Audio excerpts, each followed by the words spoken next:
theory creaking open, baby.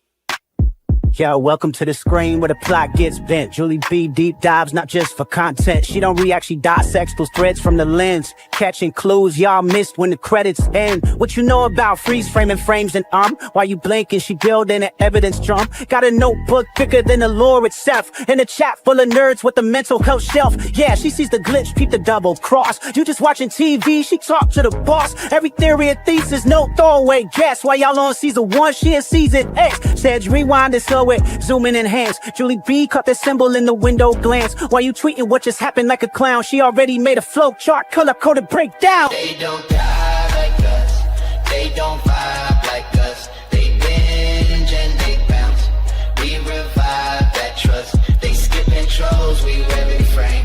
You watch shows, we decode the game. They don't die like us, nah, they don't die like us. She cracked Severance before y'all knew it was deep. Predicted the Last of Us deaths in her sleep. When the camera pans, she ain't blinking once. Catch a ghost in the glass, call it theory punch. Watch parties lit like apocalypse nights. Call-ins while they bringing alien rights. Hey, Julie, I think the trees are spies. Well, I have a spreadsheet that confirms that, guys. Zoom in, boom in, she moving through clues. Spinning Discord in the courtrooms, Lord of views. Got mods with receipts. Time stands with heat. Every rewatch turns into a Reddit elite. You stuck on the surface, we beneath with maps. Cross-referencing lore with the rector's caps. If your fave show got secrets, don't be dumb. Julie got the chalkboard out in Frum's where it's from. They don't dive like us, they don't vibe like us. They skim the edge, we inside that crust. They zone out, we zone in the pain. You say plot twist, we say nope, chain. They don't dive like us, nah, they don't dive like us. What's that? That ain't a blooper, that's a plot thread. You thought it was a shadow? She thought it was a coded message from season 3. And she's probably right. Step this way if your mind's unbent. Step that way if your theories pay rent. Say Julie B, deep dive queen. Now zoom, scroll, theorize, pull. Ain't no rabbit hole safe once she got the cloud.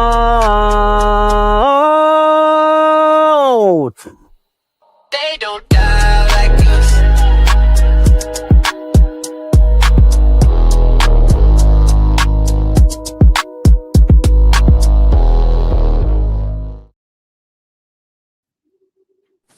Hey, it's Julie B Deep Dives with Scarlet Echoes and Karl.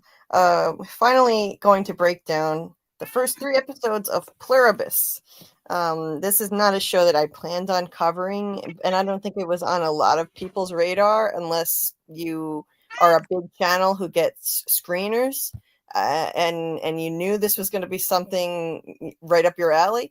But unless you got screeners, you didn't know what was coming with this show. This show was extremely cryptic in the way it was marketed. Well, like a teaser with somebody licking donuts?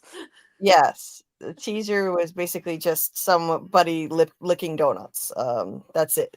So well, now you realize that's the key to marketing success. Now I really That's at least around the niche market, people that get turned on by people licking donuts.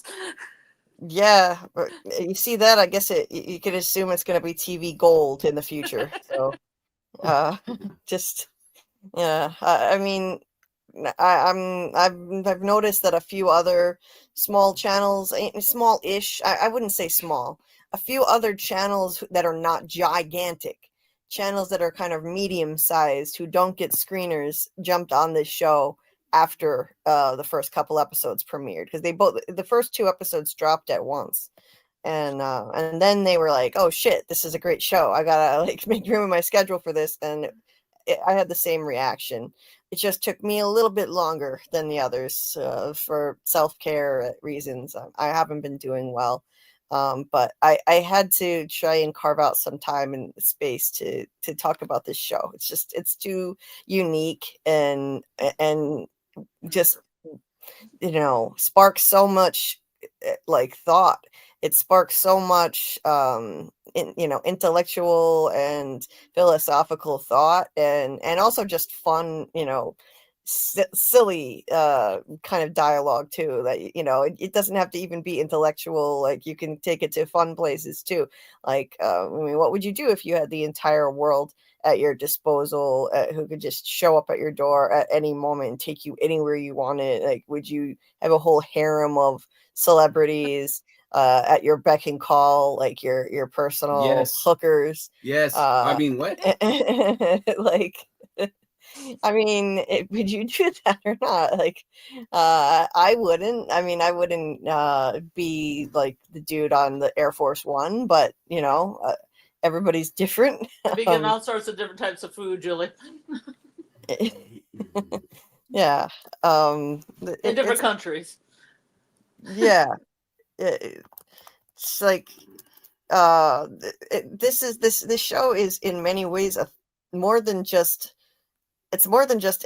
any kind of typical TV drama / comedy, or you know, because it is a mix of those things. It is also sci-fi, but it's more than any of that. It's a thought experiment in wrapped in a TV show. It's one big thought experiment, and it really stimulates so many questions and ideas. And I think that's really what it's meant to do. I don't think it's necessarily meant for us to be to consume it as we would a typical show. Like you know, it's not just about, oh, what's going to happen next, and you know, are aliens really going to invade and take over, and why did this happen? Why did the aliens send this message? I mean, these are all questions we can ask. What, you know, why is this happening? But I think the point of it really is to ask, you know, deeper questions about what it means to be human, and what, you know, what's the cost of things like world peace? What is it worth to you? Is it worth giving up all individuality and freedom?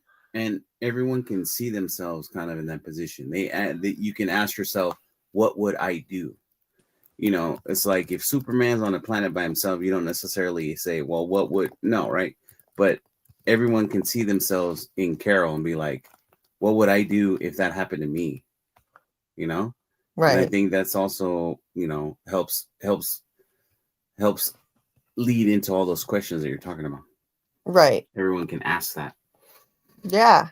What would you do in her shoes? Like, you know, you can never really be sure unless you were actually put in that predicament. But and, you know, and would it be different if you were in Carol's shoes versus one of these other people who are also immune but have family members who are part of the hive?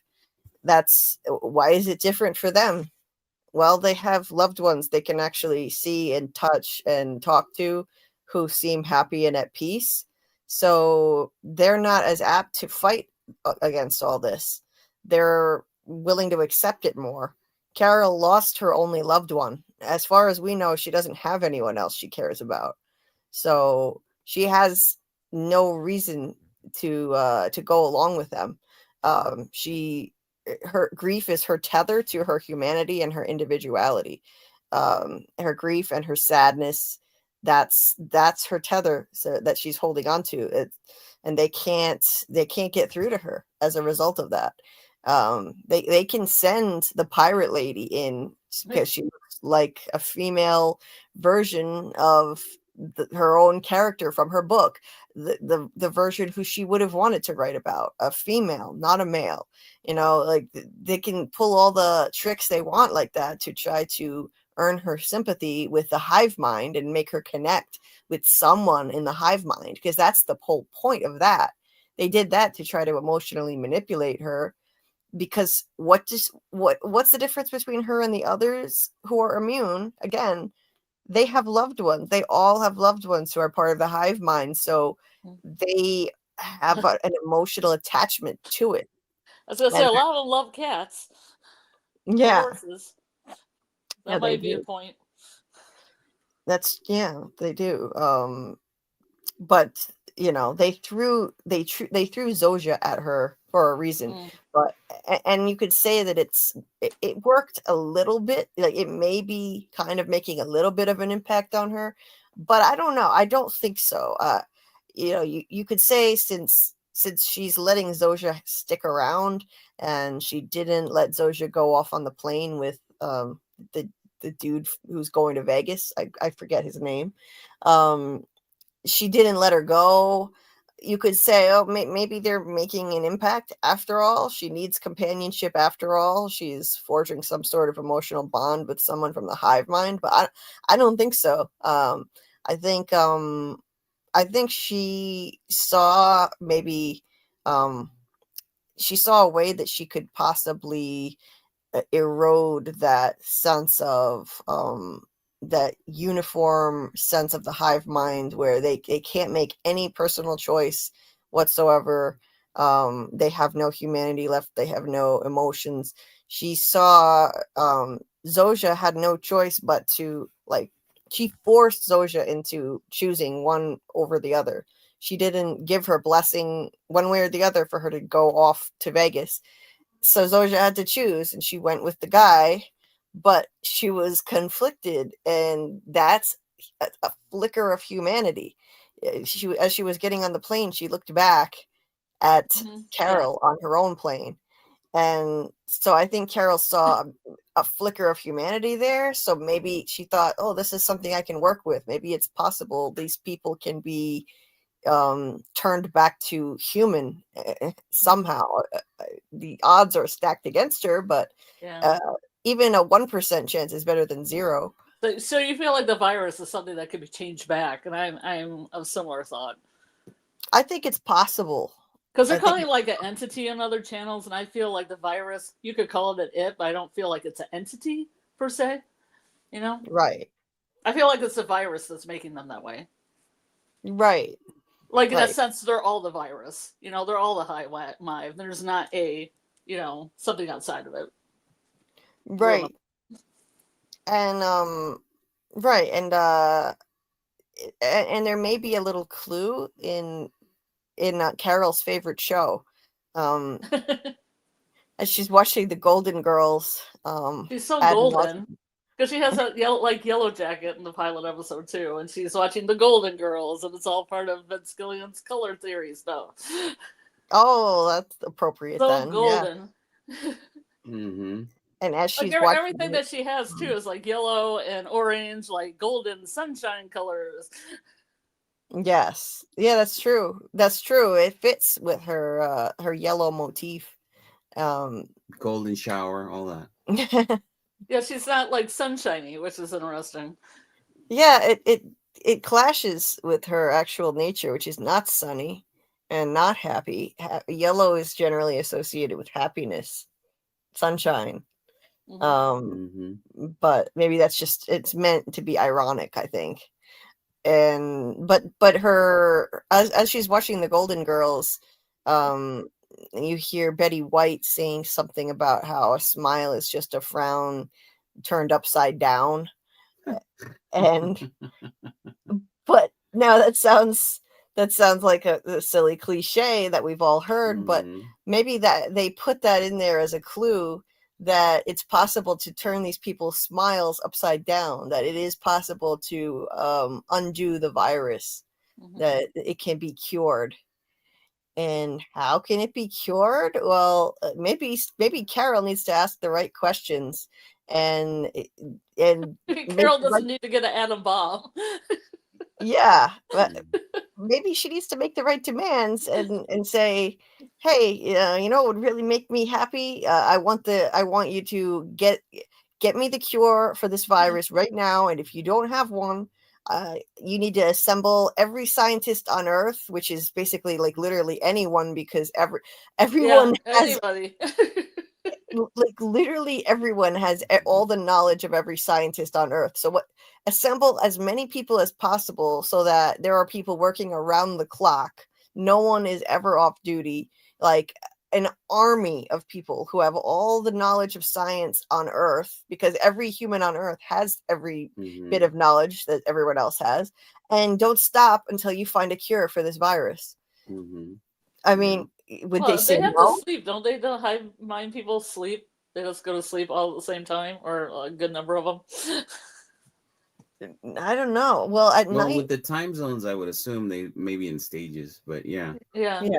Mhm. Like when Albuquerque went black, it was most people were just like falling asleep at that time, so it's They fine. probably were just they were either asleep or just sitting in the dark somewhere.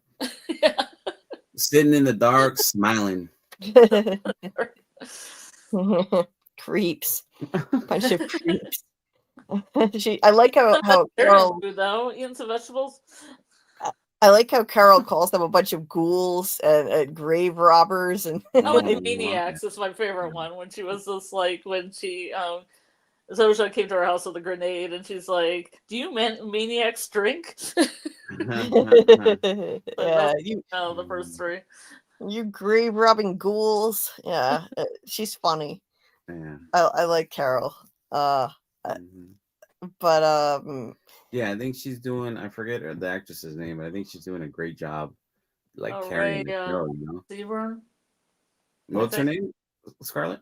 Ray Seaburn. Oh yeah. I don't know. yeah, that sounds I right. didn't watch Better Call Saul, and I never saw El Camino. I did see Breaking Bad. And I haven't watched Battle Creek, which I want to watch because Breaking Bad is the one that Battle Creek, Michigan. That she wasn't in, right? She wasn't in Breaking Bad, right? Not to my knowledge, no. Yeah. But it's been a while. It's been a minute. Mm-hmm. And the question is, would they say yes if she said, "Give me the cure right now," or get everyone working on it immediately and don't stop? Would they actually do it, or is there a point where they would say no to her? It seems like they cannot say no, and they have to do everything they can to make her happy, no matter what. But are there limits? That's the question. I don't know. But the way DHL was talking, it's almost like they recognize that there should be a limit, but ultimately they would just say yes. Yeah, I think they would, because they were willing to give her a nuclear bomb, even though they won't kill anyone. But that's so contradictory. She said, "You people," like she said, "you people make no sense," because there are so many contradictions. They won't directly kill, and yet they'll hand her a nuclear bomb, which would kill untold, who knows how many people, and cause irreparable harm and more deaths for decades after. It makes no sense. So yeah, if they would be willing to do that, they should be willing to do anything, including get everyone working on a cure immediately. So I don't know. It's fascinating. It really is. Well, let's say hi to the chat. You only got 15 likes, nerd. Oh, awesome. Thank you for hitting the like button. Please hit the like so people can find the stream. It really does help. We're not in the algorithm for this show, and this is a small channel, so it would really help if you could hit the like button, please and thank you, because that does push the video out to more people, so more people can find it. I see Samuel was in the chat earlier, with Alice was in the chat earlier, but I think she goes to bed early, and we had to start very late, much later than usual. Sorry about that. I am hoping to start doing lives earlier again, like I did before, but life has been getting in the way. Next week, I would like to start this on time. Hopefully, the day of the week is going to be different. It's not going to be Wednesday. It's going to have to be Monday or Tuesday. I'll let you know which. And it's going to be hopefully 11 p.m. Eastern time. So anyway, Dieter was here in the chat and said, "I love this show. Hope you are all doing well." Well, I hope Dieter is doing well too. I don't think he's still around, so hopefully he's doing well. Amy was in here earlier too. And Shadow Skull. I know Shadow Skull came back, so nice to see you. Alice was here too. You know, you guys, I think I got that phone number wrong. I think it's 202-808-3981. Oh, okay. Whoops. I'll call it. Yeah. You just crank called somebody. Great. I bet you that person's already had some crank calls because of that. Yeah. Well, we probably should let everyone in the chat know what we're talking about. There's a phone number that you can call that's from the show that does take you to Carol's voicemail. Well, that's the other one. There's 2 phone numbers. Okay. And then there's the one that Scarlet put in there, which was incorrect.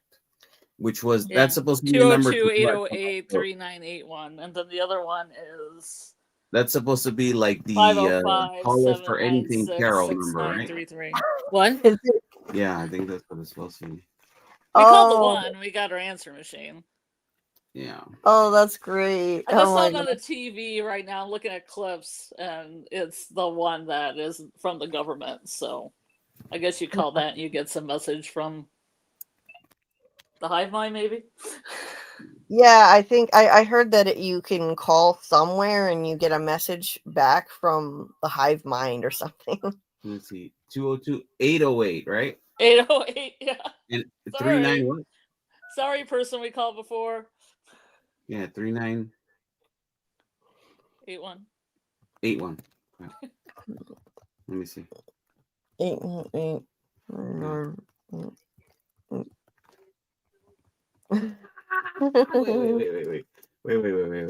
Wait. Here we go.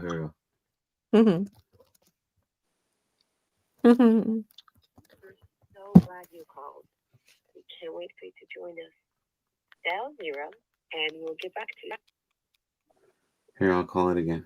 Dial 0. Dial 0. Hey, take it easy. I'm calling 911 on my phone. I did. Yeah. How did I do that? Hi, Carol. We're so glad you called. We can't wait for you to join us. Dial 0 and we'll get back to you via text message. Yeah, so if you call this number, I'll put it in the chat. Then you'll get a text message from the hive mind saying, "Hi, Carol," and they when you call, they're like, "Hi, Carol. Oh, we're so glad you called." I love it. We can't wait for you to join us. It's so creepy. And then you can call Carol's answer machine at 505-796-6933. Like we did. We got our answer machine. That was using French Riviera. Yes. Funny. Just like the show. Leave messages to Carol.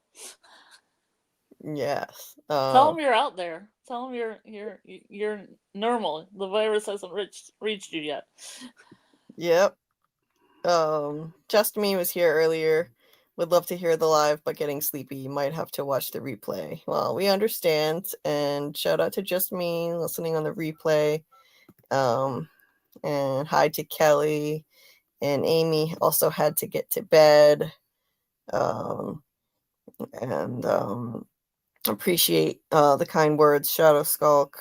Yes, it's exactly what I did. I did take care of myself first. That's why we started so late. Because it was another rough night, but I did what I needed to do to get here and talk some Pluribus. Better late than never. Even though a lot of our folks are in bed now. I'm gonna call her answering machine. Yeah. Are you? Yeah, try that too. You've reached 505-796-6933. We're on the French Riviera drinking champagne. We are not here in our sweatpants screening your call. Make it a good one. so yeah, if you call that other number, then you just get Carol's voicemail, but you don't get to actually leave a message. You just get to hear the voicemail. Look, that one is in Albuquerque, and the other one is in Washington D.C. Oh, okay. Yeah. Hi, Doc. Nothing enough Bureau. Doc, hope you're doing well tonight. I hope you're starting to feel better. I hope your back is healing. It sounds awful what you've been dealing with, and I can't even imagine just being laid up like that. I mean, I have pain all the time, but I have to get up and walk. So I mean, I'm grateful I'm at least able to do that. If I couldn't do that, I wouldn't be able to manage my leg pain. So anyway, and hello again to Shadow Skulk. It's so good to see you too. And let's see what else. And Kelly came back. Awesome. Nice to see you, Kelly. Hope everyone is doing well. See a couple of new names too. We've got Mand0321. Welcome. Maybe this actually went into the algorithm and some new people found it. So nice to see you. Who, that one? That Mando? Yeah, That's, Mando. you remember somebody named Wolf Spear? Is that Wolf Yeah, Spear? that's what he Oh, later yeah. later on he puts that. That's normally what his screen name.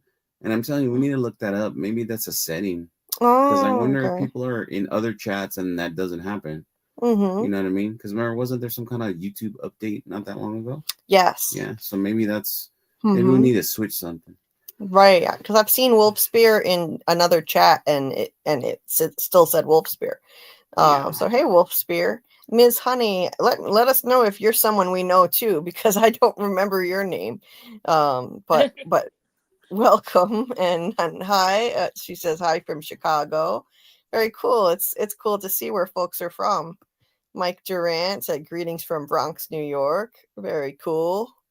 Greetings. I'm over here in Iowa right now, so I'm an hour behind where I used to be. But it makes it difficult because I'm already a late night person and starting these things late. So apologies to those of you on the East Coast who have difficulty getting to this now, but I'm gonna try to do better and start earlier.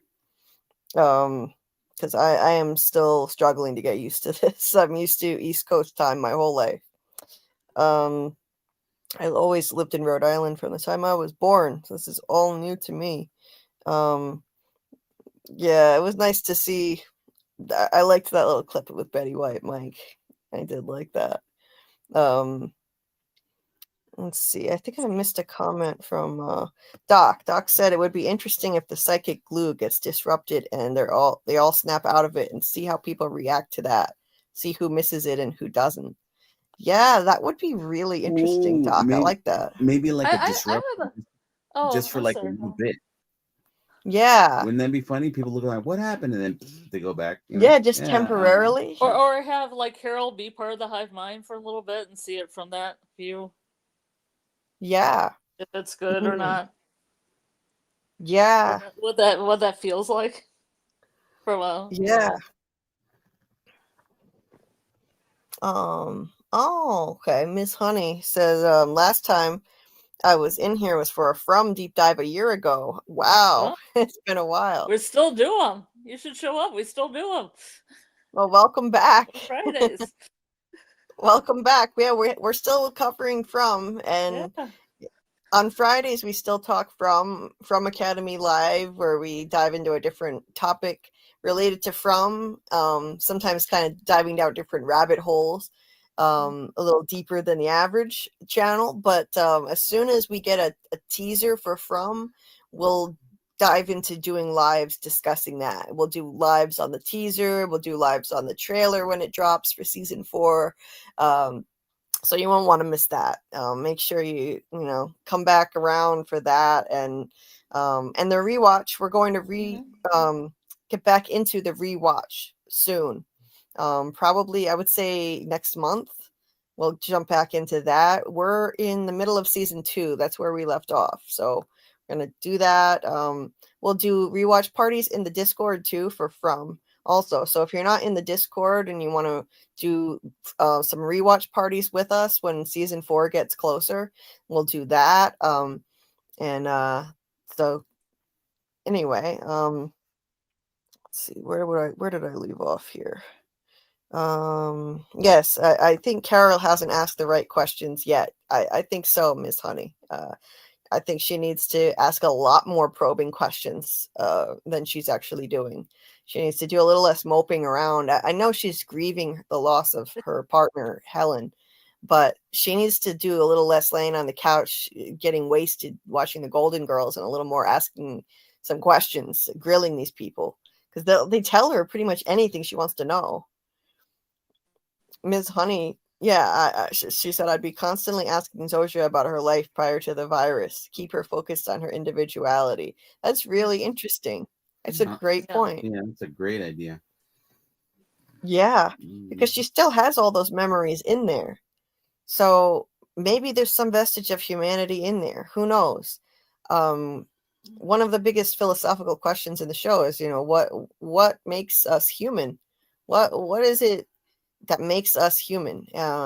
You might say it's the sum of our memories, but they have all their memories. Technically, their memories are now part of a collective, but they lack their individuality.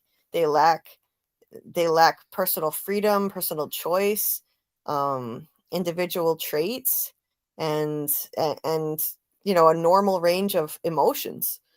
Everything is just flat. I guess you could say happy, but it's more like at peace than happy. Yeah. If you really want to get Yeah. down to it, it's just a sense of peace and calm. That's all there is. There are no more divisions. There are no more. There's no more diversity. No division. It's like the John Lennon song, Imagine. It's like a nightmare Twilight Zone version of Imagine by John Lennon. Mhm. It's like, is this really what we want? What is the cost of getting rid of all divisions between the human race? We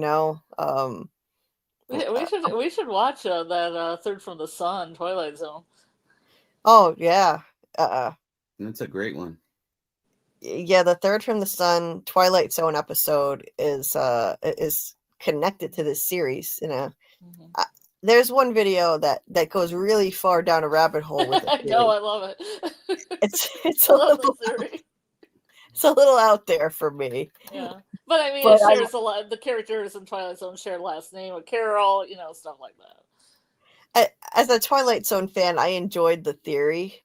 But the guy, I'm gonna have to find the actual channel name so I can shout it out. It's Poggy. What? It's Poggy. Okay. Poggy. So the channel Poggy, Pogggy. He came up with a theory based on the fact that there are connections that have been confirmed between this show and the Twilight Zone. For example, her name, right?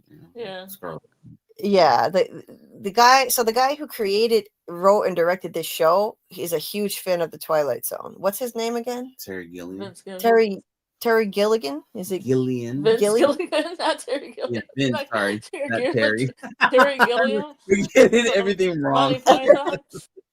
So what is So it? Vince Gillian, right? Scarlet Vince Gillian. Yeah, Gilligan. No, I think it's Gillian. Is it? Okay, now I have to look it up. No. Gilligan. No. Okay, now I gotta look it up. I gotta fact check. Vince. The problem when we start at 2 a.m., Julie. It is spelled Gilligan as in Gilligan's Island. Is it really? It is. Yeah. But isn't it pronounced Gillian? I'm not making up words. I don't know. Like James Joyce. I don't know. I put that 100 character word in the chat from Finnegan's Wake. Yeah. No, it doesn't. Talking about fever dreams. Jeez. I've never heard him refer to Gilligan. Gilligan. Well, regardless, Vince, let's call him Vince. We all know how to pronounce Vince. Our friend Vince. He loves the Twilight Zone, and he named Karl after a character from an episode that's not that common. Actually, it's not one of the most famous. It's Third from the Sun. It's a really trippy, interesting episode about a planet on the brink of nuclear extinction, and you assume for the whole episode that it's on Earth because it looks like Earth and they look human. But at the end, they get on a spaceship that they steal a group of people. The main character's last name is Sturka, just like Karl, and they go off into space and they say that they're heading for the third planet from the sun, Earth, which is the big reveal, the big twist that they were not from Earth to begin with. So this guy, this Poggy, he came up with a theory that basically Karl is immune, and the others are immune to the virus. The ones who the 13 people, because they're descendants. They have alien ancestry. They're descendants of those aliens, like the Sturka dude who came to Earth from that other planet in 1960, whatever. And so that's like the crux of his theory. But there are some major flaws in that. These people are scattered all over the world from all different countries. Why would they be all different And ethnicities? they're not mixed enough looking even, they look like they are, 100% Japanese and 100%, Peruvian or whatever, Whereas the people on the spaceship in that Twilight Zone episode were white, homie. They were a bunch of white people. Yeah. They were a bunch of white people. So that doesn't really make sense. You could say that Karl is the only descendant, but then how come the others are all immune? Yeah, but I've heard a lot of things from alien DNA to being Neanderthals to being around cats or horses and having Toxoplasma gondii. Gesundheit. Or maybe a little bit of everything, and that's what makes them immune. A little bit of Neanderthal, a little bit about alien DNA, a little bit of being around cats too much. A little bit of Monica in my life, a little bit. A little bit of guacamole. Guac, everyone. Hopefully they get it.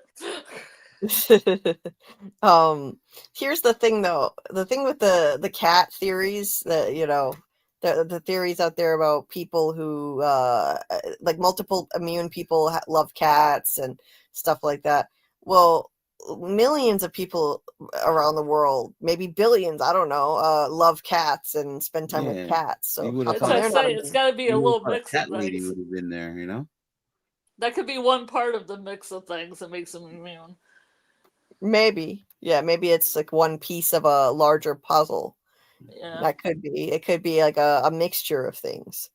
Yeah. So, let me get back to the chat here. Hey there, Trace. Nice to see you. That was Trace.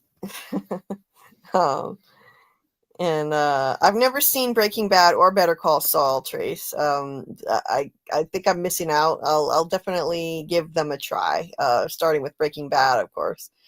You didn't highlight Scarlet Knows What's Good. Oh yeah. Like, only because it's an old comment and I don't know what it was referring to now.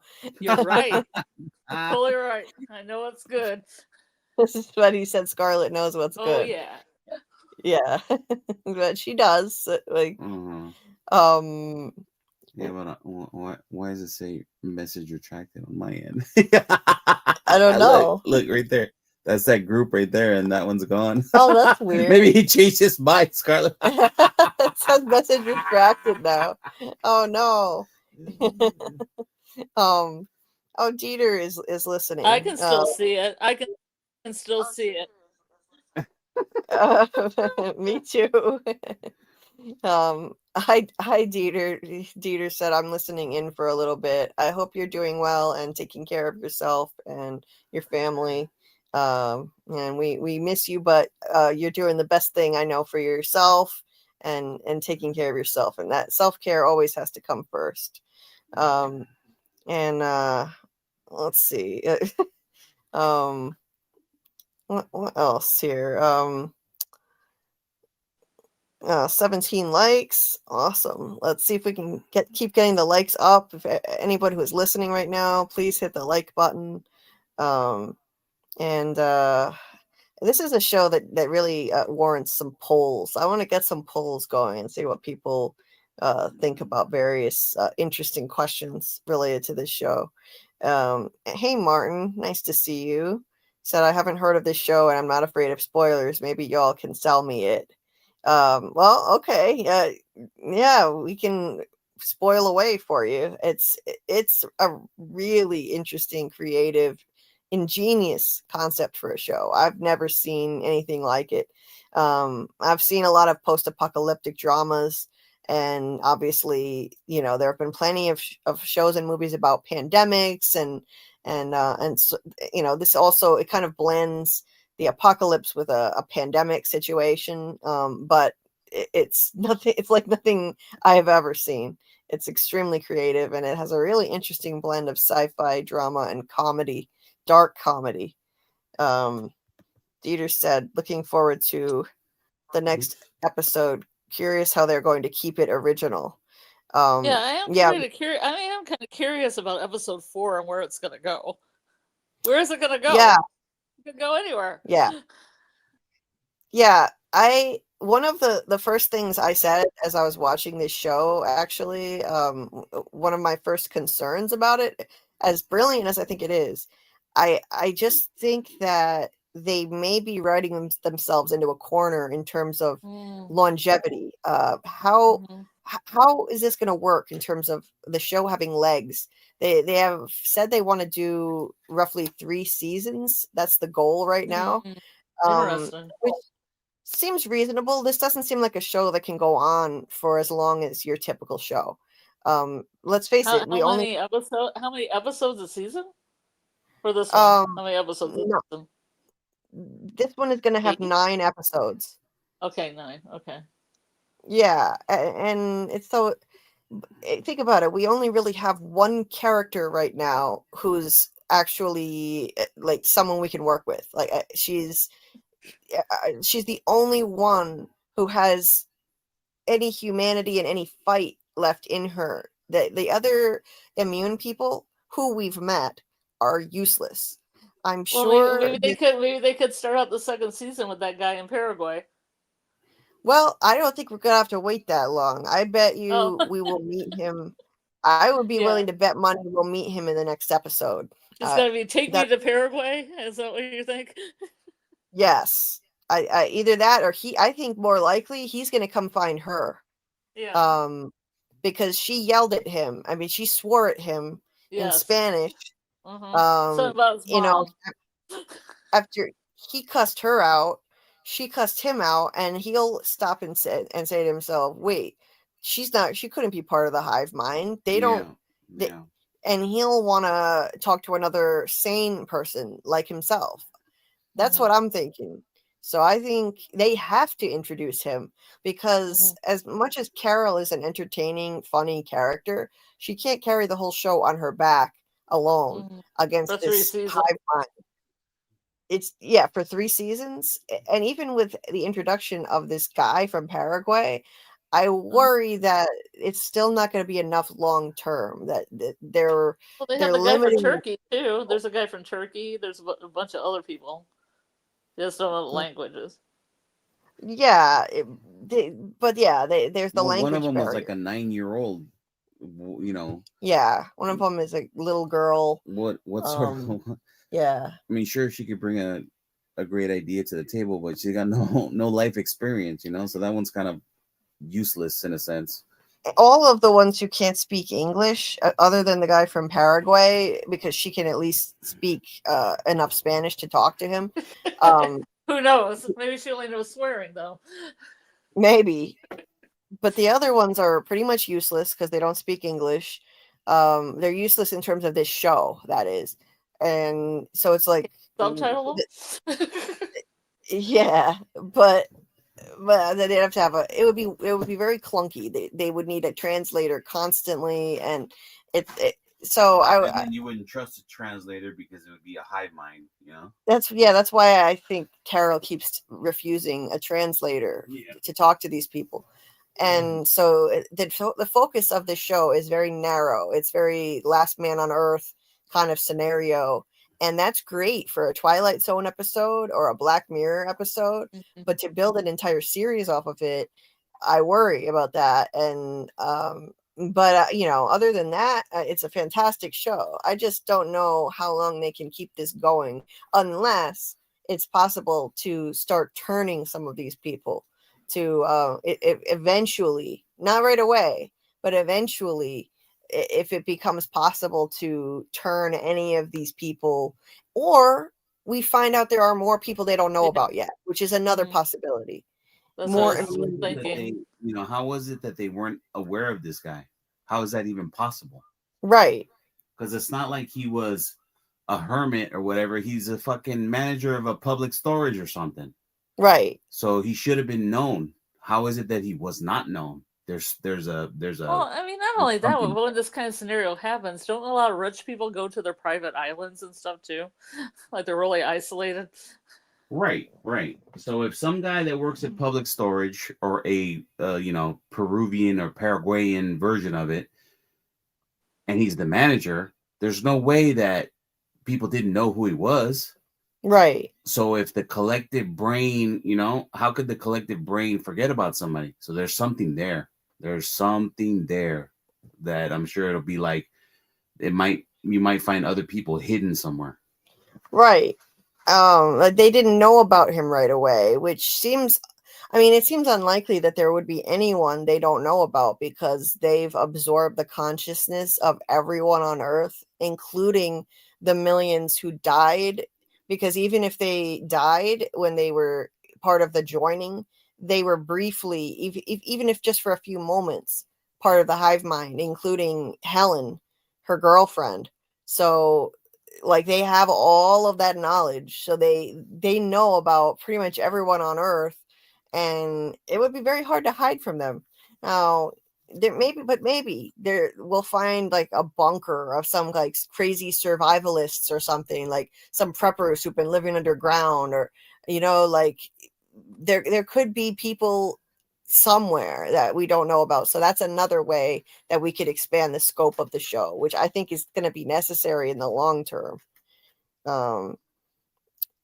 Dieter said, I'm not going to stay long doing less multitasking for my mind. Maybe I need a hive mind. Yeah. I wish I could benefit from that too sometimes. I feel you. Yeah, I'm hooked on the show too, Doc. I was not expecting it to be what it is. It's right up my alley. I love the Twilight Zone. I love this type of concept. This is very Twilight Zone-esque. It's very thought-provoking. I love thought-provoking sci-fi fantasy type concepts, and you throw in some humor too. That's it. That's perfect for me. It's it's exactly the kind of show I love to cover on this channel. That's why I had to carve out time in the schedule for this. It's just too perfect. And yeah, Miss Honey, so what I'll do is on the From rewatch, I will put out an announcement on YouTube when we're going to restart that. And it's going to be likely up in about a month. So we'll keep you posted on that. Because we want to leave enough time before From season 4, and we have 15 more weeks to get through. We already did season 1 and the first half of season 2. And we're not going to redo that because we already analyzed it to death. But if you already want know Ethan's yellow, okay? That's what we already got to that conclusion. Yeah, we found all the evidence we need that Ethan's going to become. No, who knows? But it's a fun theory that maybe he could become the Man in Yellow. But we have a playlist on my channel with all of the rewatch lives that we've done so far. That's all there, so you can always check that out. And we're going to start with season 2, episode 6, I think is where we left off or from. So we'll do that, and we'll take it from there and go through the end of season 3. Anyway, so let's see. What else? Oh, Fromaholic Fletch, nice to see you. Hope you're enjoying. I don't know if you're watching Pluribus or if you just coming in to say hi, but nice to see you as always. What movie? Oh, it's the series Pluribus on Apple TV, as Shadow Skulk already let you know. Oh, maybe it's best to start with Better Call Saul so would it be best to start with Better Call Saul before Breaking Bad, you think, Karl? I mean, you can because it's a prequel, but I never. Same thing like with Star Wars. I start like chronologically. Oh, me personally. Okay. Mhm. Oh, Martin's already sold on Pluribus. Great. Mission accomplished. We did it. Yeah, We highly didn't have to show any recommend. pictures or anything, any photos. Yeah, I haven't even gotten to the pictures yet, which I better get started on. Let's see. Trace said, "What I came into the channel when you guys were talking about Better Call Saul, which is my favorite show of all time." Oh, okay. Then heard things out of context. Gotcha, Trace. Yeah, Um, I want to watch it. It was just when it was on. I was a period of my life where I was moving across the country. I didn't really have access to cable. Streaming wasn't as big as it is now, you know. And then it can just get away from you. Not a lot of okay. people doing recaps either, like they do now. Yeah. It was a different time. Right. Ms. Honey said there's a divide on Carol. I've seen this online too. Miss Honey said, I find her insufferable, although I get she's all alone and grieving to boot. Yeah, a lot of people have said they find her insufferable and annoying, and I get it. I think she's funny, but she's supposed to be abrasive. I think that's actually the point. But yeah, is she too abrasive to even enjoy watching the show? Not for me. Yeah, not all main characters have to be likable, or I don't feel like you have to root for them. I think her character's interesting, intriguing. Yeah, I think so too. Okay. Quan Solar, hey, nice to see you. Thank you for liking the stream. Appreciate it, as always. Quan said the show is an observation on our AI hive mind takeover of our species now, in my opinion. Oh, interesting. Or when you're Yeah, the they only do. person They kind of do act like Chat GPT every once in a while.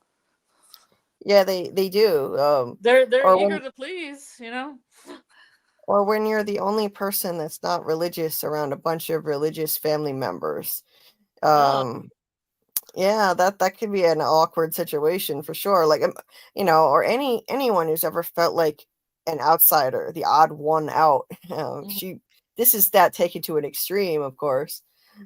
But yeah, they do act a lot like ChatGPT, and I've also seen some people question whether or not this signal that started all this was, actually alien in origin or whether it was AI.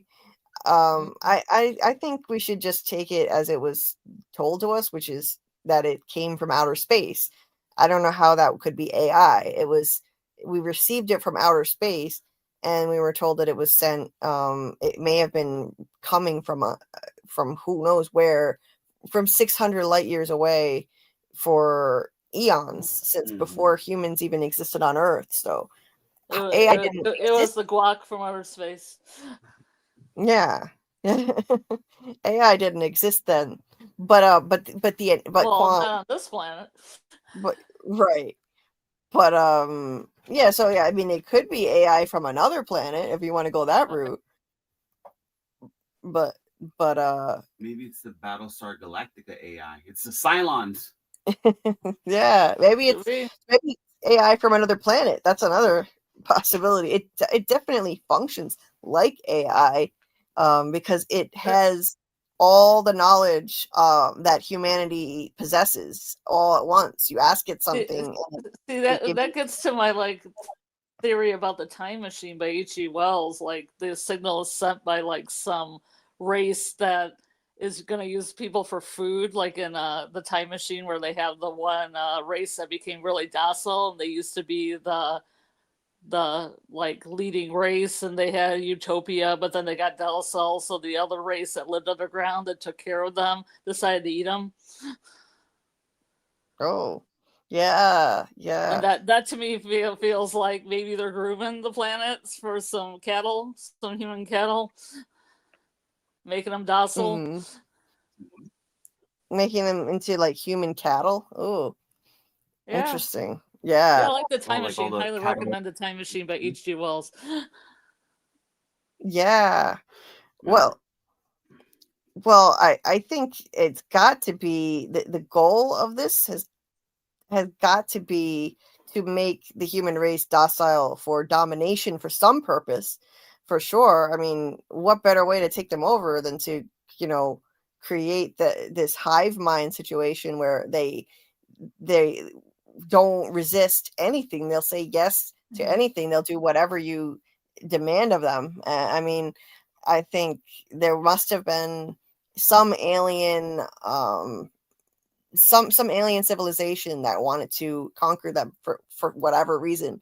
Now, whether or not we're actually going to see that on the show, I don't know, because this message originated from such a long time ago, before humans, even potentially before humans existed, and before we had the technology to interpret it. So those aliens who sent the message may not even exist anymore. So is there even still a threat? Maybe. That's up in the air. I personally would love to see like an alien invasion happen eventually, but I have a feeling, if I had to guess, it's early, but I have a feeling that this isn't going to turn into an alien invasion show. That's not what this is really about. It's going to be about like the psychology of it all, of what it means to lose all of your individuality to a hive mind, and Karl's fight against it. And I think that's what we're going to be dealing with, not in aliens invading Earth. But I hope I'm wrong. Because I would like to see that maybe in a later season, perhaps. I think that would be cool. But Quan said also, this show is a continuation of a 1960s Twilight Zone episode, so it is really quite brilliant, and you need to know the history. Yes, absolutely. Pro Poggy. So pro Poggy. Yes.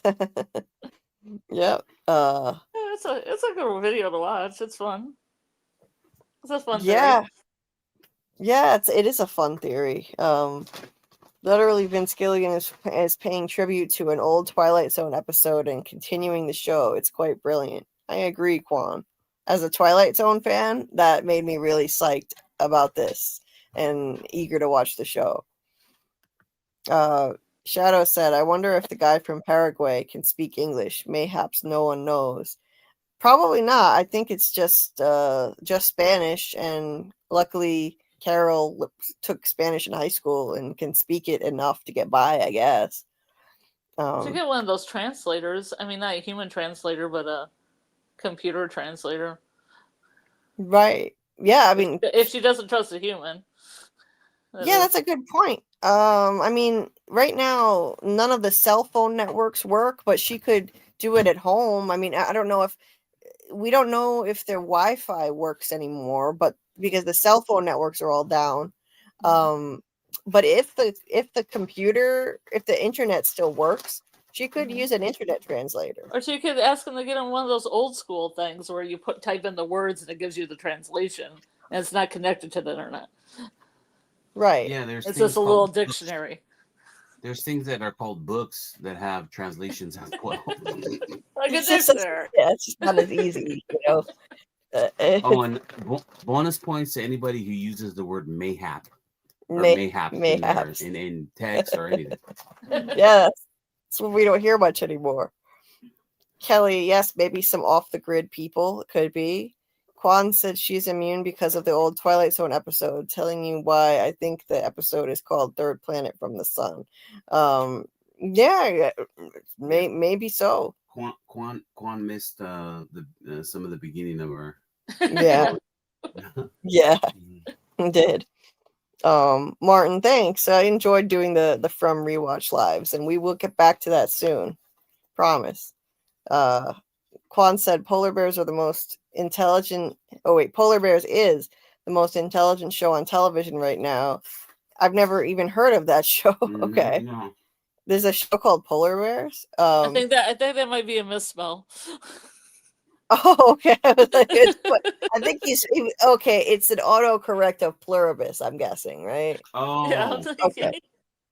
Okay. Well, if it does voice to text, then it might be, because some people do voice to text. Oh, okay. So I probably wouldn't know that, but I would say, "Oh, you mean Polar Bears?" Yes. Okay. I love Polar Bears. The new show Polar Bears, starring. Okay, Quan. In that case, I agree with you. I think it is the most intelligent show on TV that I know of, that I've seen right now. Welcome to Derry, I agree with you, is good, but a little too teeny bopper for me. Yes, I could not agree more. I am underwhelmed by that show, which I've been waiting for over a year. Don't Oh even get me started. no. Yeah, I'm underwhelmed, but it's good enough for me to keep watching and covering. Um, yeah, I agree. She's doing a great acting job, making you despise her. That's the point of her role at Carol. I agree, absolutely, Quan. You're spot on. And Karl here posted the playlist for the From Rewatch lives if you want to check those out that you missed. We did season 1 and season 2, episodes 1 through 5. At the beginning of the year, at the end of last year, beginning of this year, and we'll get back and continue soon. Quan said the Twilight Zone episode lets you know where the signal originates from. It's not a question. Well, does it let you know where it originates from? I mean, in the episode, it has a mistake in it, like that Poggy video points out. It's 11 million miles. Yeah. It says that their planet that they're leaving and fleeing from is 11 million miles from Earth, and he, and in this video, Poggy pointed out that 11 million miles from Earth is like somewhere around Venus. Yeah. It's too close. It's too close. It's got to be somewhere further than that for it to be a habitable planet, like somewhere like Kepler 22 or something like that. Yeah. Mm-hmm. So I don't know. 600 light years or something. It's got to be Yeah. the Goldilocks zone, what they call the Goldilocks zone. Right. Yeah. Miss Honey said the killer for me is that Carol looks a lot like my aunt. I hope you like, Oh, you like your aunt. Yeah. But I'm obsessed with this show. Yeah, me too, Miss Honey. But when you had a concept of everybody being happy, you have to have a protagonist that's the opposite, or else it doesn't make any sense. Right. Yeah. You have to have the person that they have to try super hard to get over to the other side. What, Karl, what were you gonna say? Oh, I was gonna say, isn't Kepler 22b? Isn't that where Raised by Wolves was based? Yes. on? Yes. Yeah. I was gonna bring that up. That's in my notes. Raised by Wolves. Oh, okay. Mm-hmm. Yeah.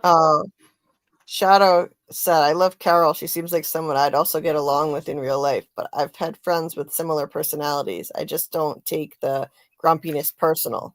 Okay. Yeah. There's a different take. Quan said, I had the Raised by Wolves in my childhood's end and anthem area of sci-fi. Yeah. Quan says grumpy people are the funniest and smartest people, in my opinion. Yeah, I get it. He said, I'm a grumpy. It's hard to live with myself. Ms. Honey said, live with a grump every day and then get back to me. Yeah, but what if Bitter Chrysalis is a beautiful book, like the best book ever written? You know, when she gets down to her, you know, her great American novel. Yeah. Her grumpiness crystallized. Yeah. Do you know any grumpy people that you like, Julie? Yeah, I'm sitting next to one right now. Yeah, I've got a grumpy person, a grumpy bear over here. But yeah, grumpy people, they have their strong suits. You know, trust me. Grumpy people are not so bad. It can be worth it. But anyway, the title "Bitter Chrysalis" is actually really interesting too. I think it was it that same video that or I watched a few videos, and one of them pointed out that it's sort of describing her. Yeah. Chrysalis is the chain for your metamorphosis, right? Yeah. Chrysalis of like a butterfly. Yeah, and she doesn't want to change and turn into one of those hive mind people. She's bitter and miserable all the time. So it's it's kind of interesting. It could be describing her. So, Pretzel pita chips. oh, okay. Miss Honey said I'm married to one. It gets old. Oh, I'm sorry to hear that. Hopefully it's not too bad, the grumpiness. Trace Trace says Better Call Saul has many layers. I've rewatched it 5 times. Realistic, depicting all aspects of human nature. I've heard great things about it. Like, it's one of the best spin-offs of all time. So it's it's something I'm definitely gonna check out. But wasn't that the best one on Tony Teflon's when they did the sequels? I mean, the spin-offs. Yeah, that's what they thought was the best. Yeah. Let's see. Kwan said that was 1960s mistake, so that's why 11 million people were killed now instead. Let's see. Well, they correct it with the 600 light years away. Right, yeah, like it's not. It almost sounds like Quan watched that video too, huh? Yeah. Seems like it, yeah. Yeah, in the video, the guy says that the writer of the show, he used that 11 million figure to mention the people who were killed, to use that number for the people who were killed when Carol got emotional yelled at that at Soja. Yeah, he changed it, he corrected it to 600 light years away to correct that mistake. That's right. Kwan he said that Karl character is basically the person in this world that has no smartphone and refuses to fall in and become a drone. Right. So she's the perfect person to resist this happiness virus, this hive mind. Absolutely. Resistance is futile. And maybe it is. Oh, okay, good, Miss Honey. I'm glad. She said I've been with my grump for 14 years, so he's not all bad. Well, glad to hear it. So I'm gonna pull up my stills from the episode, and we'll take a closer look at it. They do this counting down, to the point of to the joining. So they do this counting down thing, and they start with 439 days, and that's when they get the signal. They receive it. The scientists receive this signal, and they're like, "What is this?" Yeah, and they note that it came from 600 light years away. It's very complicated and split 4 different ways, and they have to put it together. Extremely complicated, and they didn't have the technology to figure it out until now. That's one thing I like about Vince's work, and we'll call him Vince because we know him pretty well, is that he shows and he hardly ever tells, which I love. Everything is show. Even the numbers denoting when it's taking place are shown. Yeah, I like that too. And he can do a whole thing without anybody talking, like 15 minutes of nobody talking, and you're still intrigued by what's going on. Not too much exposition. I like that. Several episodes of like Breaking Bad that start off that way. Like there's one where some executive is like tasting like barbecue sauce for like 10-15 minutes. Really? Interesting. Well, then these scientist guys, I thought this was interesting. Like, they talk about how much power it must have taken to send this message, in terms of like megawatts, gigawatts, and whatever. Yeah. And that's if it's pointed only at us. Like, so it introduces questions. Who sent this message? Who had enough power to actually do this? Was it pointed only at Earth, or was it pointed somewhere else too? The antenna would have to be the size of Africa or bigger, actually.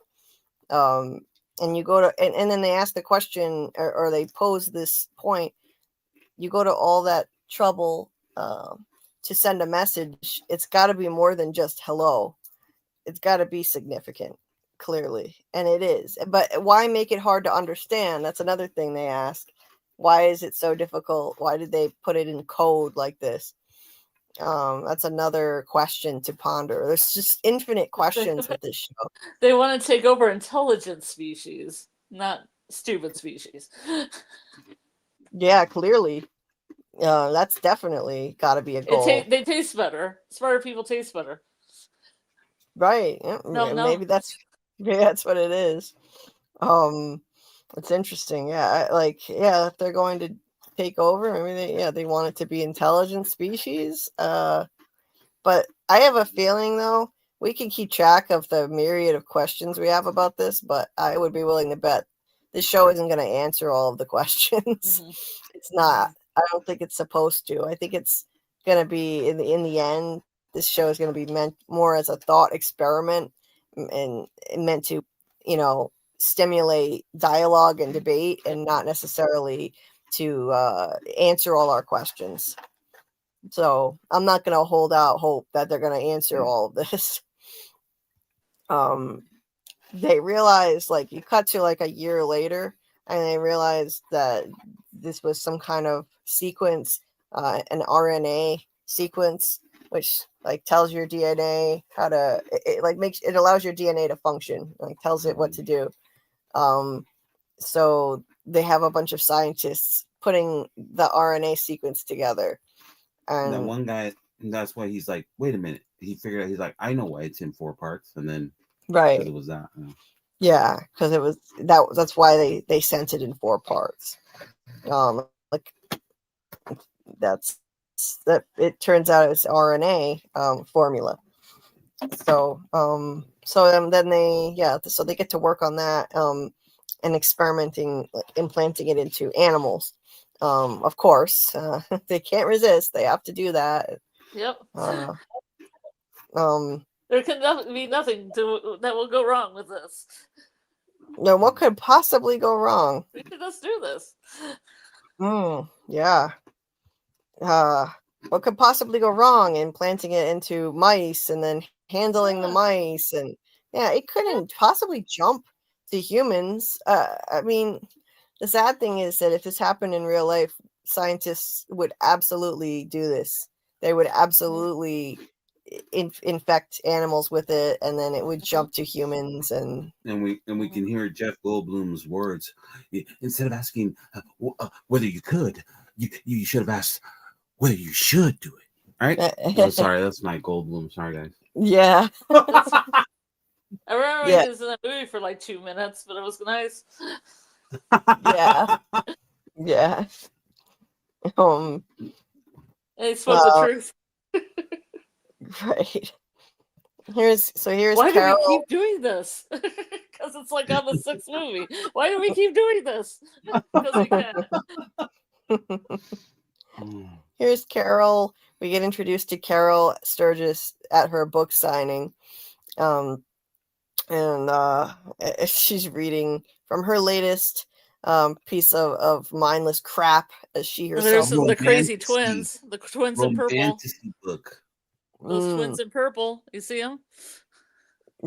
Yeah. Where are the twins? There'll be the 2 black ladies that. Yeah, they're twins in purple. There's a lot of purple going on. Mm-hmm. There's a lot of Breaking Bad. There was a character that wore purple all the time, and that was her thing. And what does that? And what does the purple mean again, Scarlet? I don't know. Purple in general means majesty, royalty, right? What? Royalty and stuff like royalty, that. In chakras, it's the crown chakra, I do believe. It's one of the higher up ones. Intuition and stuff like that. Mm-hmm. There's a lot of color theory in Vince's work. Right. Interesting. Yeah. So now I'm going to be watching for. I like color symbolism in. But why the TV. twins? I keep saying, why the twins? Why are the twins there? Right. I'm sure there's some reason for it. It's usually because the eggs split. I mean, why in the show? Why specifically in the show? Unless they just showed up to be extras, and Vince is like, they're twins. That's cool. Yeah, I don't know. But he since knowing he has a history of using color deliberately and symbolically, I think this wasn't an accident, and putting all this purple in here, I'm sure there was a symbolic reason for it. And so I know, having watched the whole episode on the second watch, I recommend watching the show more than once to really let some things sink in that you might not pick up on the first time.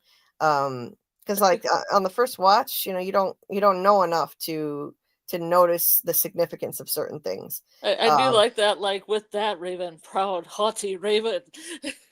Yeah, like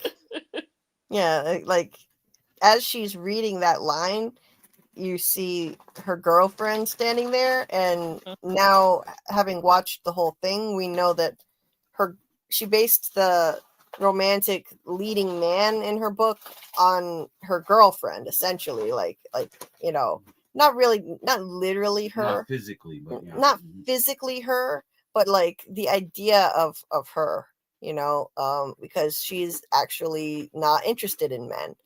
And so this is who she'd actually be interested in. But she felt like she needed to appeal to, like, I guess, a broader audience of hetero women. So The this is the George Clooney crowd. yeah. So this would be like her version of, like, her Raban, who she'd be so attracted to, and it's her girlfriend. So little details like that pop out at me. And there she's signing the book in purple, and there's a purple slip of paper in there too, so more purple. Keep the winds at your back, Carol Sturka. So yeah, now in context, that's like such a lame-o thing she said, and she knows that was, keep the winds at your back. Yeah. Doesn't she sign all the books the same too? She signs them all the same. Yeah, she does. She does, and she her fans are all just besotted with her. They're all just besotted with these books. They're crazy about all this world that she's created, and she thinks it's all idiotic, and that they're idiotic, and she hates every step of this whole process, but it's given her fame and fortune. Oh yeah, this is the part where she had, like, the misery girl that said, like, in the last one, where, like, he doesn't die, right? Yeah. Oh, right. Yeah. And she said page 218, and page 218 is the blank page in between the two books of Finnegan's Wake. That's my fun fact, everyone. Oh, okay. Oh, read Finnegan's Wake; it'll blow your mind and it'll confuse you. James Joyce. Right. Yeah, they mentioned Finnegan's Wake later in the episodes. I forget which one, but so yeah, I didn't. I'm not gonna, like, show as many minute detailed pictures as I usually do, because I need to keep this shorter. So I took pictures of, like, what I thought was, like, the most important stuff and the most important exposition we got. Like, and this is where we find out that she thinks her own books are garbage. She calls her own books mindless crap. He's like, should I know you? That was a big send off. Should I know you? Yeah. Only if you're into mindless crap. Right. And you see how miserable she actually is. You see the mask come off, her smiling face at the book signing, and this is how she really feels about all of it. And she's had all this success and money and fame that came from her books, but it hasn't made her happy. Even with a partner who loves her and who she loves, she's still not happy. So, unfortunately, like, she doesn't really appreciate what she has until it's gone. Clearly her partner is very supportive and trying her damnedest to make her happy, squeezing her hand here, like she's just willing her to try to appreciate this on some level, but she's just she's looking away from her. She's just disconnected, from all the good things in her life and not appreciating it. Of course, her unhappiness and her bitterness, it later it does become her biggest strength against the hive mind.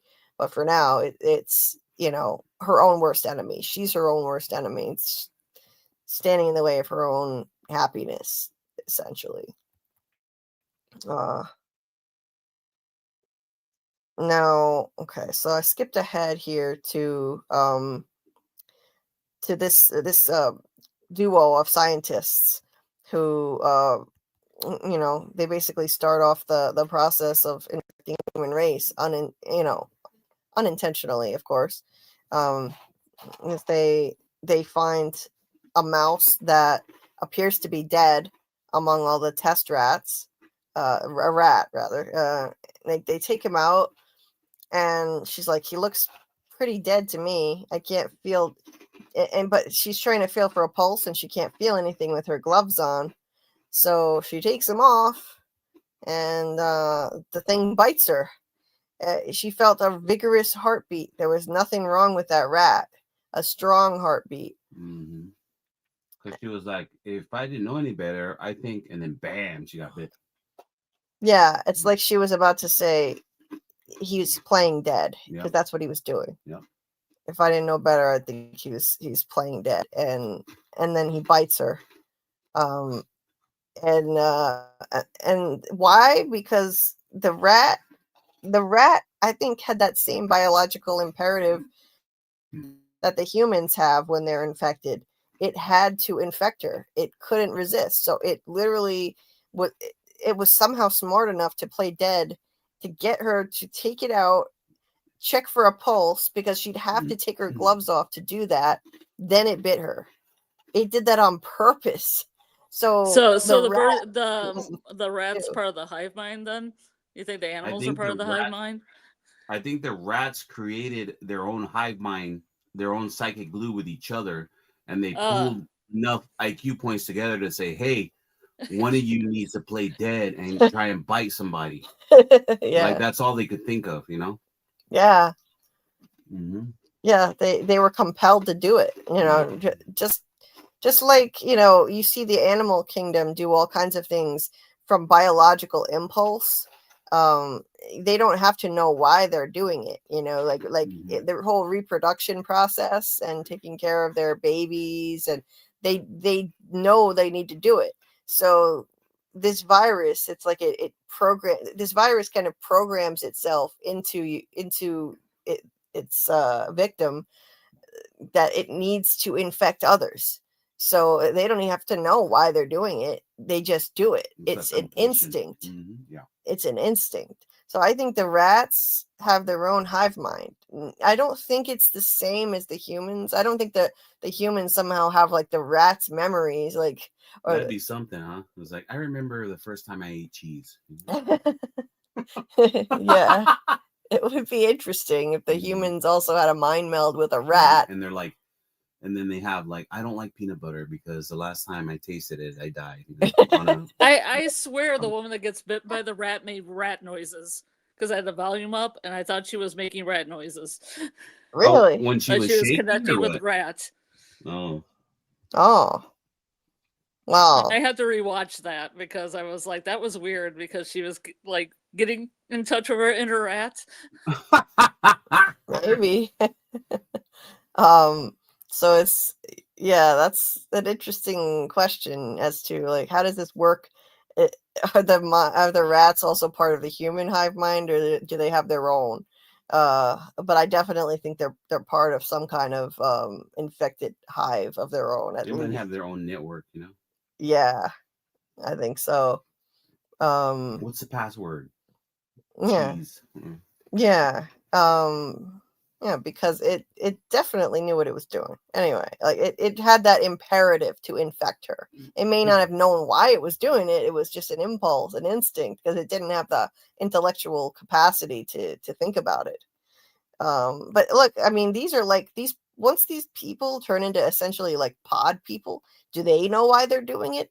No, they act like a bunch of zombies. Jen, once she's infected and she comes out of her seizure, she goes and kisses this guy. Does she know why she's doing it? It doesn't seem like it. It's just an instinct. It's a biological imperative. That guy didn't really seem to mind. Yeah. He didn't resist, did he? Neither did the janitor. Yeah. Yeah, then this dude goes up and kisses the janitor. And he didn't push him away either. Yeah, he wouldn't have got that close to me. I'm just saying. Yeah. I think you'd resist to the last second. A lot of people would. Yeah, I'm like, what are you doing, dude? Yeah. This was such a weird group of scenes. Just watching this unfold, and then like this scene where they're all moving in perfect tandem, swabbing their cheeks, putting the sample in the petri dish, and then shipping them off to infect more people. It was so well done. Like the choreography of it was amazing. They must have done a lot of takes to get this perfect. And they all looked like a bunch of zombies doing it. Like you said, they were doing little smiley faces too, little wink winks to the marketing campaign as well. Yeah. One of them made a smiley face in the petri dish. And of course, the infamous licking of the donut scene. Licking the donuts. Please take one. Yeah. It makes me wonder if they would reproduce and how the hive would reproduce, or would they all reproduce at once? Yeah, that's a good question. Like, are the babies that are born? Oh, there's one for you. I'm assuming that the babies that are in the mother and an infected mother are born infected. Does the baby come out talking? Like, hey guys, like, whoa, the umbilical cord's cut it. I mean, yeah. That's interesting, because it could come out being, not affected either. Remember, it's gonna be like, I'm gonna kick you now, bam, bam. Yeah. I would have to say, yeah, that's interesting. Like, I would have to say they would have all that, like all this knowledge and all the memories in them as soon as they're born, but they wouldn't have the ability to speak yet. They'd still have to be taught how to talk, I would think. That's such an right, interesting because your vocal point. cords aren't probably formed properly, right? I mean, I think that's part of not being able to speak, right? Right. I'm assuming. Right. Can you imagine they just come out like, hey guys, what's up? Yeah. I hadn't thought of that before. That's interesting. Yeah. Like, they'd have to have all those memories preloaded. Imagine the maternity ward and none of the babies like are crying. And Carol walks in there and all the babies get up and turn. They say, hi, Carol. That would be creepy. Yeah. Of course, it says help yourself here. Smiley face. With a smiley face. Yeah. Help yourself. By all means. Yeah. One of the most 3 hours to go. Yep. That was one of the most memorable opening sequences of any pilot I've ever seen. Just totally bizarre. And darkly comedic too. Carol wears a lot of yellow in the first episode. Again, like kind of clashing with her persona. She's not happy. And there's yellow in other places too. The little luggage car, that person in the background. Yep. Yeah. There's a lot of yellow, blue, and green. There's green back there. There's a lot of blue. So there's a lot of color symbolism going on in the show, and I think that yellow typically does represent sunshine, happiness and sunshine. So, but that's in contrast to her. So it's interesting that they chose to dress her that way. And then remember she walked past look, that's Diana Galbon. She's the one that does the Outlander. Yeah, I thought that was pretty funny. I thought it was a pretty funny joke. That's hilarious. Exactly. More romantasy books, right? Romantasy competition. Yep. Mm-hmm. Yep. So she looks at her partner Helen, and Helen knows exactly what she wants her to do without any words. She goes over and she switches Carol's book to from the bottom to the top shelf and swaps it out with Diana Gabaldon's And one Yeah. of the books about a books. bee, because I think she's wearing a yellow jacket. There's a mention of a bee. There's a mention of a wasp in another episode. You know, you would let the wasp sting you. I feel there's a lot of like bee imagery. Wasp. Oh, and then yellow jacket. that also would tie into royalty because it's a queen bee. A queen bee of the hive. Yeah. Oh yeah. Hive. Yeah, Oh. Oh. Yeah. Oh. Look, mira. You know. Yep. Go to Foreshadowing. yeah, and that's another question. That's another question in the show. If this is a hive, is there a queen for the hive? There's always a queen bee for every hive. Is there a queen? Who would that be? Have we met the queen bee? Is it Carol because they'll do whatever she wants? Is she the queen bee? Maybe. Mm-hmm.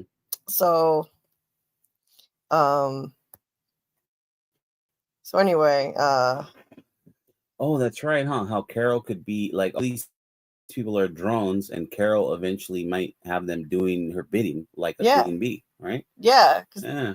they'll do anything she wants. Mm-hmm. She's like the queen bee, and she wears a lot of yellow, like a bumblebee. Mm-hmm. And we see like showing not telling, like Scarlet that she's clearly had a DUI and is an alcoholic. She has a car outfitted with a breathalyzer, so the car won't start until you have a clean test result. Yep. And her partner won't let her drive, even though she thinks she can drive. She's kind of pouting about it. She's had like a drink, so Helen won't let her drive. Then they go to a bar. She drinks more. So yeah, that's another thing that this is something that unhappy people tend to do. Unfortunately, like that alcoholism is a common thing. And Helen's kind of enabling her too, as well. Yeah, I didn't like that. I think she should be discouraging her from drinking at all. Yeah, they shouldn't be going to a bar to eat. No. And it's pretty bad if you've got that machine on there. That's like multiple DUIs. Yeah. That's not just one. When you got that machine, that's like, I think 2 or 3. Yeah. And her partner doesn't even drink. She's agreeing to go to a bar though, so Carol can drink more. Her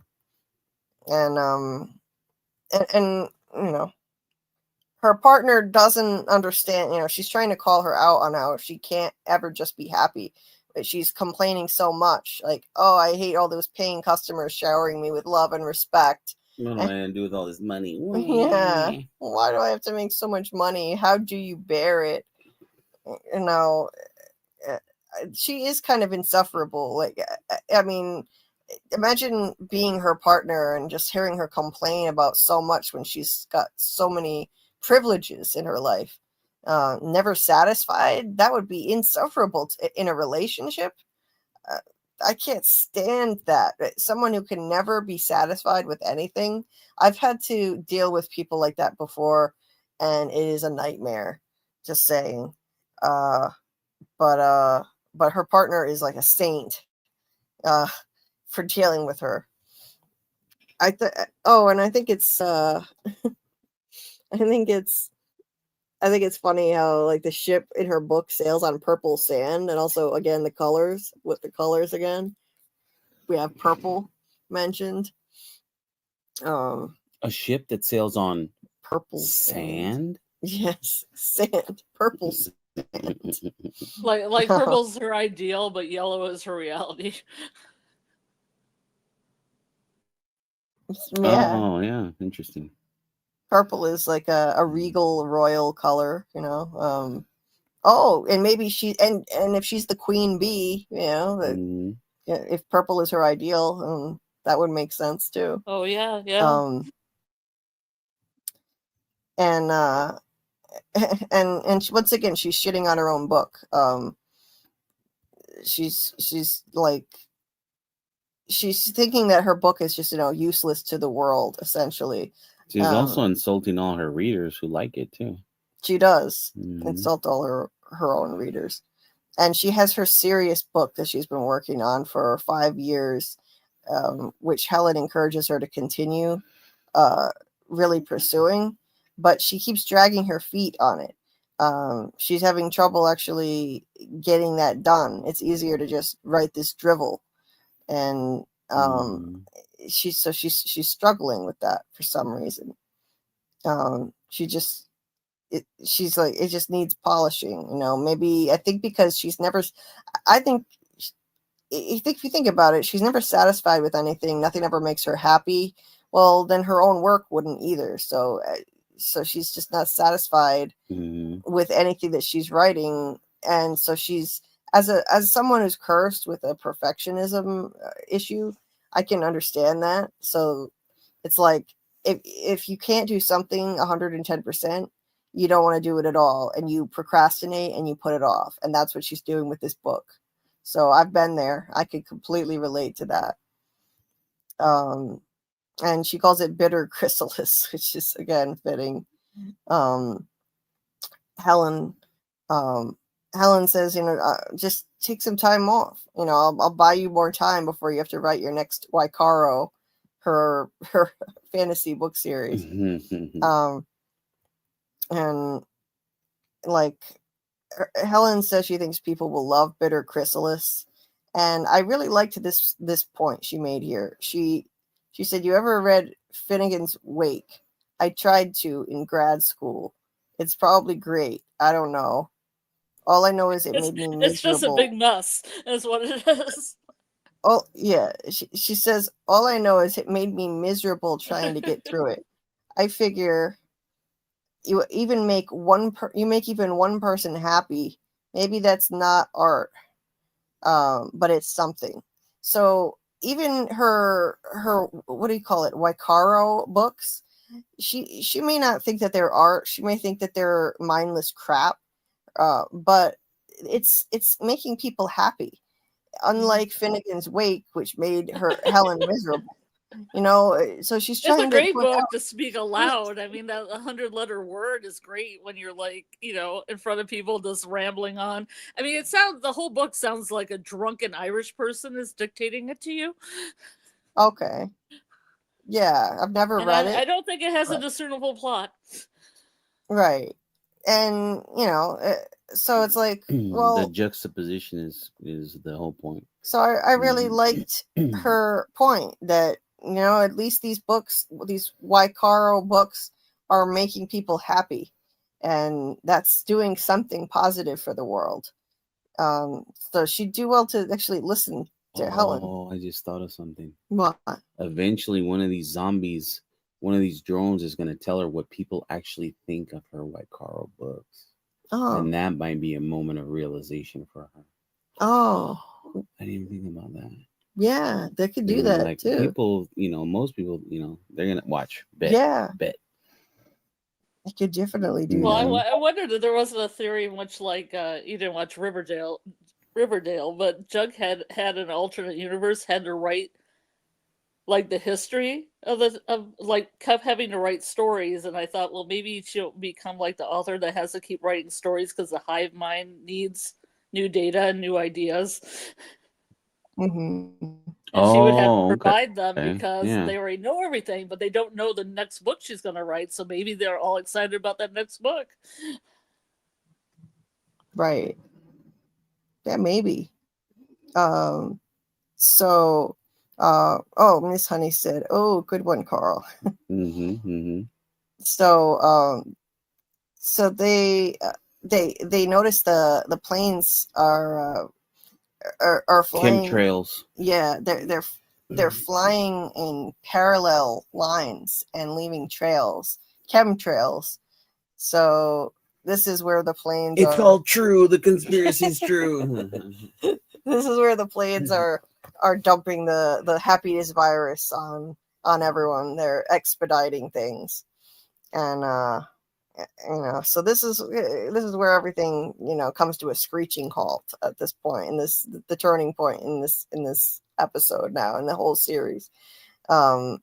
So Carol sees a car crash. She goes up and she sees the guy is passed out, and then she looks back and Carol has collapsed. She runs back to check on her, and Carol is unresponsive. Helen, you mean? Yeah. No, I mean Helen. Yeah. Helen is unresponsive, and she. See how that's her shadow. Yeah. Look at it again.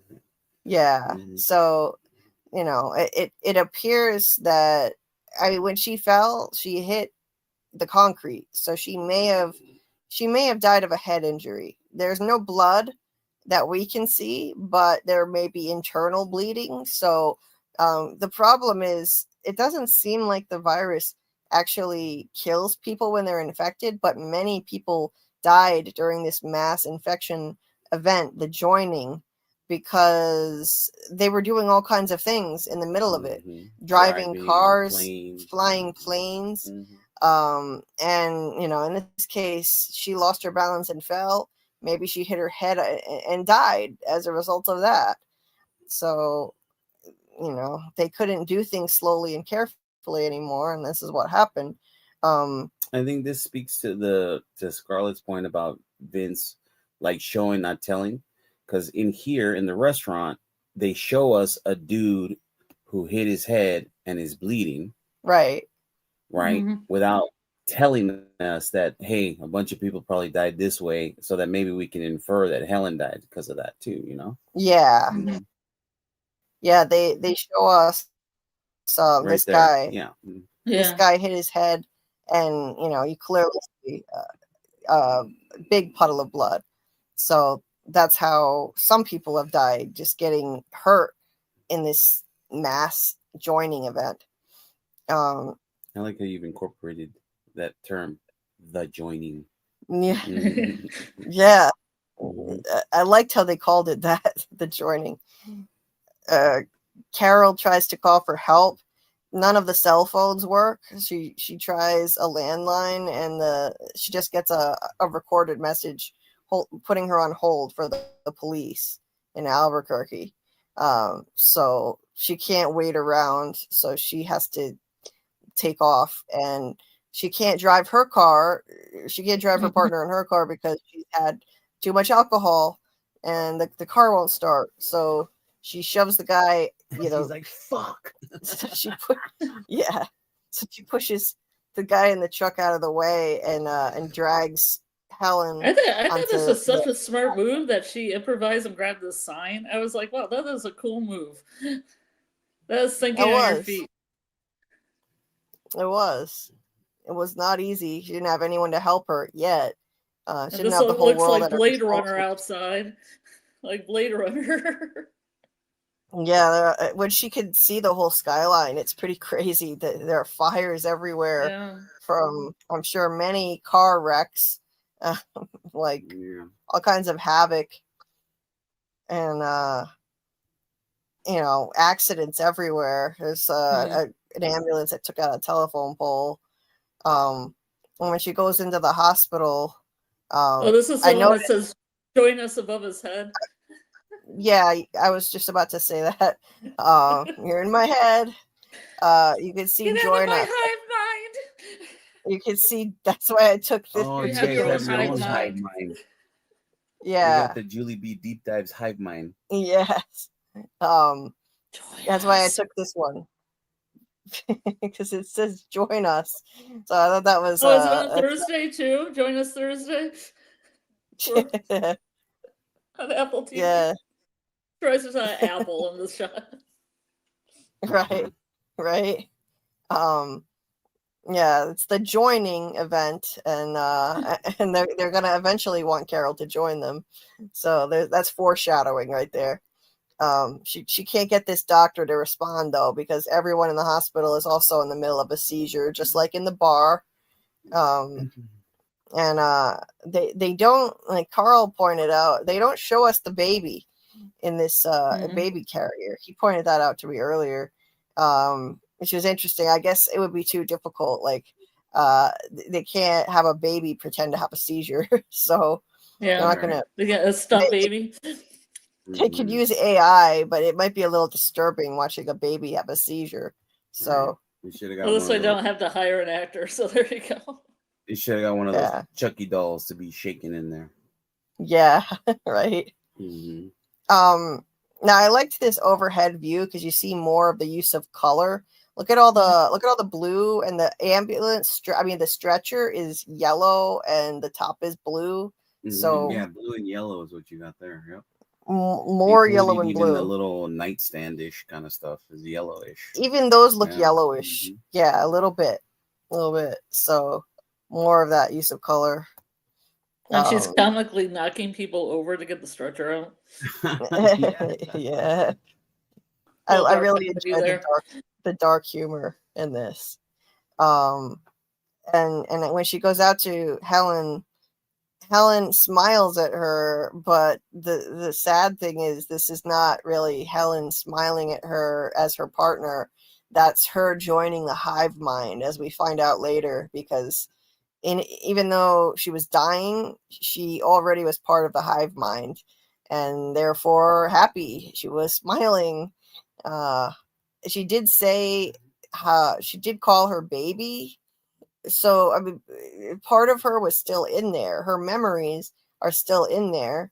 So she called her baby, but she was already part of the hive, hence the smile. And later we find out all of her memories were downloaded into the hive mind. She was part of it already, if only for a few seconds. That's all it took. So literally, like, you can be infected for only a second, and that's all it takes for your memories to be downloaded into the hive mind. It was really heartbreaking, as abrasive as Karl is as a person. It was very devastating to watch her grieving over Helen. And yet at the same time, I couldn't help but enjoy the weird Twilight Zone vibe of this as a huge Twilight Zone fan. And I really have not seen much that has ever held up to scrutiny in the same kind of quality, the same class as the Twilight Zone. Like, this is up there. This is really well done. And just the creepiness of what follows here when she sees all the people in the hospital stand up from their seizures and they all come out, and she's like, what's happening? And then of course the dark comedy, he like kisses her. She's like backing up. And then all of them are like, Carol, we're here to help, or whatever. Yeah. All in unison. Yeah. Yeah. But they all listen to her right away when she says, hey, don't touch her. Get away. They put her girlfriend down and get away, just like she said. And then it's interesting. A few minutes before, she was saying, somebody please help, somebody help, calling for help for Helen.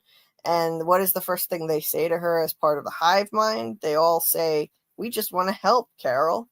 They're trying to give her what she wanted. But yeah, it's a trippy moment. I really enjoyed the creepiness of it. The way the show is able to juxtapose tragedy, sadness, and grief with dark humor is impressive. It's very well done. Like, this is creepy as they're following her, but she's also kind of funny. Her reactions, like, what the fuck? What's wrong with you people? Her reactions to them are funny.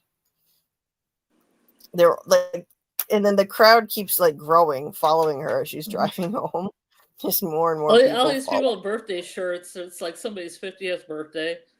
They have these 50th birthday shirts on. Yep. I just like the detail that he has in the background. There's always something going on in the background that's interesting. Yeah, there was a bus on fire. Mm-hmm. The And truck they're- had a unicorn painted on the top of it. Yeah, Mm. yeah, that was an interesting detail. When Carol gets to her house, she doesn't have the key, so she's trying to bust open the door Like it was a rock. with a rock. Not very bright. And she doesn't remember where she put the hide key, so the creepy little neighbor kids show up and offer to help her because they know her. I mean, they have Helen's memories, so they know where the spare key is, and they tell her exactly where it is and where exactly what year. Hey, April 2017. Remember? Yeah. The last time you got locked out. Yeah, that was weird. So that, of course, in the moment you're wondering, like, are they able to read her mind? But then, of course, later you find out it's because they have Helen's memories. So they're not able to read minds, as far as we know. I believe them. I don't think they're lying. They can't read minds. Creepy kids. She says, "Leave me alone," and it's not just these two. They're like, "Just give us a couple of minutes to clear out," and it's literally the whole block. They all Plus leave their those kids, I think, get in a truck in the front. Like they're gonna drive too. Those kids. Yeah, it looks like it. I love how they all talk in unison. I think that's funny and creepy. We're very sorry for your loss. She doesn't want their condolences. They all get get in their cars and leave her alone, literally. And she drags Helen into the apartment, or into the house rather, just to get her away from these people. I mean, she's already died, but she doesn't know what's going on, so she doesn't want to leave her body out there with them. I really enjoyed this sequence because I always used to watch The Young and the Restless with my grandma, and this guy is Peter Bergman, who's a veteran of The Young and the Restless. He's been on the show since the 80s. So What character does he play on Young and the Restless? he plays Jack. What's his last name? Jack. What the hell is his last name? Oh, wow. I can't believe I forgot. Tell us about the character. So it's Jack, and what is he all about? He plays the arch nemesis of Victor Newman, who's Victor Newman. Oh yeah, I know Victor Newman. He's like the patriarch of the whole show. Victor is like the badass leading man of the show, and Jack is his arch rival. They hate each other. They've practically like tried to kill each other. Like they're bitter business rivals, and they hate each other's guts. Jack Abbott. Abbott, that's it. What Alice said in the chat. In the chat. Oh, yeah. Yes, that's right. With Alice. Oh, you came back with Alice. Nice to see you. Yep. I was really psyched to see my Jack Abbott there, playing not the president, but a stand-in for the president. Who was like Secretary of Agriculture. Like not even the one they found that was wearing a suit. Yeah. It was like was he not Secretary of Agriculture? He was like an underling to the Secretary of Agriculture. He was like an assistant. The Deputy Secretary of Agriculture. Yeah. It was a person they found that had a suit at the appropriate time. Yeah, that looked like presentable or something. Yeah. Yeah. Yeah, right. I loved how surreal this was. Imagine turning on your TV and you turn on C-SPAN and there's the White House podium and it says on the screen, "Carol, when you're ready, you can reach us at this number. No pressure. We know you've got questions." And he's just standing there silently waiting for her to call. It's so that's funny. Creepy, surreal, funny. I loved that. And then, of course, she calls and he directly addresses her. And expresses empathy, how difficult this must be for her with all the death and destruction she's witnessed tonight, especially Helen's passing. You know, please know that none of that was intentional. You have our deepest condolences, and you're in no danger. You are perfectly safe. Why does it not feel that way though? Yeah. He also says your life is your own. Now, at first I was thinking he's lying to her, but if you take it literally, they're not really lying. In the moment, at the present, her life is her own until they plan on taking it away. As soon as they can figure Until they out, figure it out, exactly. Yeah. as soon as they can figure out how to make her part of the hive mind, then they will. But for now, yes, your life is your own. Technically, he's not lying. So yeah, I don't think they lie to her, because when she later asks, you know, how long and before you add me as a worker bee or whatever, they say, well, about a few months. It could be a She few says weeks months. to a few That's months away. Yeah, Mm. she doesn't lie to her. So yeah, I liked that. And yeah, I think he's serious that her well-being is of the utmost importance to them, because they feel this biological imperative to bring in as many people as possible to the hive. Mm-hmm. They don't want her to come to any harm or anyone else. So they mean it. They're not lying then either. It says you are safe.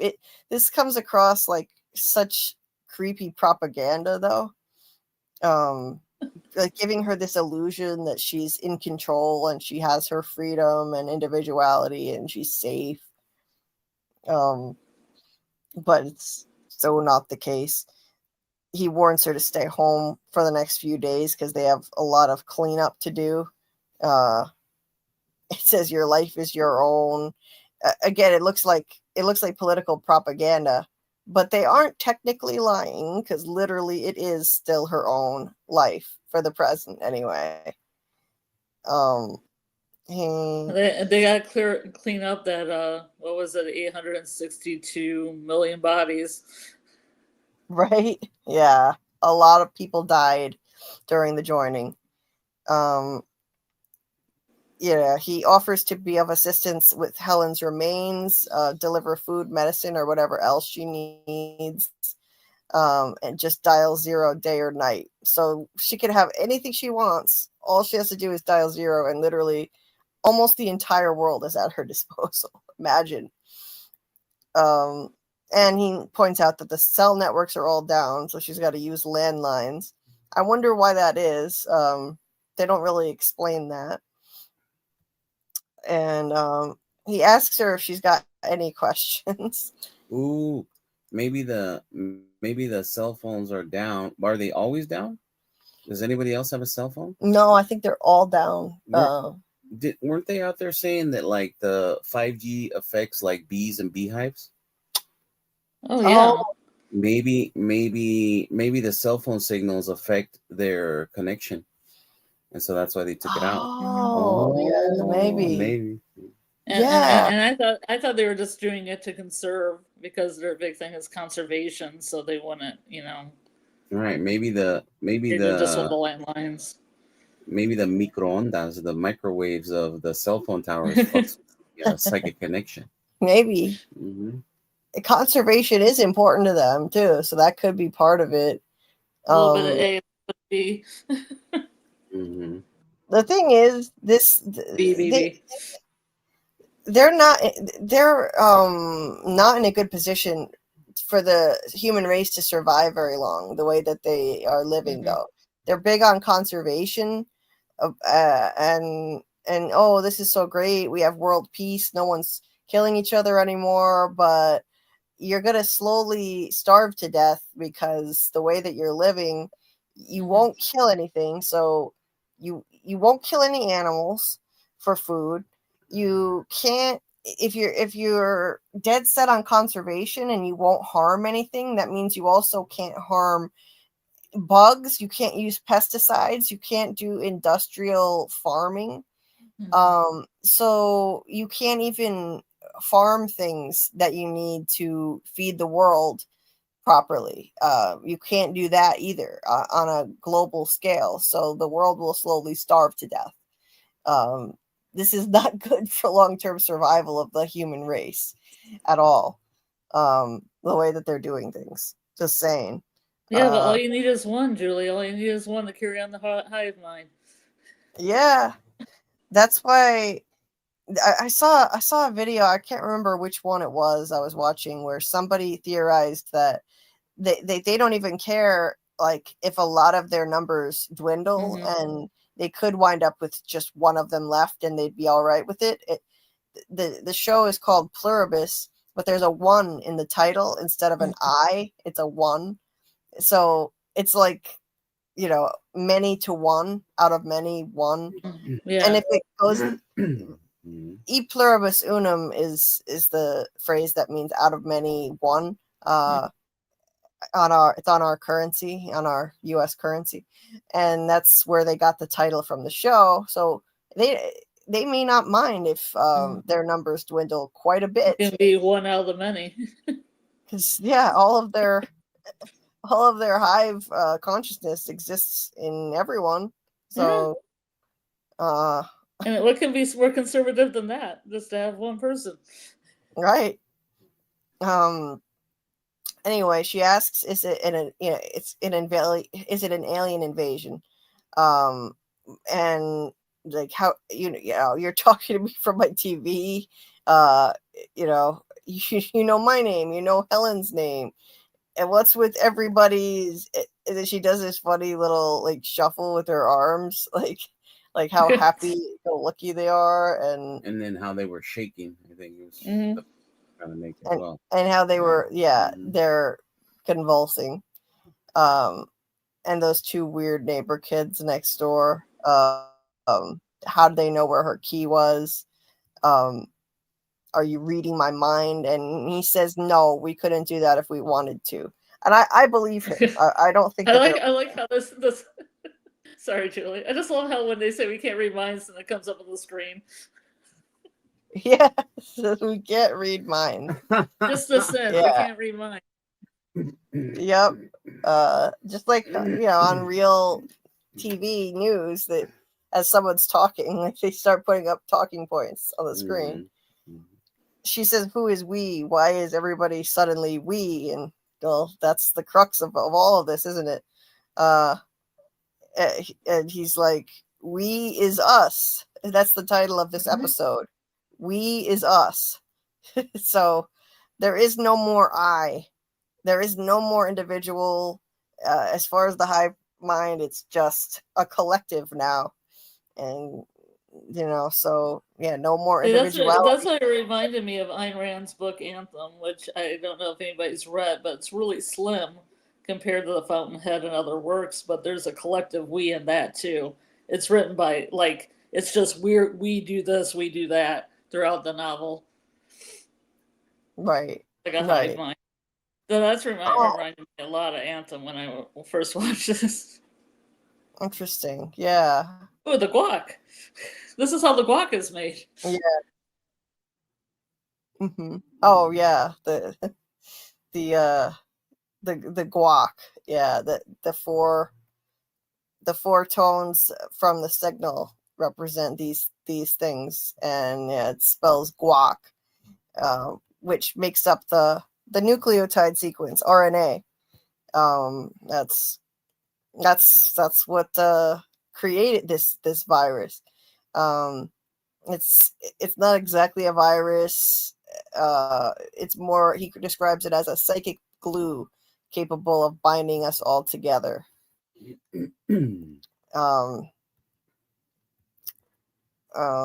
So she's like, she asks who she's talking to. And he's like, he's the Undersecretary of Agriculture for Farm Production and Conservation. But you are currently talking to every person on Earth, including Davis Taffler. We are all one. That's mind-boggling. And there's no more president. He died. there are no leaders of any countries anymore. They're not necessary anymore. No one is in charge. Everyone is basically in charge. Like, there is no leader. They all are just one collective.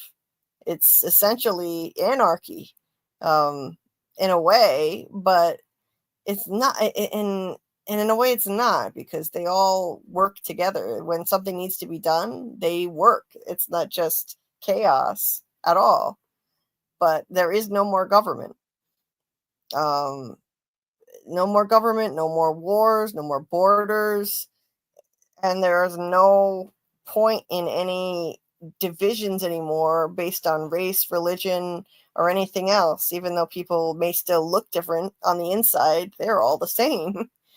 But what's the cost of all those divisions going away? You lose diversity, you lose individuality, you lose personal freedom, you lose humanity. This is not human anymore. This thing that they have become. He does also say that there are, at this point, they know of 11 other people like her who are immune around the entire world. And they'll say they'll figure out what makes you different so they can fix it, he ominously says, so you can join us. Which puts her into a fetal position on the couch. Mm-hmm. So, yeah. She doesn't get a choice. She's like, you said your life was my own. And he says, it is 100%. She says, so what happens when I say no? He's like, Carol, once you understand how wonderful this is. And then she hangs up on him. So, yeah, she doesn't get a choice. So it's like, yeah, your life is your own until it's not. It is currently, until they take over her agency. And I'm jumping ahead here, but I just want to point it out while I'm thinking of it.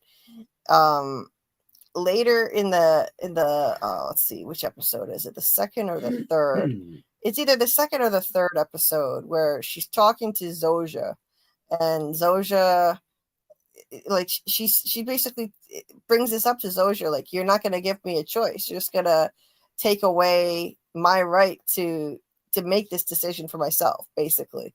And Zoja says, well, if you saw a drowning person, would you stop and ask them anything? Would you question what to do? No, you would throw them a life preserver.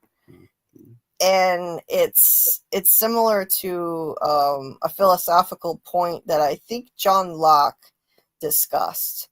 And it was about, if you see, it was also about, like, somebody, in this case, it was about somebody taking his own life. You would stop that person. If you could try to stop a person, but essentially John Locke argued against doing that. He said that everyone should have the liberty to do what they wish with their own life. If you see someone about to jump off a bridge, they have the right to do that if they choose. It's their life. And these people don't see it that way. The hive mind doesn't see it that way.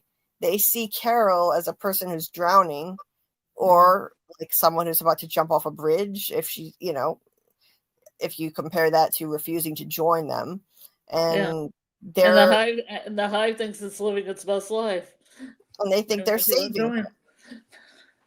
So, that brings up that philosophical quandary. Do you have the right to, force someone to be saved if they don't want to be saved? If she wanted to do something that you consider equivalent to dying, whatever, do you have the right to force them to live or not? So that's something that's been debated forever, that philosophical question. So really interesting that the show brings that up. Martin said, oh, another John Locke. Live free or die alone. Oh, Call yeah. his number. Call his number. Leave a message Yeah. for Carol. You want them off? You want Tell them him off? she's not alone. No. You want them off? Yeah, Martin said oh, another John Locke. Yes. Not from Lost. Oh. He said, "Who are we to tell anyone what they can't do?" Yeah, I Don't tell me what I can't do. to quote that other John Locke from Lost. Yes. Oh, here, who's this? John. I think I'm going crazy.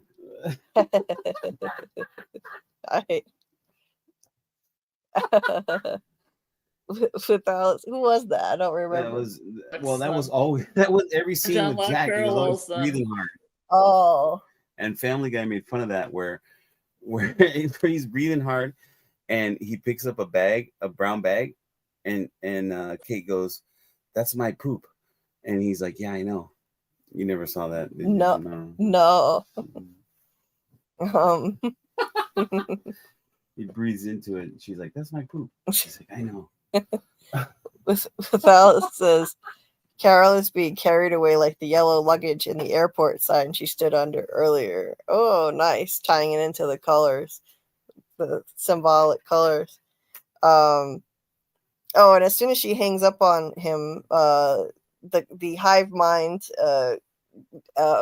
what's his name? Davis guy from the hive mind calls her back, and that's where that you hear her voicemail.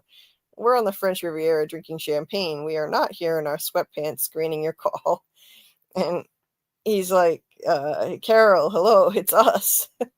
We're sorry we upset you, Carol. We only want to make you happy." And why does the hive mind want to make her so happy? I think it's because they want to convince her not to fight them anymore. They As long as she clings under her rage and her unhappiness and her grief and all of these things that make her human, then maybe she can resist whatever they're trying to do to bring her into the hive mind with them. So that's why they want to please her so much. Not because of some kind of altruistic impulse. Let me see. So that's the end of episode 1. I've got to pick up the pace if we're gonna get done soon enough to manage my pain. But let me check in. Yeah, but let me check in with the chat before I jump to episode 2 here. I think it'll get a little easier. Episode 3, I had the least amount of pictures for, and it was the shortest episode, so we're able to get through that one the quickest. Well, and also we spent like 40 minutes talking about it before you actually started. Yeah. But I mean, I think that was kind of, there's a lot to talk about, regarding the show. And I'm glad we did, but maybe we got a little carried away. Anyway, so Miss Honey said Helen was a female Captain Save-A-Ho trying to fix Carol. That's funny. Kwan said you can never satisfy the unsatisfied. 100%. Her partner Helen putting the books up on the top shelf let us know so much about their relationship. Absolutely. She was there to unspoken. She just looked and she knew what to do. Yeah. She knew her very well. Therefore, let's not forget, now the hive knows her just as well because they have Helen's memories, so they know her intimately, in more ways than one. Whoa! So they know what makes her tick. They know what makes her tick, and so that's not a good thing that they have those memories of Helen. For not good for Carol. The queen bee Carol wears yellow, Kwan. That's what I'm thinking. Buzz. And yeah, like Ms. Honey said, Helen was also her manager. Yep. Busy bees. Yeah. He said, as soon as I saw Helen, I knew she wasn't going to make it through the first episode. Oh, good catch. He said, I just started watching a movie called The Empty Man, and it is quite good. It just throws you in, and you have no idea what's going on. Oh, that sounds cool. Like, rather than just holding your hand, I enjoy becoming a fly on the wall and trying to figure it out. And me too. I'll have to look that one up. I told my conspiracy nut friend to watch the show just because they have chemtrails for you. That's funny.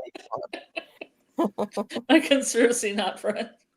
Yeah, he meant to write conspiracy nut friend. Yes, seeing Helen like that was brutal. Agree. With Alice said, shout out to the waitress who didn't even drop the drinks during this whole thing.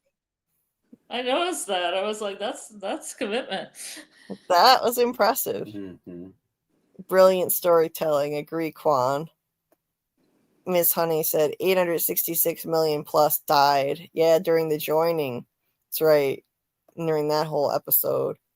Quan said, I love how Carol compared herself to Stalin. Oh. Did she? I don't remember that. Oh. Wow. She's like, I'm the worst mass murderer. She said that in episode 2, I think. I'm the worst mass murderer since Stalin. Yeah. Right, that's right.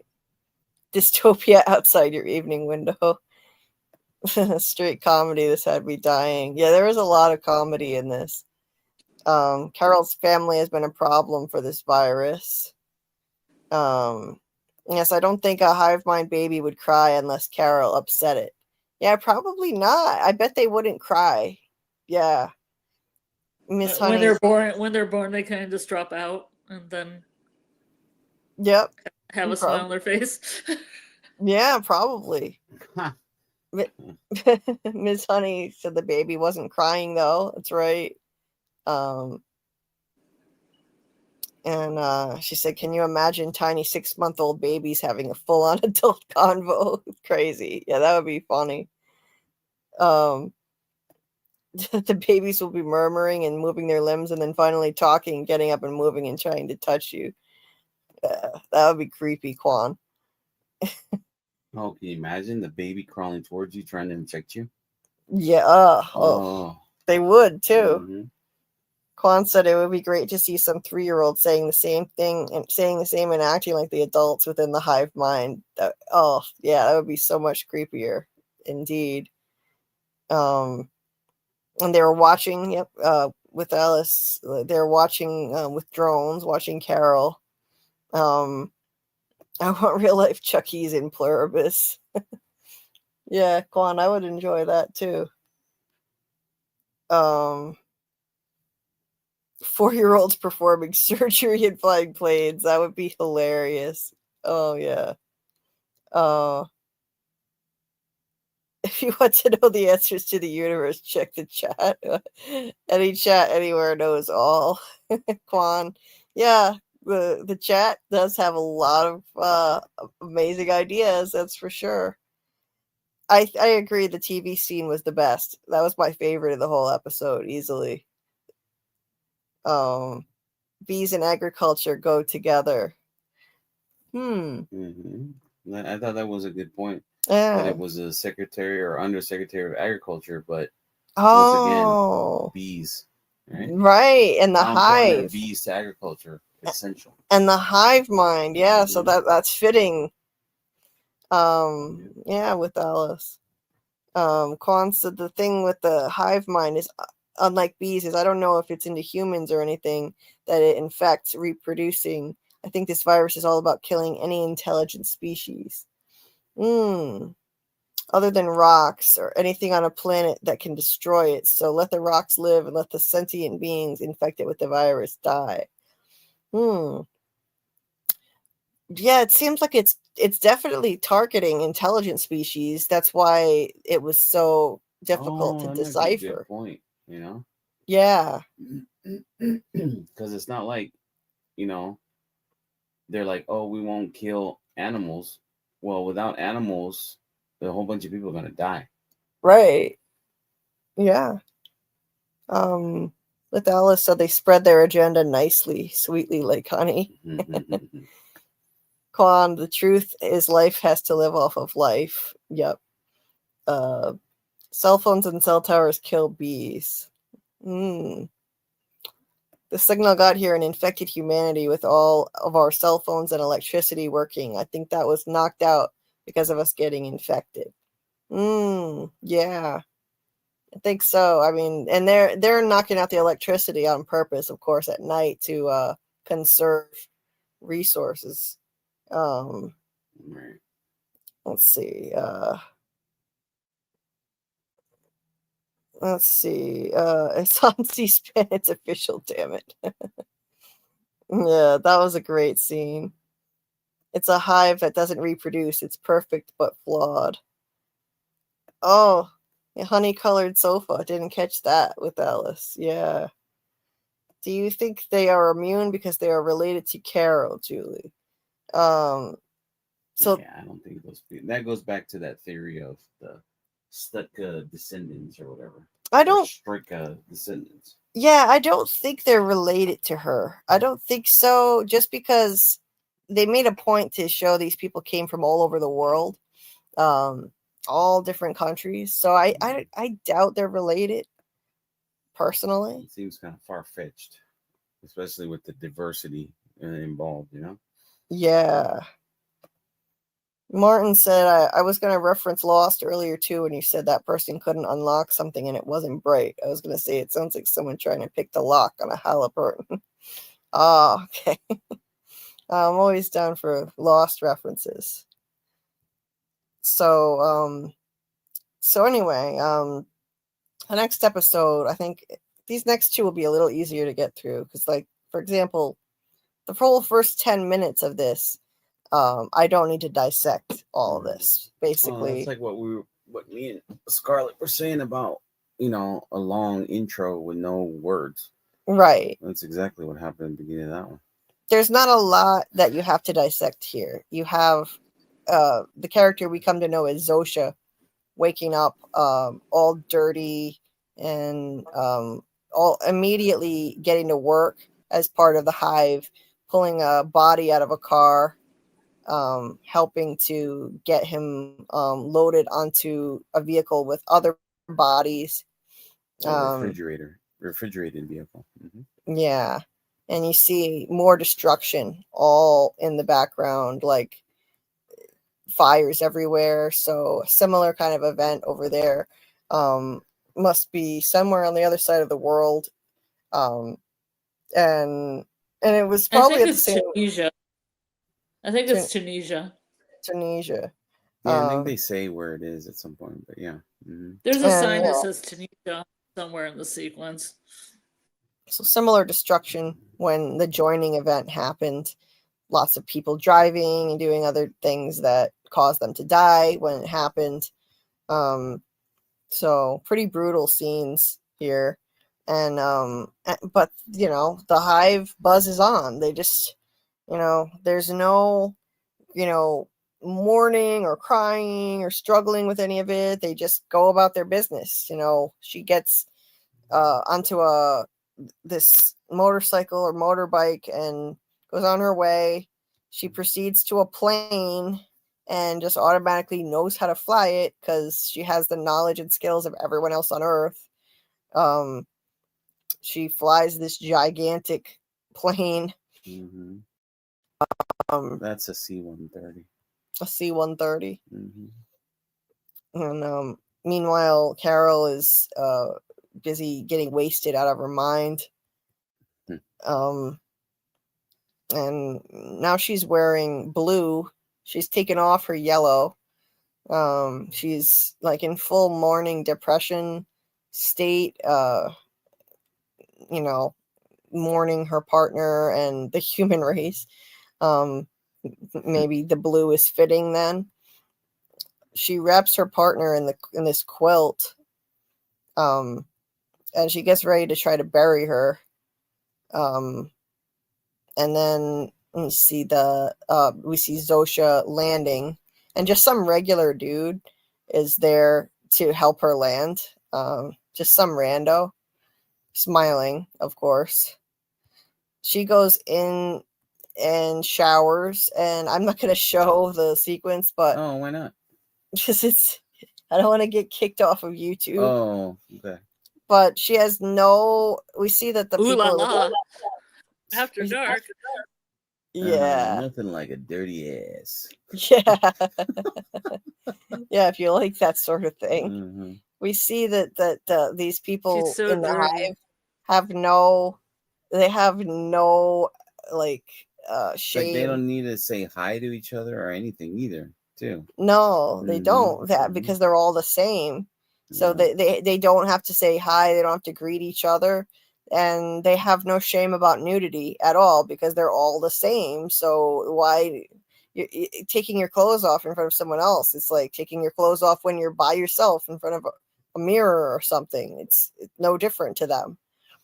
They're all in their minds they're the same. So she just showers, she just walks naked into the shower, no one even like bats an eye, and she cleans herself up and shows up for duty to Yeah, I see. like that makeup kit that was the flower that opened up. That was really cool. Oh, that thing was cool, wasn't it? That was Yeah. cool. I might get one of those. I don't know where to get one of those. They probably made it as a prop, but I want one. Yeah, it was cool visually.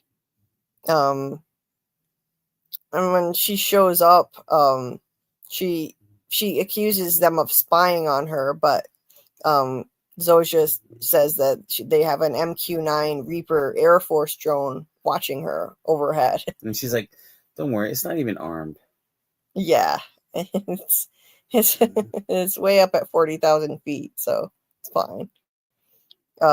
They're worried about her hydrating. Like she's been working for way too long. She's not hydrated. She brings her water. Carol suspects that there could be something in it to make her turn into one of them, but she attests that it's fine. She's got the knowledge of the exact dude who bottled the water at the Aquafina plant on May 8th. She can even say the exact day. So they literally have every bit of knowledge anyone could possibly have on Earth. Like it's better than AI. It's better than AI because AI wouldn't know something completely random like that. Like some dude just watched as that specific bottle was filled on May 8th. And so we find out that she was sent there because the hive mind believes that she's someone that Carol might like. And she's on the verge of heat exhaustion. Every medical doctor on Earth agrees that she could be in trouble now. Carol still won't drink the water. But they selected her to come there because she is like a female version of Carol's leading man from her books. Raban. She looks a lot like him. So there they are side by side. You can see the similarity there. It's kind of a feminine looking dude. Yeah, originally she wanted the character to be a woman, so now the dream is fulfilled. Yep. So very clever. Emotional manipulation, like I said earlier. Since she doesn't have any loved ones who are part of the hive mind. Apparently she has no family she cared about who died in this ordeal or became part of it. Shout out a great car, Corolla. Oh, this car here. That's an old Corolla. Another Gillian deal. He's always got cool cars. Cool and or interesting. Shout out AMC Javelin. Oh, nice. Shout out Pontiac Aztec. It's blue. And it's a very bright, striking blue too. More color symbology, I'm sure. Yeah, Corollas are amazing. It's all I've ever owned. But yeah, she's like, you're supposed to be my character, Raban.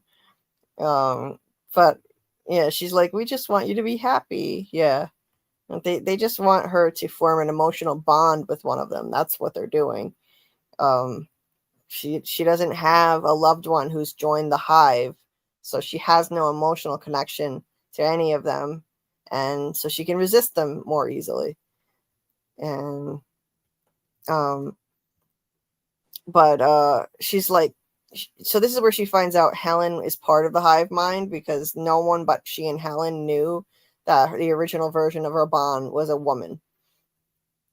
So no, they're not mind readers, but yeah, she's got Helen's memories, and she claims that the joining was the greatest day in the history of humanity, and Helen thought so too. She joined before she passed, which, that's even harder for her to take, honestly. She's not Carol is not even happy about this at all. Real quick, Shadow said goodnight. So he's like, okay. Checking out. Mm-hmm. Let's see. Shadow said, I'm falling asleep. I will catch all of your wait, what does it say? Yelster. Yelster. All of our loves and happy and well wishes. So good night, Shadow Skull. Thanks for being here. Appreciate you.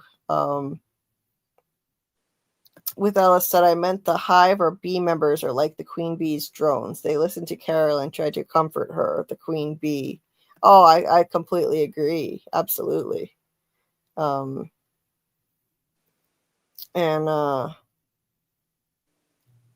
Miss Honey said Carol never asked for Zosia's name and kept calling her Pirate Lady until the Air Force one dude said her name. So rude. Yeah, that's true. She never did. Quan said it was the Middle East somewhere. It's no big deal. It just shows you how it's worldwide, right?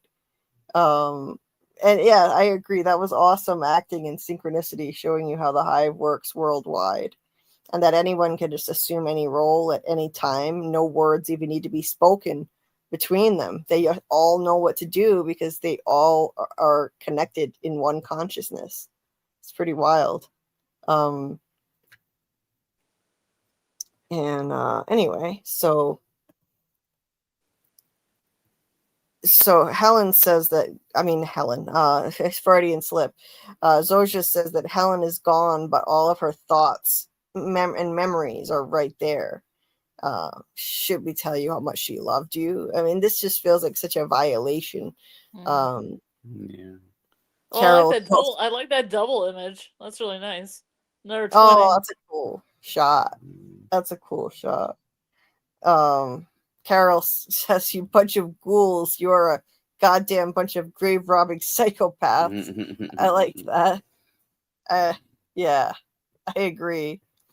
She's like, you were the reason she's dead, and now you're gonna speak for her. Yeah, it's really violating. But then when she screams in her face, we have we see what happens when you scream at them. These are very fragile beings. They go into some kind of shock, and not just her, but every single one of them attached to the hive mind. They cannot handle rage of that level. They can't handle being yelled at like that.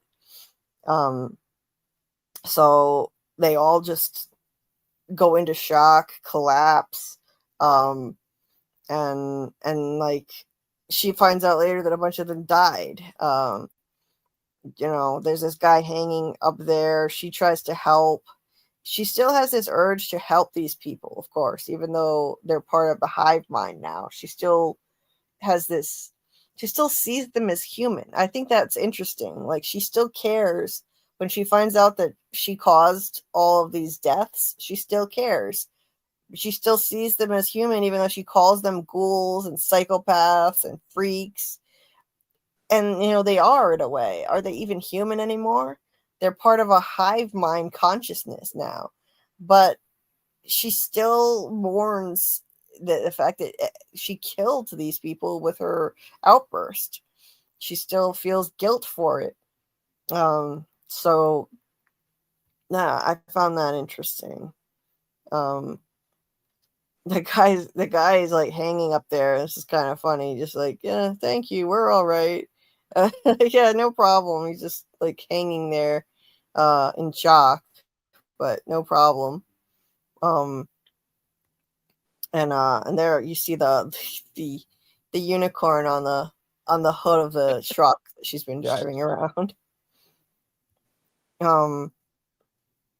So Carol calls the number and says the pirate lady can come back. She calls her the pirate lady. She finds out she's the one who made everyone freeze like that. And so she tells her that they're affected by her emotions, the negative ones. If they're directed at them, they can be tough to take. She doesn't want to even tell her how many people got hurt and how many died. So like there's a long pause and she looks kind of sad, like she does care. And Carol starts throwing up. So Carol really does care and feel remorse for it. But like the fact that they're this fragile, to me, this has to be an alien race rendering the human race docile and so vulnerable that they would be so easy to conquer. Like a weapon. It's a weapon they're using. Yeah. All you have to do is yell at them and they go into shock, and so many of them die. They'll do whatever you say. Like, could they be any weaker?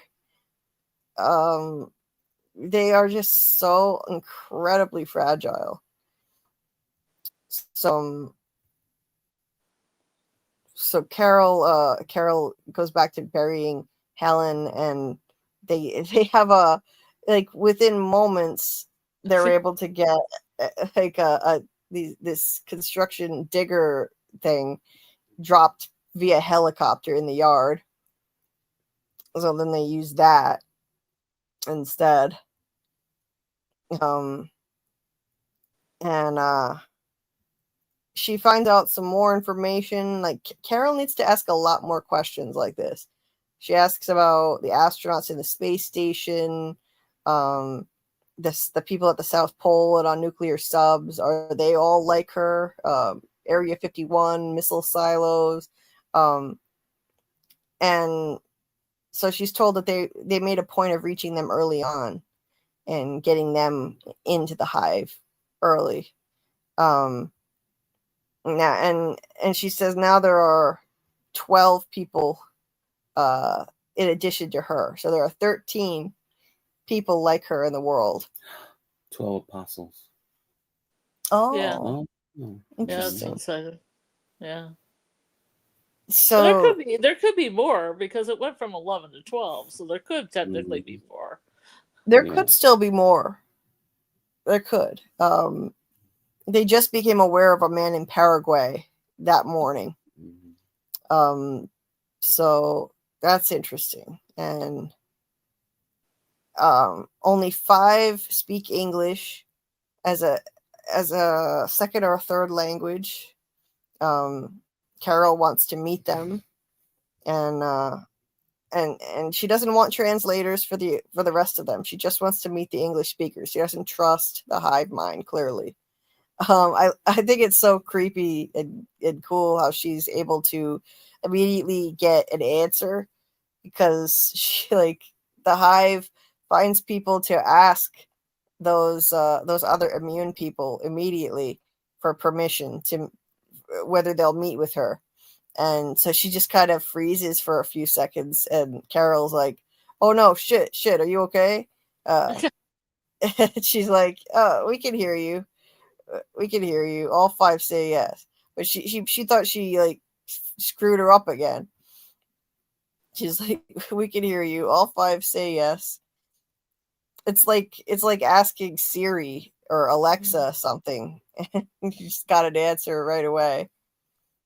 And then this was funny how they had the TGI Friday waitress. Oh yeah. Flying the plane. Oh yeah. Well, the bling. She's probably the closest person available, and you know, it doesn't matter who flies it. They all have the same skills. Everyone on Earth has the same skills and knowledge now. That was funny. Yeah, she's like, who's flying this thing? That gal from TGI Fridays? Zosha warns Carol that their lives are their own and they can't protect them from each other. So, so like they can't control what could happen when you get them together. They still have free will. Whereas the people in the hive, they're all peaceful and nonviolent. They're not going to hurt anyone. They can't. They can't harm anyone. But yeah, like that's the difference between them and free thinking individuals. They can still hurt each other. That's the trade-off that you have for having your individuality and your freedom. You do have to, run the risk that you could get hurt, that someone could choose to hurt you. But I think I'll take that over being part of this mind-numbing collective any day. I'd take the risk. I'll take the risk and stay part of the human race. Well, she meets these people. They're from various countries around the world. And, all of them speak English as a second language. Couldn't stand this chick Lakshmi. She was really irritating. Yeah. And then they meet the family members who are members of the hive. Who introduce themselves as like, this individual is blah blah blah. This individual, because they're not individuals anymore. They're just shells. They're pod people. It's all they really are. They're just empty shells. They're just vessels for the collective hive mind now. And they still spend time with their supposed immune family members. They're supposed family members who are immune, but are they really who they are anymore? No, they're not. It's just an illusion at this point. And the gentleman from Mauritania, he's flying in on a specific aircraft that he requested, which took a bit longer, which is highly entertaining. Kumba Diabate, he shows up in none other than Air Force One. Mm-hmm. That's a guy of imagination. That was extremely clever. I loved that. Mm-hmm. Bienvenue aboard. So they meet up in Spain. And they have their tete-a-tete on Air Force One. It makes you think, like how many of us would be like this guy? What's his name? Diabate. Is that his name? Mr. Diabate. Like, would you be a Diabate? Would you request Air Force One and a harem full of ladies and travel the world? I'll plead the fizziff on that one. Fizziff. Yeah, a couple months. I mean, be creative. Yeah. I mean, it would be tempting, to say the least. If once again, all of a sudden, money would be no object. You could go anywhere, do anything you wanted, have anything you wanted. It seems like paradise. But eventually it would get old. It would get empty. It wouldn't mean anything anymore. Oh no, I'm gonna have to charge this soon. Carol, of course, is smart to inquire if anybody has training in biology or genetics. Is anybody a doctor? Unfortunately, they're none of those things. No background in science of any kind. And this is who the future of humanity lies with. These people. These people are. These people are pathetic. Carol is the only one with any fight in her here. And she's determined. Like, she's trying to rally them to put the world right, as she says. But these idiots don't give a shit. They literally ask her why. They're sitting there with their champagne, and they've still got loved ones because their loved ones are plugged into the hive, and they're fine with it. Like, if you ask me, they're too okay with it. I think they should have been a little bit less chill about it, at the very least. I can understand how they'd be more amenable to the situation because they still sort of have their loved ones, but they should be more upset than this. I mean, how dumb are they, really? It's one thing to be a diabete opportunist type and just want to use this to, you know, do whatever he wants and live like a king. But it's like one of those end of the world scenarios. Like, now you can do anything you want because the world is ended and there's no one to stop you from doing anything or going anywhere. But the rest of these people, they're just dumb, to put it, in a basic term. They're really, really stupid, naive people. And she literally has to try to explain why you should want to save the world. But, I mean, is it even possible to save it? She's really fighting a losing battle without scientists on her side. Is it even possible to cure this virus? It's like,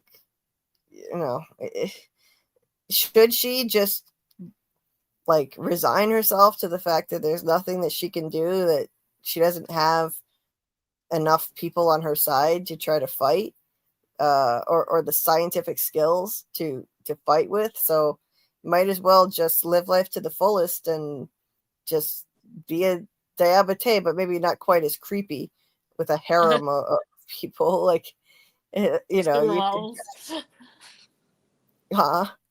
Some supermodels. Yeah.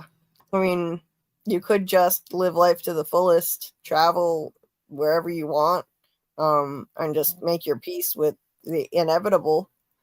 But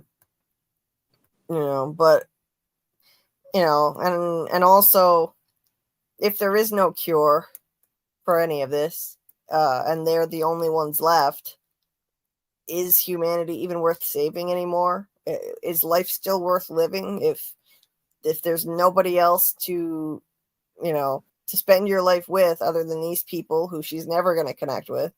What makes life worth living? That's another question that the show brings up. And what's the value of humanity and individuality in this kind of a dire situation in the world? Let's say it is worth it. It is going to be worth it in the end. Even if she doesn't have much suitable companionship, it's worth it to still remain herself, I think. But this guy doesn't see it that way, and he's like, why this? The situation seems pretty nice right now.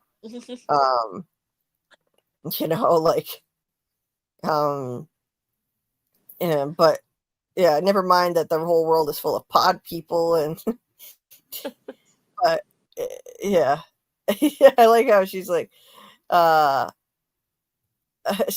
meanwhile, everybody everywhere else has turned into some kind of fucking pod person, and it does not matter how nice they are to us, or how many supermodels they send to peel our grapes and jerk us off. That does not change the fact that this is not right.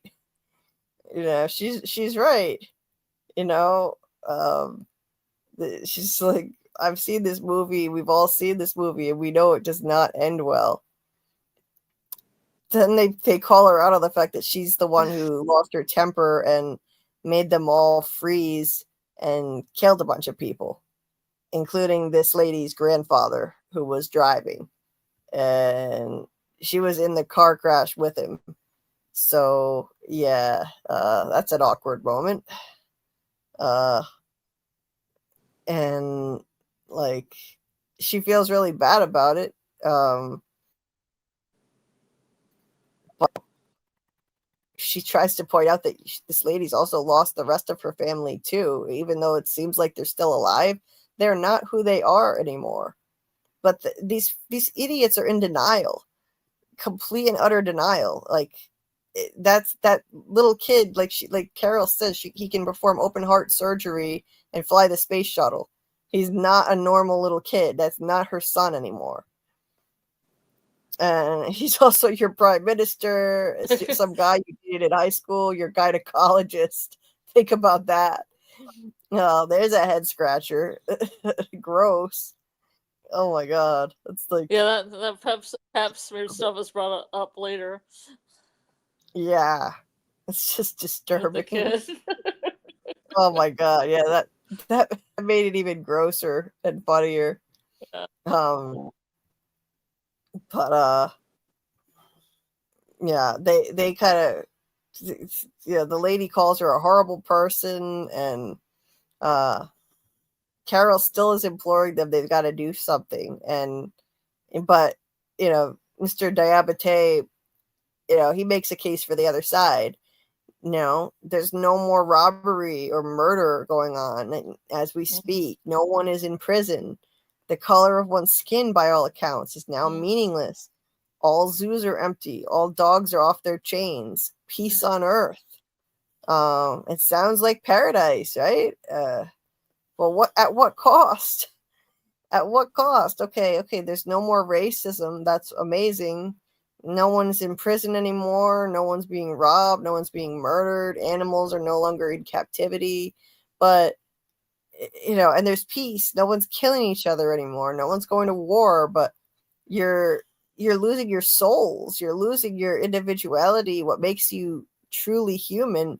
And without the possibility of conflict, does peace even have any meaning anymore? And without sadness, does happiness have meaning anymore? You need the contrast. You need the alternative to appreciate anything that's good. You need the bad. You have to have both to give life its meaning. And it's like this Switchfoot song that I always loved. It's called "The Shadow Proves the Sunshine." You need to have that to know that the sunshine exists. You need the shadow. You need the darkness to recognize the light, to give the light its meaning. And if you don't have that, then everything is just empty, meaningless. It's not perfection. It's not paradise. It's just an empty facade. And the peace, at what cost? Humanity has been reduced to this monolith, this freakish, inhuman monolith. So of course there's peace on earth. They're all one being. They're not going to fight each other. Why would they try to kill or fight each other? They're all the same person inside. Yep. They're all the same now. And she tells them, ask yourselves what's been lost. Even if all that is true. And I obviously I already listed all that's been a lot that's been lost. Also, by the way, this is not good, emptying the zoos. It's very bad to just let loose a bunch of animals that have only ever known life in captivity, and they don't know how to fend for themselves in the wild. Or injured animals, because a lot of zoos maintain injured animals. Yeah. You can't do that. You can't just... This lady was funny. She saw a giraffe outside eating almonds off her tree. It's very Last of Us. Yeah, it is. She was eating the opposite reaction. Yeah, that was funny. Yeah, you can't just let all the animals loose from the zoo. The best that you can do is stop breeding them.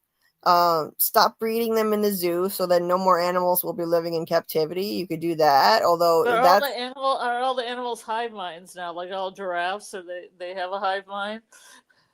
yeah. I wonder what's happening with the animals. Do they all have their own individual hive minds for each species, or imagine if they all have one collective hive mind, even with people, we could all have the same memories as, a bunch of like tigers and giraffes and it's kind of weird. Bugs, all the bugs.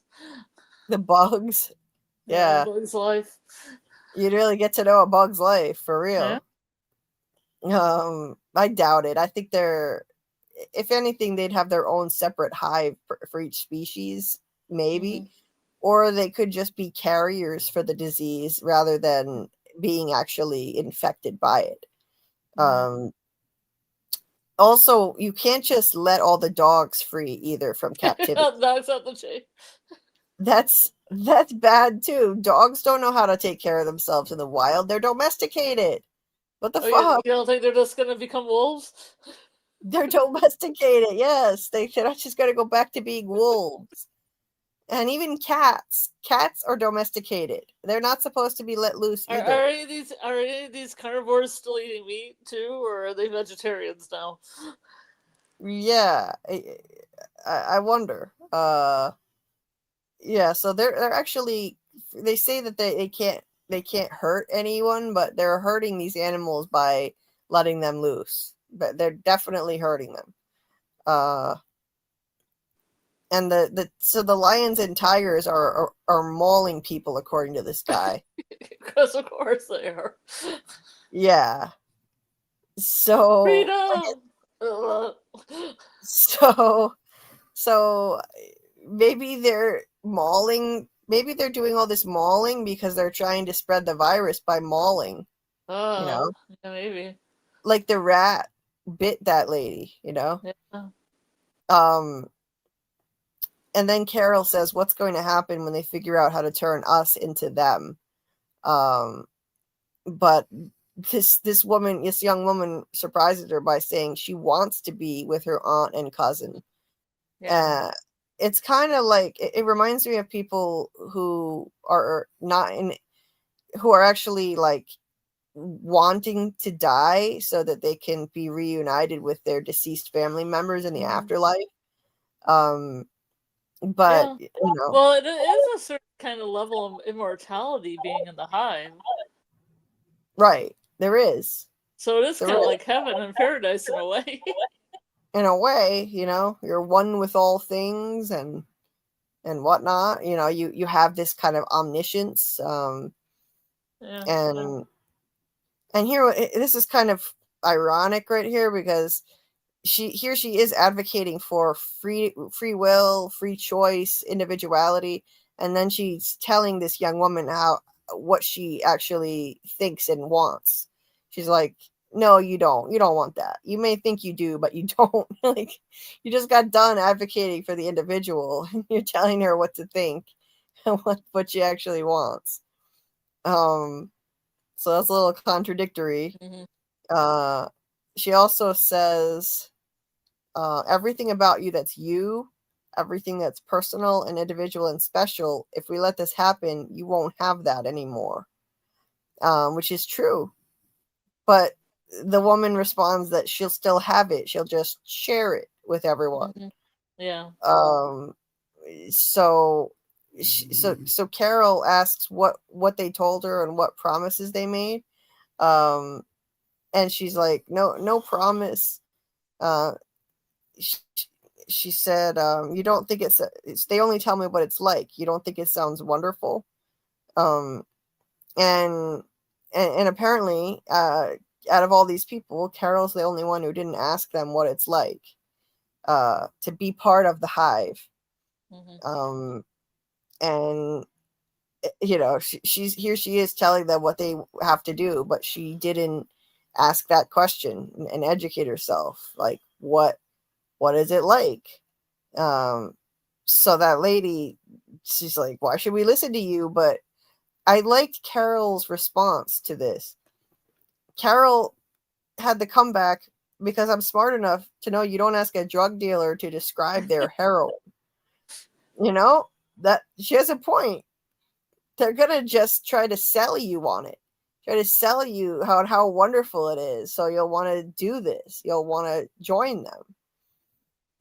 Makes sense to me. So she's like, she wants to know what they think they should do, and she's open to suggestions, and all Diabete wants to do is just eat. Of course, just more bodily pleasure. That's all he cares about. So, another really cool moving in tandem scene here with the people serving the food. They all present it in unison and step back in unison. Really well done. They're all in leopard for their lack of liking using animals. They have leopard coats and leopard suits on. Yeah, that is kind of ironic and contradictory, isn't it? Yeah, there's a lot of cat. Also, there's a lot of cat references in this show. Yes, there are definitely wild cats and domesticated cats. Now, Zosha explains in this scene that they don't kill. So they can't serve lobster because to do that they'd have to actually kill it themselves. You kill lobster fresh to serve it. So they serve them chicken, fish, beef, and vegetables that are the freshest they could find in the local markets. But once that's gone, that's it. No more meat. When they run out, and they're going to have a lot of difficulty farming without using, certain things like pesticides and chemicals. Like, they're not going to be able to do factory farming on the level they need to feed the planet, especially without meat, having to just rely on crops for the whole world. It's going to be a huge challenge. I think a lot of people are going to die. They're going to wipe out. For all their talk about not wanting to hurt anyone, this is going to be very detrimental. And they won't even kill bugs. We got the wasps. Sting them. Wasps. And they try not to step on bugs or anything, So, I believe them. They can't purposely end life. I believe them. I don't think that they're lying. There are I've heard some theories that maybe some of the people who are immune are faking, that they're actually part of the hive and they're acting like they're cool with the hive so that Karl will join them. I don't think so. I don't think it works that way, personally. I think the hive, they don't deceive, they don't lie, and they wouldn't pull that kind of ruse on Karl. I don't get the sense that that's how they operate. I think we should take them not to say take them at their word, but I get the sense that they're genuine in what they're saying. And I could be wrong. Who knows? Maybe they're lying. But that's the impression I get so far. And Karl points out the irony that they won't step on a bug, but they'll enslave the entire planet. And because they're all like busy workers, like worker bees, and they don't have any choice in it. Zosha claims the joining is the antithesis of slavery, like it's somehow freeing them. But is it really? Because like Karl says, nobody got a vote on whether they wanted to join. They don't have a choice. They don't have the choice, so like nobody was asked. But Zosha says that basically they can't help but bring people in. It's a biological imperative, like breathing. So it's involuntary. But then once they join, they understand how wonderful it feels and all. So yeah, like they don't have a choice. They have to, you know, like continue to spread their seed, as it will, as it were. But Carol then presses her on how many people died. So the It's like, intention, must you curse so much? That's a funny line. yeah, it's like, must you curse so much as a child present? Yeah, that of course she goes into that whole line about how, yeah, what kind of speculum do you use Yeah, for exactly. your Plastic. yeah. And he's like, both have their uses, like the kid has memories of doing exams, gynecological exams. Oh yeah. Way to creep his mom out. Anyway, though, Zosha says that they didn't intend for anyone to die, and at first nobody did, because they did it more slowly Yeah. in the first month. Individually, they'd bring in people more peacefully, slower, just thousands every day. But then the military discovered them. Probably the U.S. military, I'd be willing to bet. To avoid even more bloodshed, they had to accelerate the process. So because they did this accelerated joining event, they lost 886,477,591 people who died during that event. And she looks sad when she says it. She hesitates. She looks sad. I don't think they wanted that to happen. It seems like they really are trying to avoid hurting or killing people. And now this lady here, I don't know how to pronounce any of their names, so I'll just say this lady, because we'll probably never see her Yeah, I'll anyway. probably never see him again. I doubt it. Yeah, she points out the elephant in the room that Carol herself killed 11 million with her outburst. So who is the bad guy here? Like, is a gray area, huh?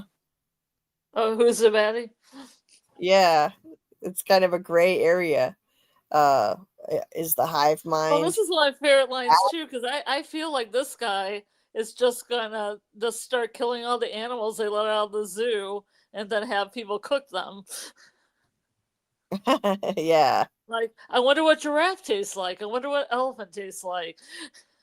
He probably would, yeah. Like, he will be a survivor because he will try to eat all the different animals.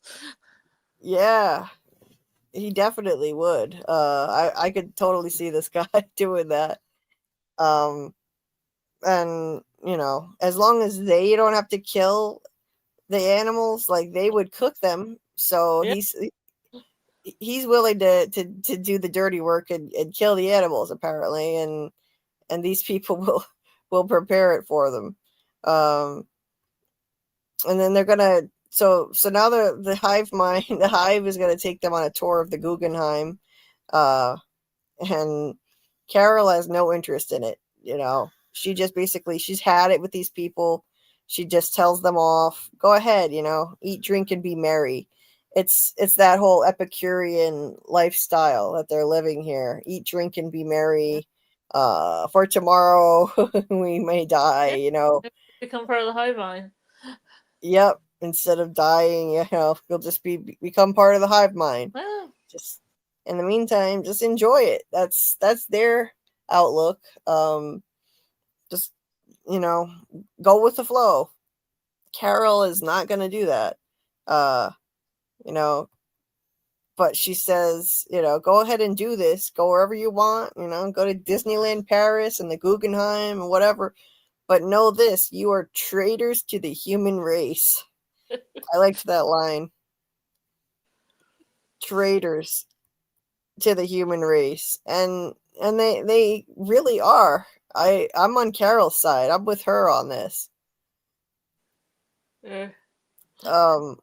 She passes out from all the alcohol she's consumed, and as the hive people try to help her, she starts screaming, "Get the fuck off me, you fucking freaks!"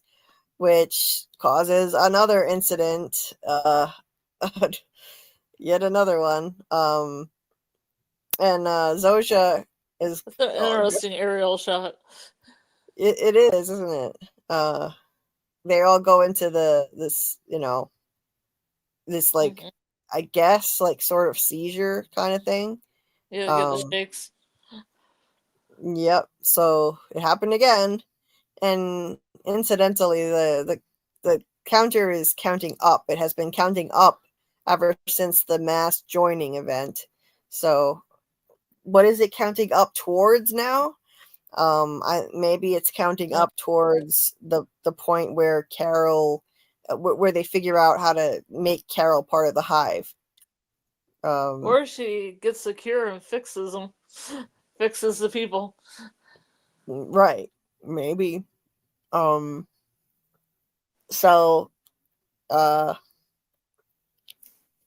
Karl asks if there's anything they can give her to make her stop doing this, and they say no. In terms of having these outbursts, she says they say no. They offer her something to eat, and they draw on some of Helen's memories of some food that she loved, and they flew it in for her, which she's not interested in. She finds out that all but Mr. Diabete left. He's stuck around, but he had an ulterior motive for doing that. Yeah. He's got his little harem here, full of gorgeous women, and he wants.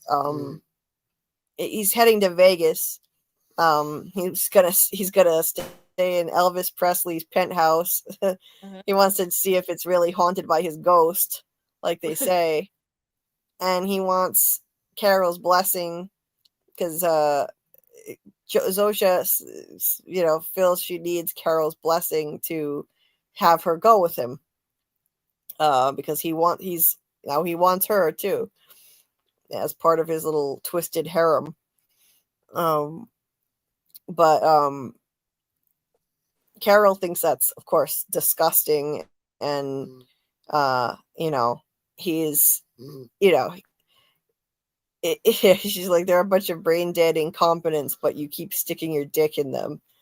And it's morally weird, because they can't say no to him, and so like he is kind of taking advantage of these people. But Zosha, when he asks these women, if any of their affection was unwelcome, Zosha says that for them, affection is always welcome. But they can't really consent. So this is a moral gray area. That is weird. Yeah. Like they wouldn't be able to say no if they wanted to. Mm-hmm. So it is weird. Casanova McBoner here wants you to join his which is hunky dory with you, provided I give you my permission. That was funny. And she doesn't want Zosha to be used like some kind of sex doll, and she's like her pimp, as she puts it. And yeah, she doesn't understand why, the whole world is ending and this is all he cares about, doing this kind of shit. But she tries to like leave the choice up to Zosha, but she can't choose for herself. She tells them they have to work it out themselves, and like people who are part of the hive can't make choices.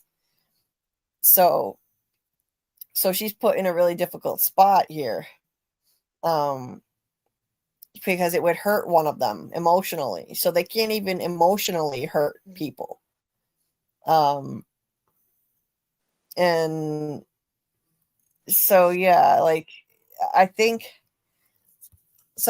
what happens here is Carol kind of forces Zosha into a choice. She ultimately does go with this guy. I mean, probably because he had more of a preference than her at the time. He was wanting her to go.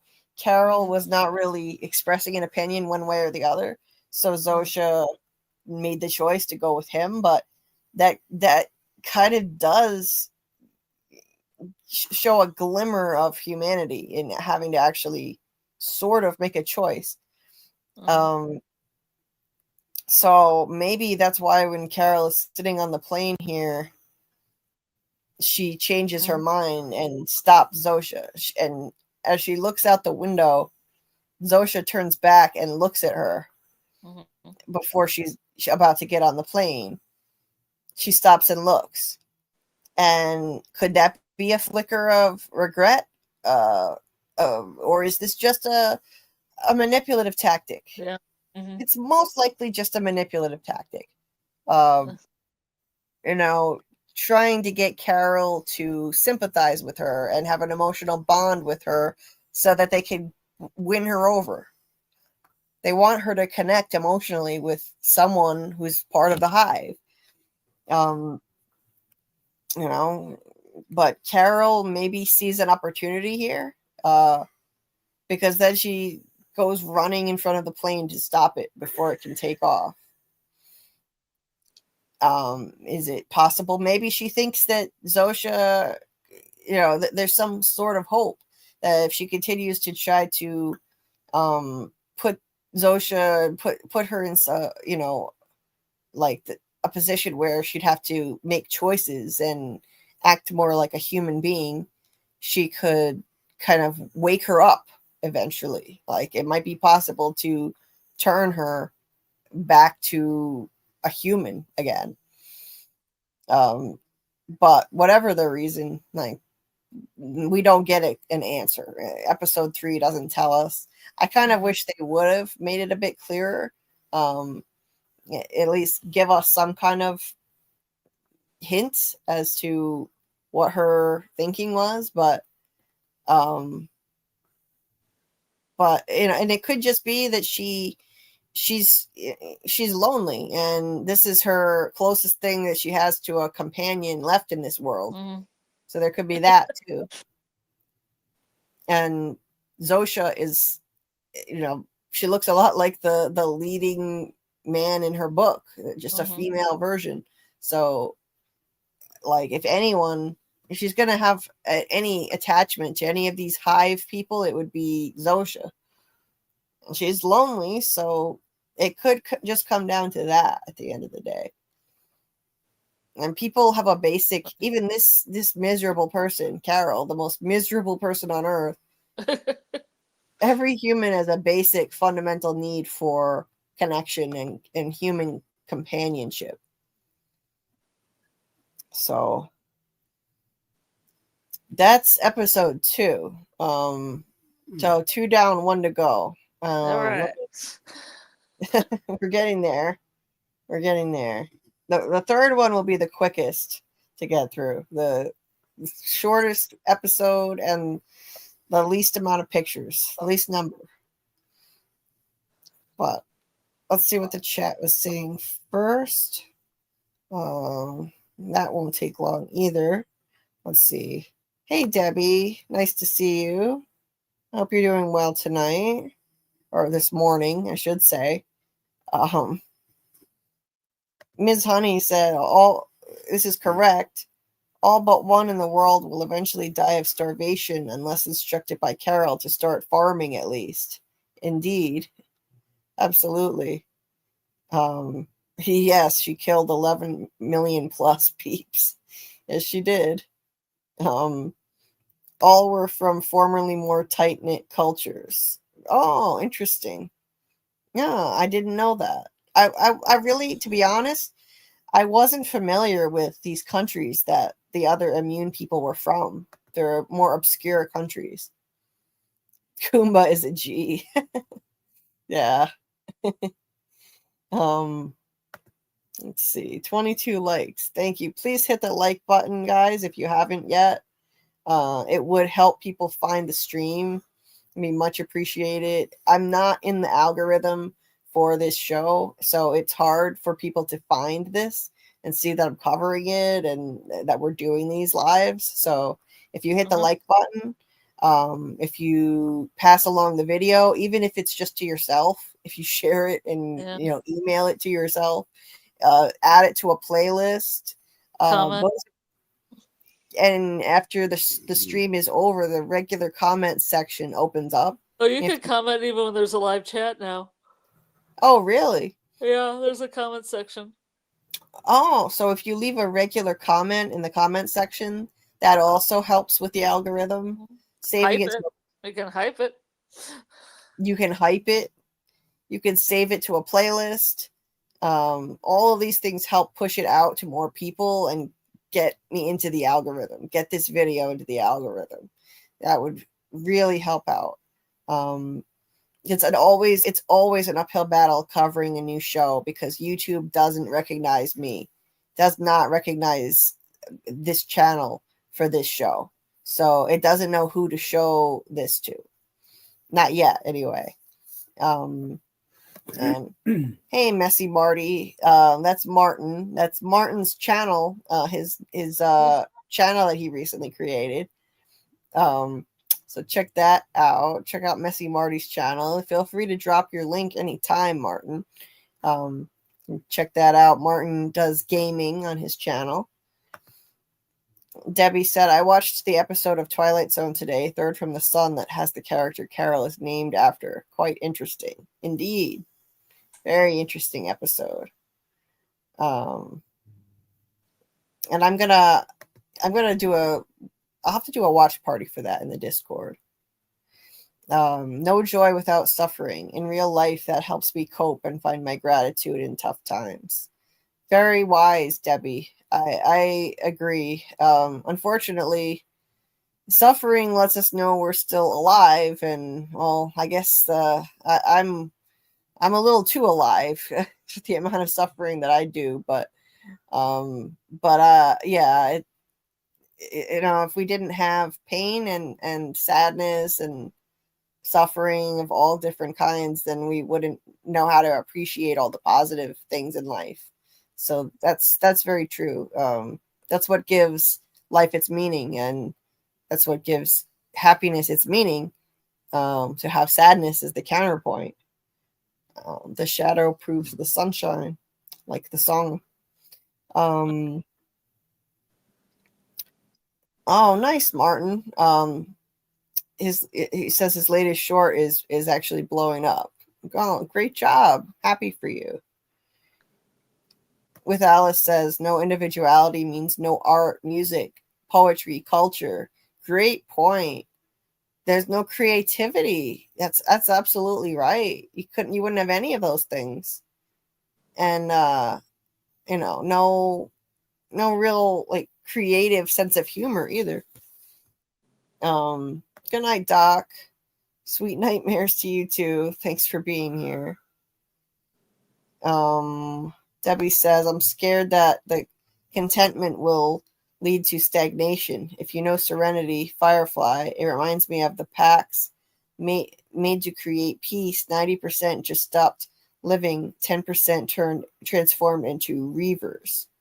Oh, I've never seen that, but I've heard it's a great show. Yeah, you should watch Firefly. That's a good show.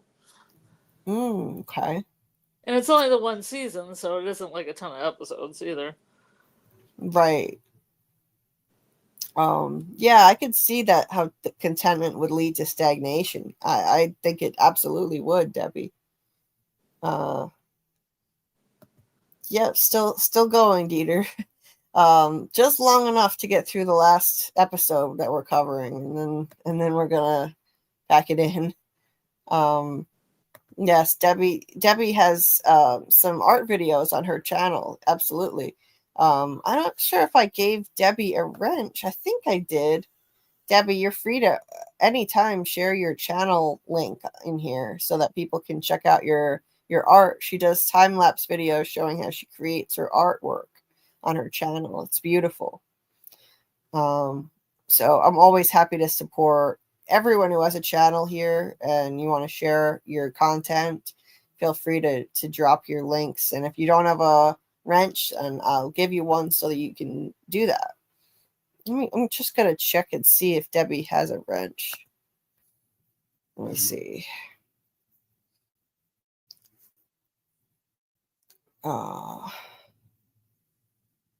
Let's see.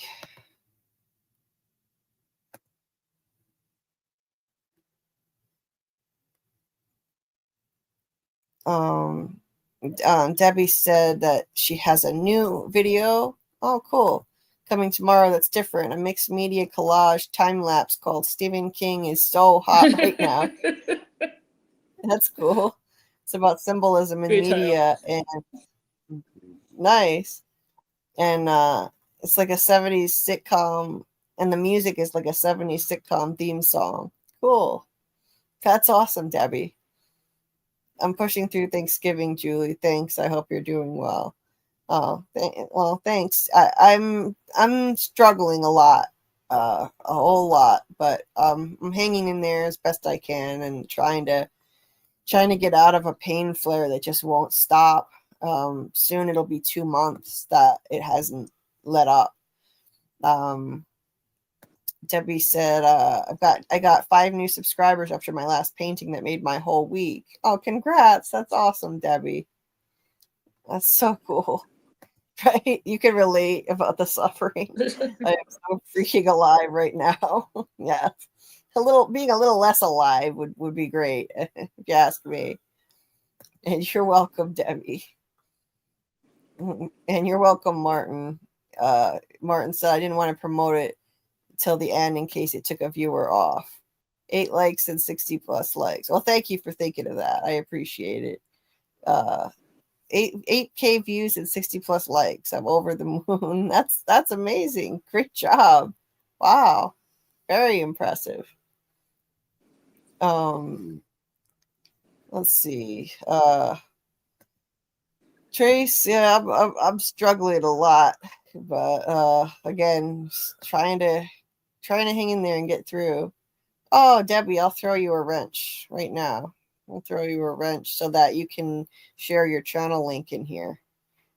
I always mean to do that with everyone who has a channel, but sometimes I overlook it and I forget. So I will give you one. You can feel free to share that anytime. Let's see. There you go. Now you should have one. Okay, so now we're on to episode 3. And it starts with a flashback going back before all of the apocalyptic events, before the first infection. And you've got like 7 years ago. Yes. You've got some beautiful close-ups of cold ice with blue, lots of blue colors. Lots and lots of blue in this scene. And it's Helen and Karl being brought to their hotel room in an ice hotel above the Arctic Circle in Norway, which looks absolutely gorgeous, but there is no way in hell I would ever be able to 5 minutes.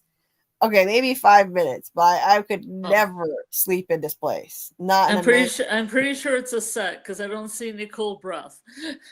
Yeah, it's definitely. But I would go there because I like cold weather, so I'd totally be there.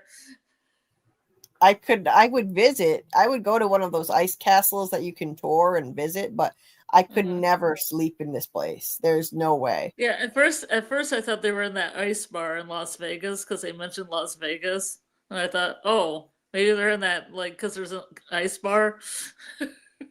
Yeah, I thought it was a hotel. You have beautiful artwork though.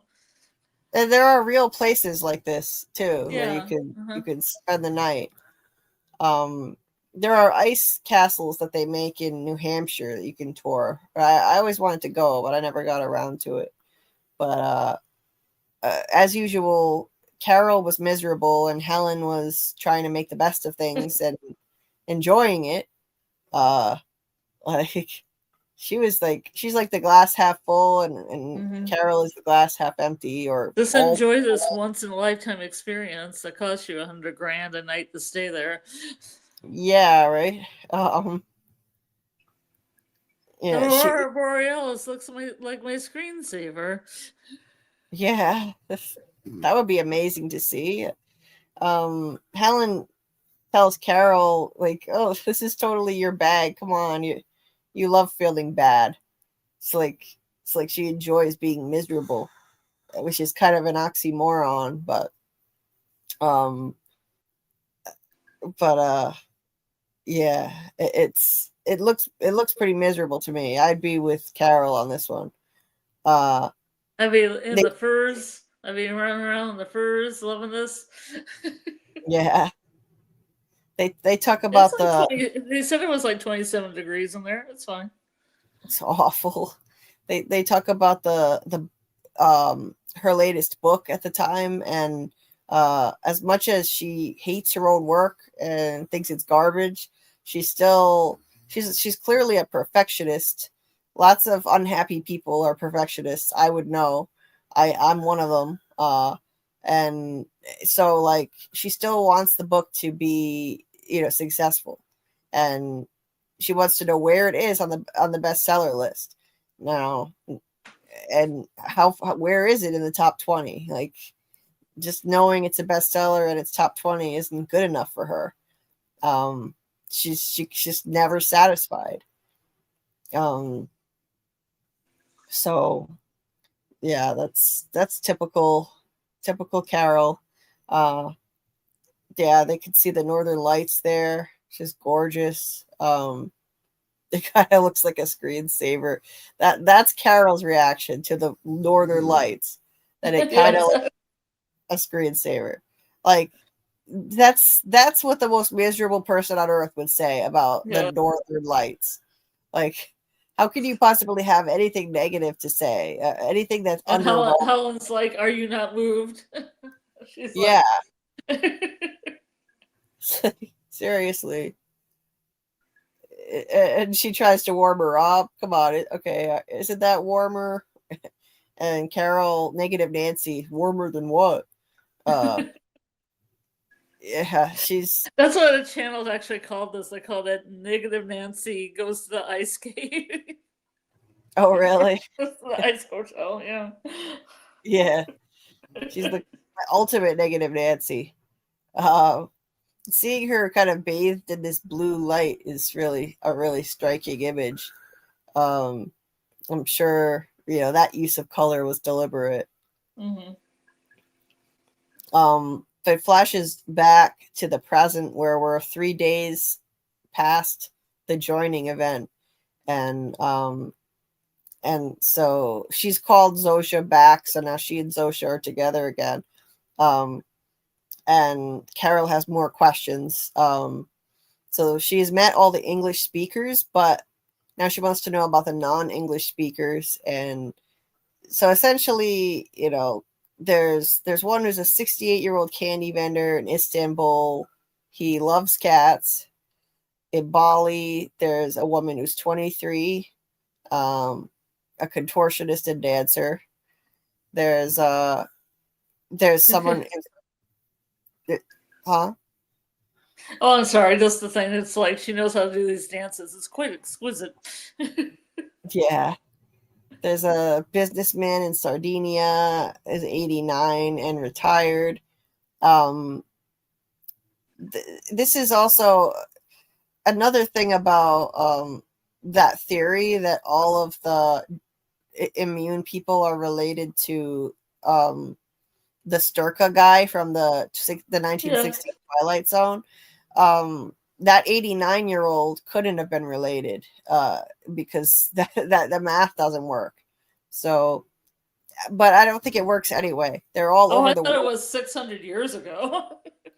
No, the argument in that video was that Sturka was the predecessor of all of the immune people, though, and Yeah. that Yeah, and Sturka. I thought that they were like going to Earth like 600 years ago, which would have been like No, 1400s here. They would have landed in the 1400s. no, that was like the signal or something. But they said like they would have arrived here. I forget what year. But yeah, like they left in the 60s, in 1960, whatever. Yeah, but it seems like they would have to have some kind of similarity between them that makes them all immune somehow. Yeah, there's Maybe gotta a mixture of the cat horse toxin with like something else, you know. maybe. It's just so strange. They're spread all over the world, so, but there's got to be some certain set of traits that made them immune. That really special traits. When you bring them together, it made them all immune. And always with the cat. Always with the cats. Yeah. And unfortunately, there are no doctors, no scientists among this whole group. That seems strange. Yeah. So that's unfortunate in terms of trying to find a cure. And the guy in Paraguay, his name is Manu. How do you spell this? I mean, pronounce this. Manuosos Oviedo. How God, I don't know how we're gonna be pronouncing that all the time. Manny, maybe we could call him Mano. Mano. or Manny. They weren't aware of him for the first 33 hours. That's what I'm saying. Maybe they'll become aware of other people. They don't seem quite 100% aware. Right. So they may become aware of others. I think there have got to be others, especially for the longevity of this show. Yeah. There need to be others for so that the focus isn't so narrow on just Karl and this dude from Paraguay.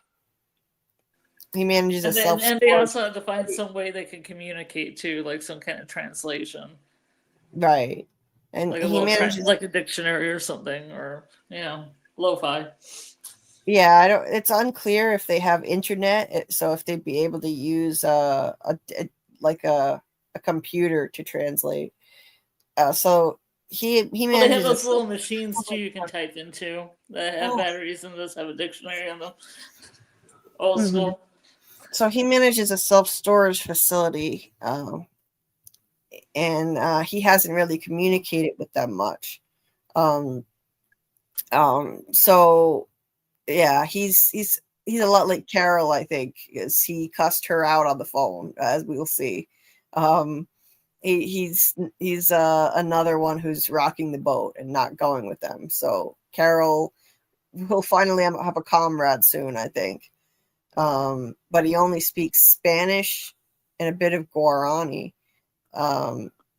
So luckily, she knows some Spanish. He's been reluctant to get in contact, and unfortunately, my Spanish translator we've lost here. Wow, what happened? They're just exchanging, swearing at each other. It's just pleasantries. What does this mean, Karl? Which one? What does this mean on the screen? No me joden más. Don't like jodar. Porque jodas it's like messing, or you say fucking with me. So in other words, don't quit messing with me. Déjenme en paz. Leave me alone. Leave me in peace. Putas, and you guys know what a puta is. Yeah. What does it mean? Yeah. Puta is like a whore or a bitch. Yeah. It's really whore is really what it is. Oh, okay. Okay. I knew it was cussing her out in some way. Mm-hmm. Yeah. And then she calls him back. And I know what all this means. Chica tu madre, cabrón. Which like, means go fuck your mom, asshole. F your mom. Mhm. Asshole, is it? Yeah, cabron is kind of a yeah. Go fuck your mom, asshole, is what it Yeah. means. Does she know Spanish to get by? Yeah. So she's yeah. She does know enough Spanish to get by. She knows. Why am I not She surprised? knew enough to like get on the phone and call him back and give him that. Yeah. That's funny. Why am I not surprised that this bitch knows how to cuss someone out in Spanish? Mhm. And that's not her first language. I'm not surprised. Yeah. So, so that now that he's heard that, I think he'll seek her out because he'll know there's someone else not part of the hive mind who's not a dumbass and has some spirit and some fight in her. That isn't just like hola, Miami. Right. He'll know that she wasn't part of the hive mind because they don't get angry. They don't get angry and they don't cuss people out. So yeah, they're going to connect. I bet by episode 4, which will come out Thursday night, we will finally meet this guy from Paraguay. So anyway, Carol gets home. And I really think that's going to be a game changer. Like we finally will have a less narrow focus. We'll at least have another character we can actually use, and the two of them can put their heads together and work together against the hive mind on this. It can't just be the Carol show. Like, that's not going to work long term.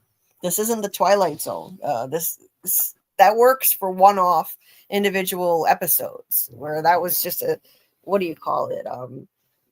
That was what do you call it? An anthology series. Anthology?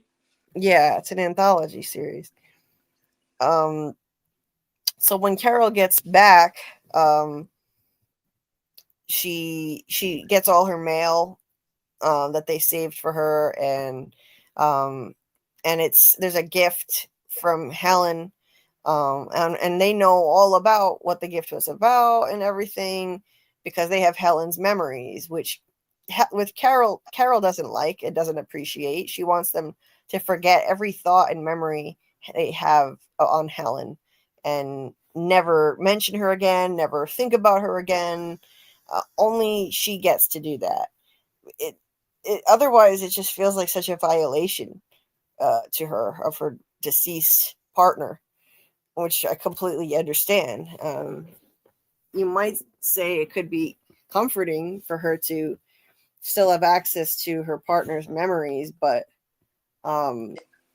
it's coming from these freaks, the hive mind, who like they're the cause of her partner's death, so she doesn't want that from them. That's a cool shot. The reflection of Carol in the window. Huh?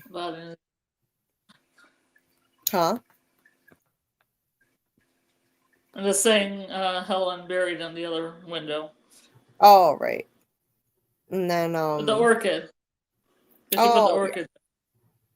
Yeah. Okay, yeah, I was wondering what that was. I was trying to figure it out, what it was.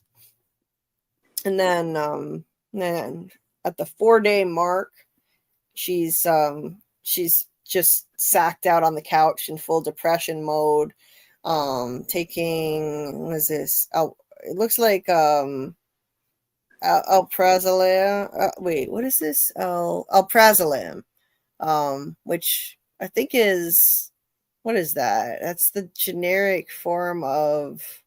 It's definitely a benzo, I think. It's. I believe that's an anxiety medication. So once again, she's watching her favorite comfort show, clearly her comfort show, The Golden Girls. And yeah, gold. Yes, have some gold in it, gold and yellow. And of course the DVD set is blue. There's another DVD set that's yellow. Yeah. More of these same colors that keep popping up.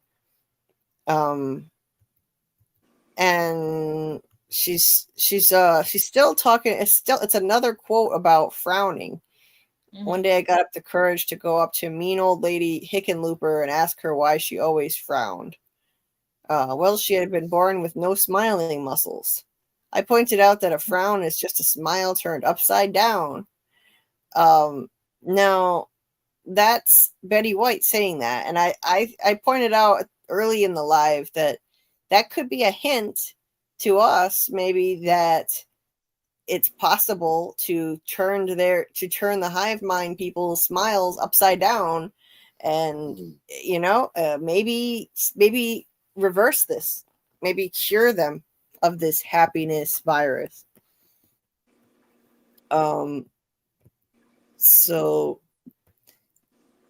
they drop off food at her place. She's not happy about it, though. She doesn't want them waiting on her like that. And she doesn't want to call them anytime she wants something. She doesn't want to be that reliant on them. She likes being independent. She also doesn't like that it's this meal is drawn from a memory they got out of Helen once again, which it goes against what she requested. They are supposed to do what she says. So this is one point where they're actually not doing what she had requested, because they're still using Helen's memories to know what kind of breakfast to send her. They also know how low her fridge is, because they have the hive mind consciousness of a Merry Maid who's been in her place.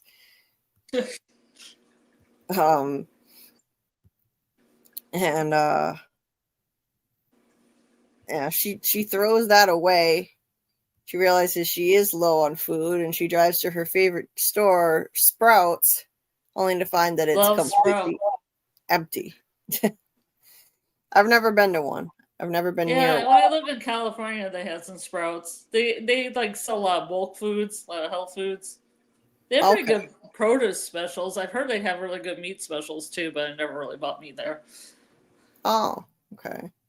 Well, she loves it, but she finds out that they've emptied this because they're consolidating resources to centralize useful items for distribution. Food, medicine, anything helpful from stores or businesses, or what used to be private homes, because of efficiency. So keep in mind, this is a collective society now. It's like the ultimate communist society. There are no more businesses or private homes anymore.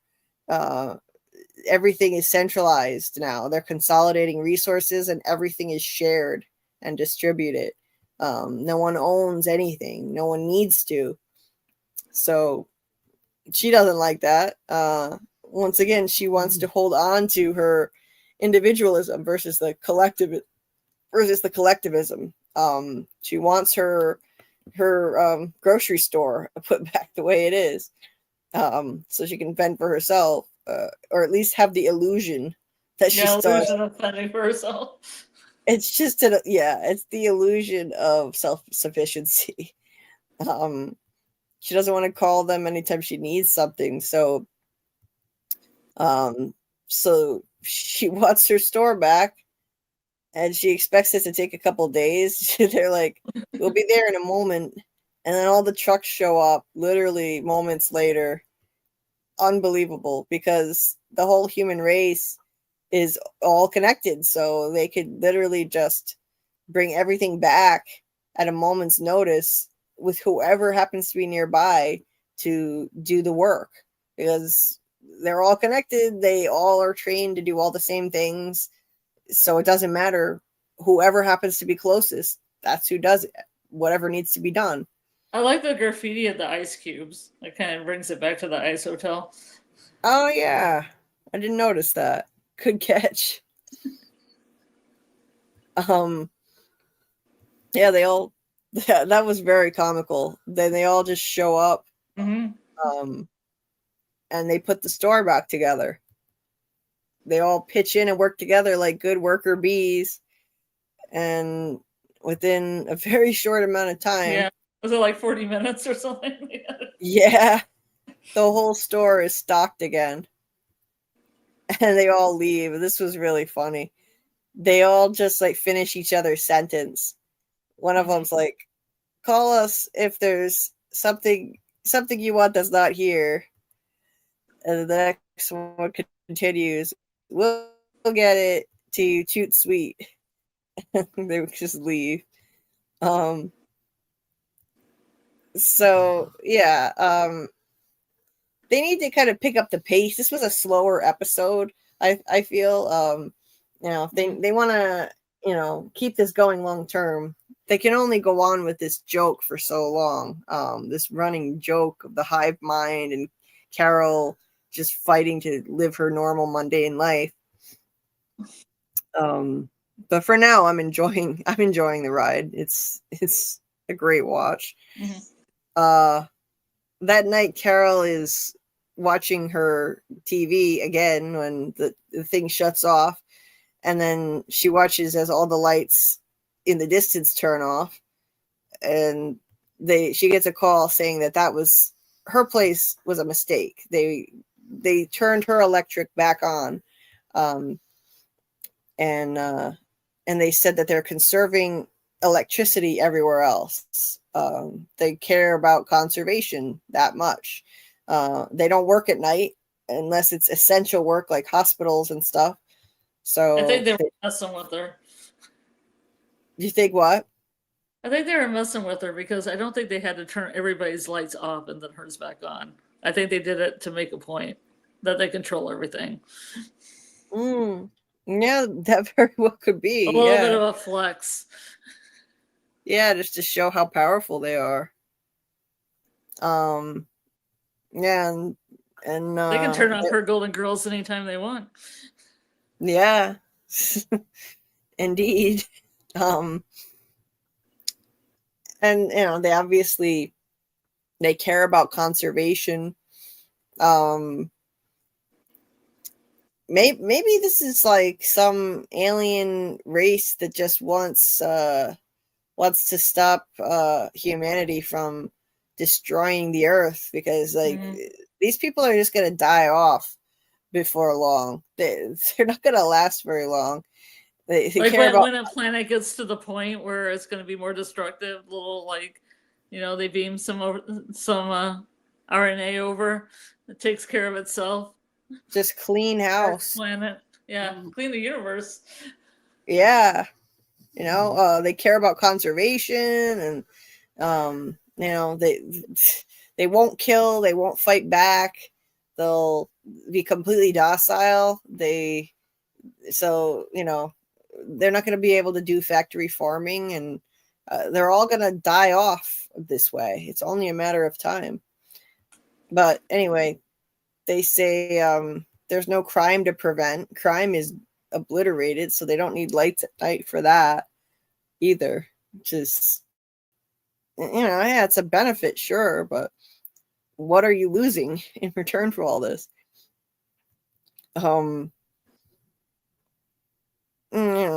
They offer to turn on all the lights, in the city just for her, but she says, no, fine, just keep them off.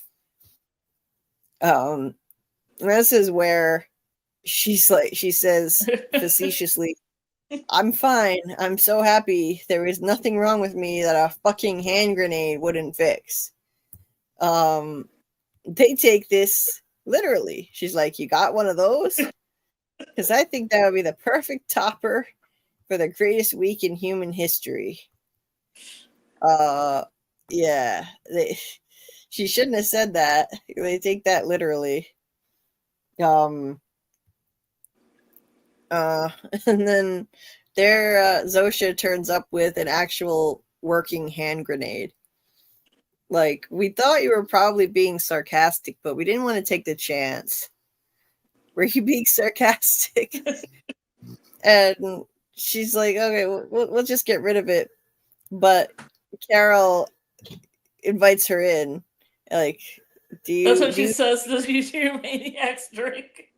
Do you maniacs drink? Yeah. So she invites her in. The whole world gets drunk if you get drunk. That's my question. Yeah. Like some 6-year-old in Sri Lanka slur his words when you knock one back. Zosha says it doesn't work like that. Therefore, other things that they do wouldn't work like that either. So, like sexual activity, we can pretty much assume they wouldn't all feel it simultaneously, just like you wouldn't feel alcohol simultaneously. But I would think they would just have the memory of it, which is also messed up, though. That means like little kids would have the memory of all this sex and stuff. That one kid has memory of so many pap smears. Yeah. And also all the sex and it's like after they do something, like they have the memories downloaded into their head, but they didn't actually feel the sensations in the moment, I guess. So Carol asks how long she has left until she's turned into a worker bee. And Zosha says it's hard to predict, but they're working round the clock on this.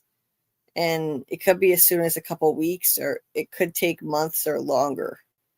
So she tells her, like, they're very honest. They could lie to her about that to lull her into a false sense of security, but they tell her the truth, which is why I think that she should try asking them a lot more questions. Especially, is it possible to cure this damn virus? That's the number one question she asks. And if not, I want you to enlist everyone you possibly can to work on this around the clock. And every scientific mind in the world is connected now. So if there's a possibility to create a cure, they'll find it. She should order them to do it and see what happens. So Carol, she just says sooner or later I'm fucked, and Zosha's like, sorry, we have a biological imperative. But yeah, there are a lot of contradictions, like Carol is saying. They don't make any sense. We want to make you happy. Your life is your own, you say. We want to make you happy, you say. And agency. I've got all this agency, but I mean, I guess I have agency just until I don't. Exactly. Now, this is where this John Locke stuff I was talking about earlier comes into play. If you were walking by a lake and you saw someone drowning, would you throw them a life preserver? Of course you would. You wouldn't think, you wouldn't wait, you wouldn't try to get consensus on it. You'd just throw it. So to them, she's someone who needs to be saved, who's actively, like, in an emergency situation, like life or death. It's like she's drowning, and they're saving her in their view. And it's like John Locke believed the opposite, that not that you shouldn't throw someone a life preserver, but in a similar vein, if someone wants to choose to end his life, if they want to jump off a bridge, that you don't have the right to stop them. And these people would disagree with that, I would say too. Like, they would just try to force them not to. And society actually backs that up. Our society would stop you. The police come and stop people from trying to unalive themselves. At least here in America, they do. And these people, they take away your right to do whatever you want with your own life. And so they think that they're saving her.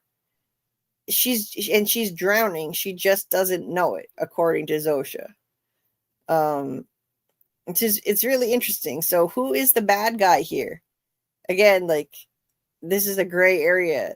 The hive mind people genuinely seem to believe that they're saving humanity and they're saving Carol by trying to force her into the hive. That they're saving her life. It's like she's drowning. She just doesn't know it. Well, try and convince her nicely to be in the hive first. Right, exactly. Like, by giving her anything she wants. yeah, they're being so kind to her, and yeah, trying to make this as easy as possible, and yeah, it's interesting. It's a very strange kind of villain that we have here. If this is the villain, it's not so cut and dry. Or Carol could be the villain. Or is Carol the villain? Is she, she standing in the way of, this continuation of world peace? And world peace and an end to all crime. And well, I say the cost is too steep, so I'm team Carol on that. And she's wondering what could possibly be so great about their mind meld.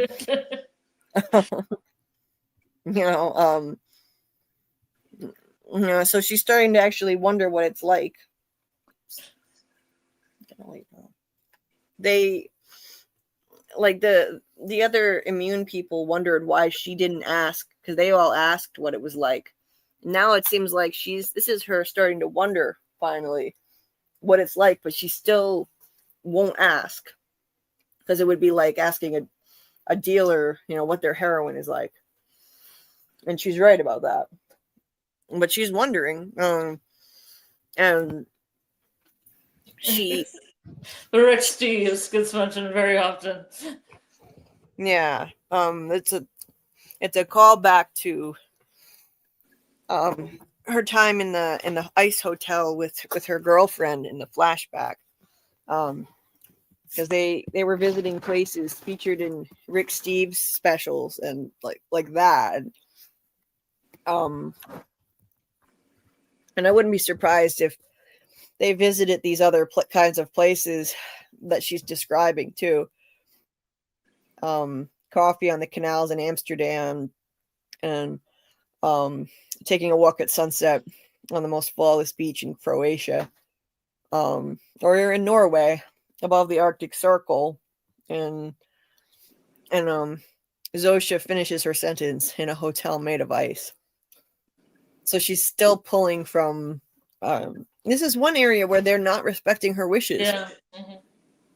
So they don't automatically do everything Carol says. Yeah. She pulls from Helen's memories after she was told twice not to. And that also might hurt her, and they're not supposed to hurt people. Right. So maybe they're not, they do have the ability to go against people's wishes. Well, obviously they're going to incorporate her into the hive, so that there's that too, but in other ways, in addition to that, for a second, it almost looked like she was going to make out with her.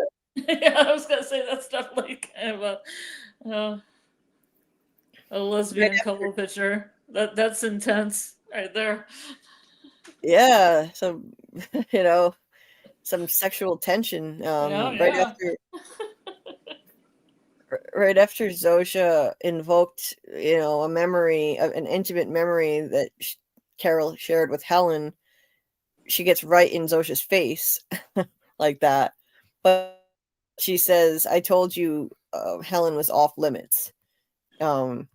You are a bunch of mind fuckers."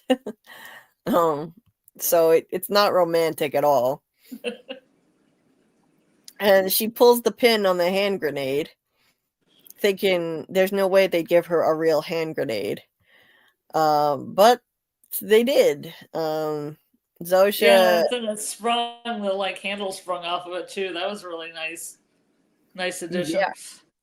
Yeah. I love how Zosha, still with a huge smile on her face, just took it out of her hand, threw it up. Exactly. Carol, if we may, and just tackles her to the ground. Shields her with her body as a human shield. Yeah, that still with a smile. And still with a smile, as she said, "It's okay, Carol. Help is coming."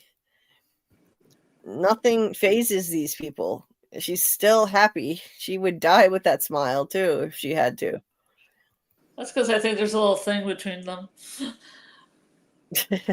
Maybe. I think Carol would resist it though, even if Yeah, she feels probably. tempted. She'll resist it. So they take Sosha to the hospital, and then finally we get to the last scene, where a random dude, GHL guy, the GHL guy, is in the yeah, hospital. he comes out and says that Sosha's doing much better, and no, she'll be all right. Just has a really bad concussion, and her quick thinking saved the day. But she wants to know why they would give her a real hand grenade. Why not give her a fake one? She's like, if I asked right now, would you give me another hand grenade? He says, yes. Yeah. Even after last night, you'd give me another? Oh, sure. Okay, what about a bazooka? And the thing a bazooka shoots, a rocket or whatever. Yes. All right. What about, I don't know, a tank? Yep. What about an atom bomb? I was just waiting for her to say that. I was waiting. And that's also a reference back to that Twilight Zone episode where there was a planet on the verge of nuclear destruction.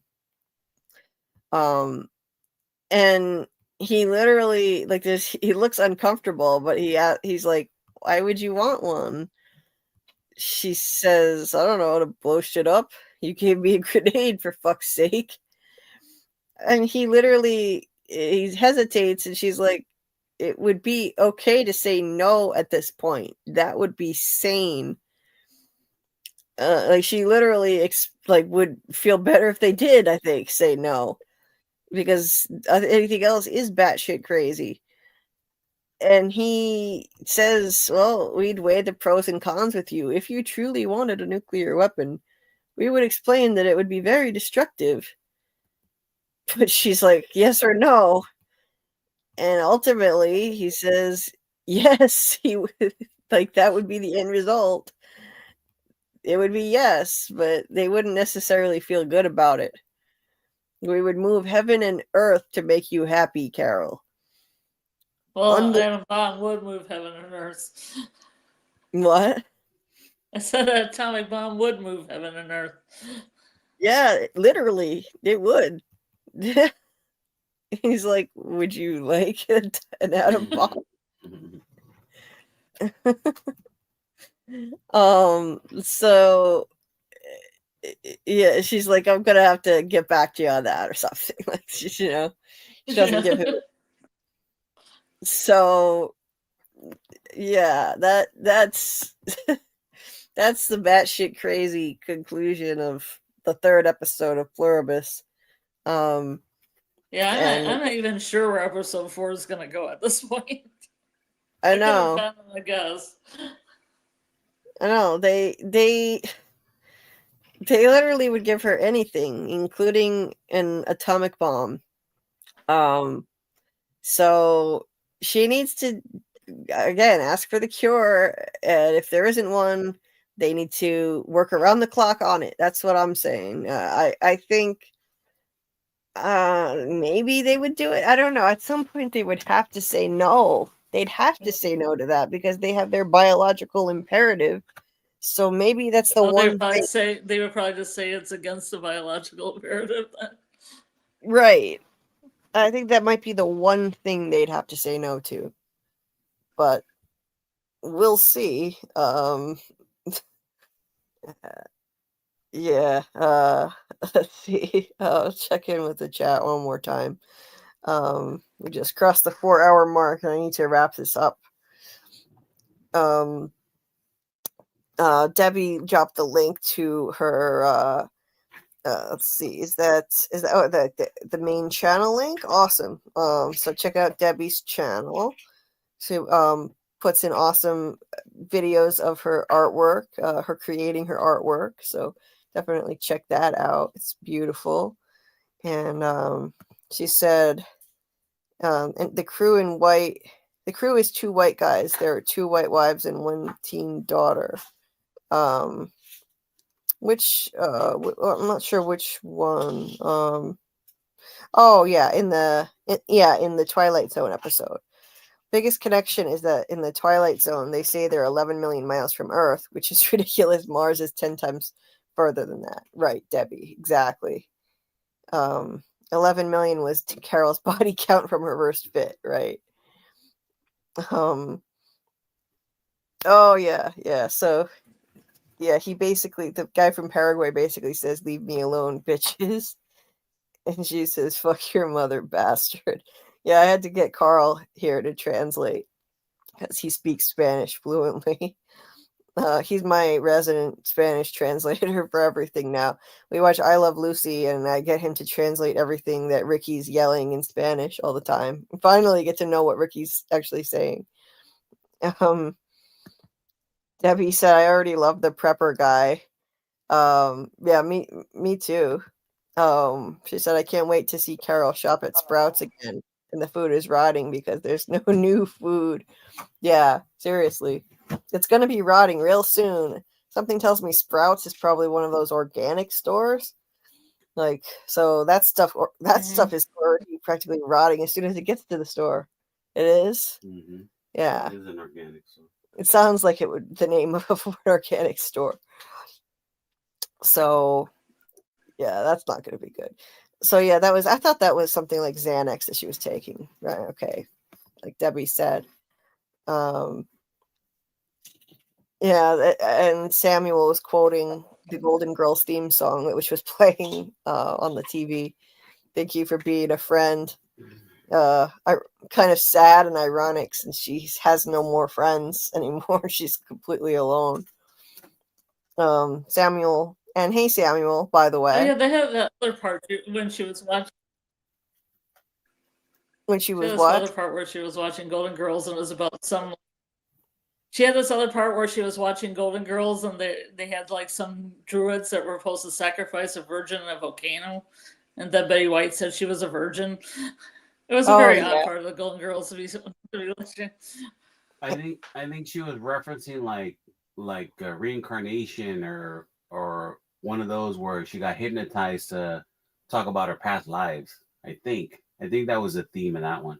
Oh. And that's why she was like, the dumbest virgin or something. It was funny, yeah. Okay. Yeah, I was wondering why they used that scene in particular from the Golden Girls. Samuel said the hive mind is very efficient. It would take humans a week to do all that. Yeah, that's for sure. Hey Umbra, nice to see you. Hope you're doing well. I dropped his and Miss J's links in the chat. Oh, thank you. Karl dropped Umbra's link to his channel in the chat. Thank you for doing that. And also Ms. J's reviews, her channel. So make sure you check out Umbra's channel and Miss J's reviews. Umbra is no stranger to this channel. We've had him on the panel many times. He's awesome, and can't recommend his channel enough. And Miss J as well, and she covers TV. So she's in Australia. Yes, she is. So oi. Nice to see you, Umbra. And he says the main character of this show irked me something fierce with going off on them, knowing what it caused the first time. Right, but hey, I mean, like, or asking for weapons because weapons could only cause more problems. Oh yeah, asking for weapons, that was crazy, that part. But I can understand her going off on them a second time. I mean, this has only been a few days since her girlfriend died because of these monsters. To her, they're monsters, they're freaks. So I can understand it that she wouldn't be able to control her temper. She even, she's so out of control. Her emotions are so out of control that she even asks them for something to make it stop, meaning some kind of drug. Do you think it with some people it's an immediate Karen response? Like they look at her as a Karen and that's why they don't like her? I think so. Right? I Isn't think there's a knee-jerk Karen response to like that resting bitch face that she has all the time? yeah. Well, yeah, but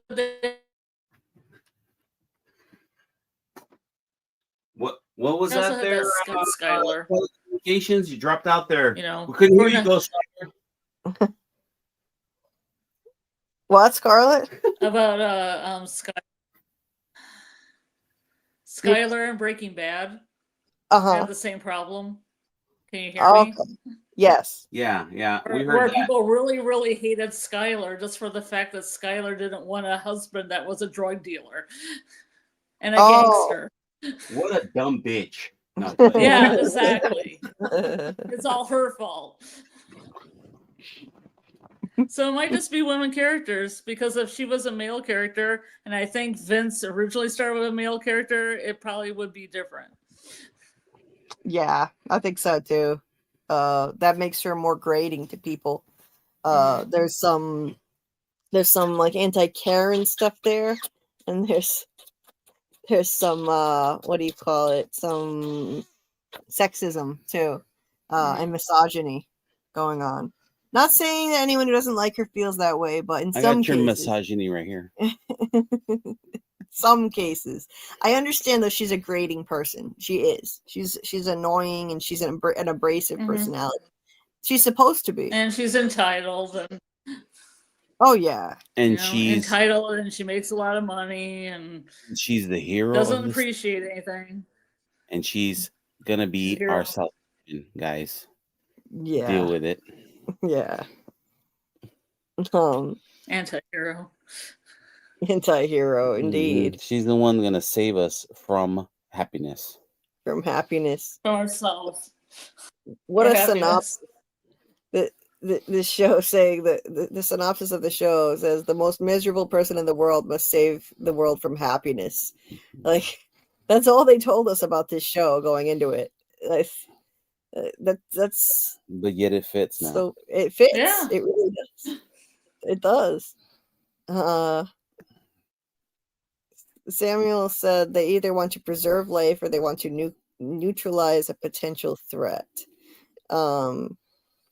So yeah, I'm not sure what that was in response to, because this was at 4:18. That was a response to the message with the RNA in it. Oh, from right. a while back. Right. And, We were talking about it maybe being conserving life. right. And yeah, Umbra, I think when it comes down to it, like in terms of just giving her a cure for this happiness virus, they probably wouldn't do it because it would violate their biological imperative. I agree. But it wouldn't hurt to ask. But it wouldn't hurt to ask. She should at least ask. At least try. Yeah. Miss J, nice to see you. She said, haven't seen this yet, but I can't wait. Can't recommend it enough. Seriously, you gotta watch this show. Check it out. You might want to cover it on your channel. Umbra, yes, they're very pleasant zombies. That's just basically what they are. That's what they act like. 23 likes. Please hit the like button. Thank you for doing so. It really does help push the video out to more people so we can try to get into the algorithm. Samuel said when Karl asked for an atom bomb, they hesitated. Seems that request might contradict their goal. They did hesitate, indeed. So there's definitely something to that. You know, I forgot to add that Vince Gilligan named Carol after Carol Burnett, who was in Better Call Saul for some episodes, I have heard. Okay. And I haven't seen the show, but I guess she was in a number of. Okay. And Debbie dropped the link to her latest video, it looks like. Twilight Zone. What about that Twilight Zone? Oh, she was in the Twilight Zone, wasn't she? Who was? Carol Burnett? Yeah, she was in She- Yes. really good episode of the Twilight Zone. Oh, She was in an unusually a funny one, right? comical Yeah. episode of the Twilight Zone. Yeah. So that's kind of fitting because this is a Twilight Zone episode with dark comedy in it. So there's the video that Debbie posted. Check that out. She makes beautiful art. Thank you for subbing to our friends Umbra and Miss J's Reviews, Debbie. That was so kind of you.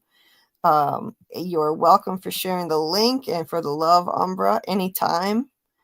And if you ever want to come hang with us and be a guest, you're welcome, by the way. Of course, anytime. We're always a blast to have on here with us.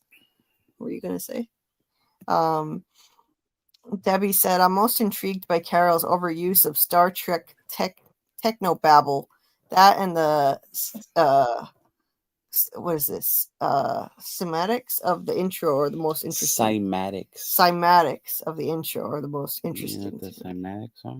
No. You know how when they put sand over a certain kind of plate that vibrates, different sound frequencies will create patterns. So that's what that's supposed to be looking like. Oh, I was wondering what this was. Patterns. Maybe that's the key to disrupting the psychic glue. Purple sand. Yeah, maybe purple sand.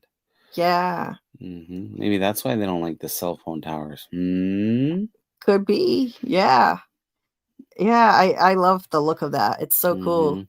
And it's in black and white, like the Twilight Zone too. Maybe a little homage to it. And see the spirals, like the Twilight Zone spiral. Like one of the iconic openings had a spiral. That part. Yeah, it did. Maybe the furious anger that she directs right at her has something to do not only with her emotions but with the sound of her yelling at them. Yes. And then they're like, right? Yeah, the sound waves or something. Yeah, that could be a clue in there. Messy Marty, aka our friend Martin here, dropped the link to one of his shorts. It looks like it's related to Lord of the Rings, if anyone's into that. And Debbie said, yes, she's named after Carol Burnett and Will Sturka, character from the Twilight Zone, which was, I think, probably the greatest TV show of all time, in my opinion. Frequencies, yes, looks like it. So we did it. Okay, we broke down 3 episodes in one live and still managed to do it in a little under 4.5 hours. That's not bad for us. That's actually pretty good. We used to do like double this amount just for one episode of a show, like From. Oh yeah. So, not bad, actually. Memories. Yeah. But I don't know about you, but I need to get going. Yes. Do you have work today, Scarlet? Yeah, I gotta get up in 2 hours. Let's go. Oh my God! Yeah, you gotta go now. You gotta go to sleep. You gotta go to sleep. I need to go take care of myself. And thanks for staying up all night or almost all night with us and helping to break this down. It's been fun. And yeah, I like the show. The show is like my bag. Yeah, this is right up my alley. I had to jump on the bandwagon with this. It's just too perfect for my sensibilities. So glad you could catch us too, Debbie. It's tricky with you being such an early riser and not me, but yeah. And we don't usually cross paths anymore because I don't usually do lives to this hour of the morning anymore, but I made an exception this time. I'm gonna try to start doing them earlier, but today it just wasn't happening. For my self-care, I had to start later. So she said my husband just woke up for work. Well, this has been fun breaking this down. Oh, Third Shift Lurker said, I definitely remember and love those long streams. Oh, thank you. Thanks for popping in and letting us know that. I had to break it down because the fourth episode's coming around. Yes, this is our last chance, and imagine trying to fit a fourth one in right now. I'm done. I'm spent. Yeah, that would happen. No way. The fourth one is coming tonight. And you have a good night too, third shift lurker. Thanks for popping in. It's so cool to hear Oh from you. yeah, That's awesome. there we go. The third shifters. I've always said shout out to the lurkers, the listeners, and then the replay gang. Appreciate you guys. And there are going to be some replay gang members on this one, I think, too, because we started at like 1 a.m. Eastern time or something. So appreciate all of you guys, however you consume these, and support the channel. Thank Unless you we so know much. third shift lurker under another name, because I don't know the names here, like Wolf Spear. It might be a different name. Not in this case. I think this one is Oh. is actually is a lurker. Yeah. Yep. So nice to hear from you, and thank you guys so much for joining us. It's not easy covering a new show, so if you could like the stream, some things you can do to help get us in the algorithm. Other than that, you can share the replay on social media or through email, even if it's just sharing it with yourself. Even that helps. Posting a comment in the regular comment section, adding the video to a playlist. All these things can help push the video out so that it can be seen by more people and help get us in the algorithm so that people can find us. And that, anyway, it's much appreciated. Other ways to support the channel: in the description of the video, I've got Cashapp and Venmo, and any amount is much appreciated. Every little bit helps. Running the channel is expensive. I'm in the hole every month with what it costs, but I love doing it. So I appreciate you guys. Thanks again, Scarlet, for hanging in there this long. I hope you can I get was to your trying work. to hit this can. All I got is a can and not my bell. If I'm gonna call Mackie, it's the stud.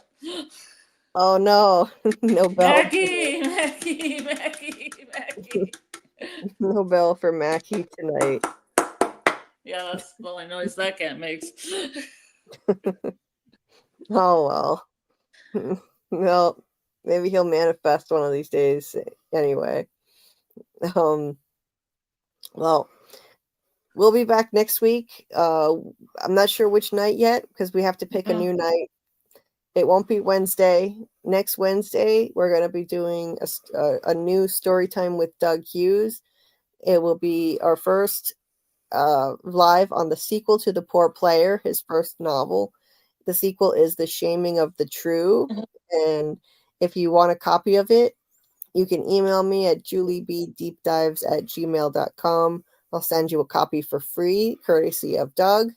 And we're going to be breaking that down, doing our little book club lives on that book starting next week on Wednesday at 10 p.m. Eastern. And if you received a copy of The Poor Player from me, check your email, because everyone who I already sent it to, I think I got everybody and sent everyone the sequel. But if I missed anybody, email me or DM me on Discord and let me know, and I'll send you a copy.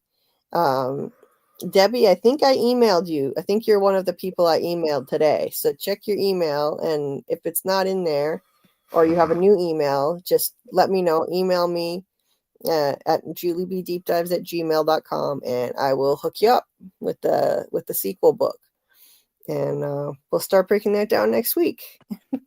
And tonight I'm gonna try to do our Welcome to Derry breakdown. So that'll be, if we can manage it, it'll be at 11 p.m. Eastern. We'll break down episode 4 of Welcome to Derry. If something goes wrong and I can't do it for some reason, then our backup day will be Saturday night. But I'm really going to try to do it tonight, so that we give the replay gang a little more time to watch it before the next episode of Derry on Sunday. Friday night, we'll do our From Academy live with Doc, covering the Music Box Monster Ballerina. This time it'll be theories we'll be discussing related to that more specifically. We got into some of the history behind the ballet, The Dark History, last Friday, and this Friday at 12:30 a.m. Eastern, we'll dive into theories related to the ballerina music box monster. And then Sunday night, we'll have our watch party for Welcome to Derry episode 5 in the Discord at 9 p.m. Eastern. If you want to join, you can. If you're not in the Discord, the link to join the Discord is in the description of the video. And stay tuned for the schedule next week. We'll let you know when we're going to do our next Pluribus live on episode 4, which drops tonight, Thursday night. What I think I'm going to do for this one, I'm not subscribed to Apple TV at the moment, so I'll probably do a watch party for it once I can get it through other means, and it may not be right when it drops. So if you're in the Discord, I'll put out an announcement on that and what we're going to do. So yeah, really looking forward to episode 4 of Pluribus, and continuing to cover this awesome show. Oh, okay, Debbie. I can just she said my email is from 2001, I think. Phone 2. I'm a Taurus. Oh, so am I. Debbie, maybe I DM'd you the book through Discord. I'll send it through to you through Discord. That'll be easiest, I think, because I know you're in there. So I'll just send you Doug's book through Discord. And anyway, that's gonna do it for us. Have a good day or good night, everybody, and good luck at work today, Scarlet. Thanks for hanging in this long. Woo! Mackie. Mackie. Mackie.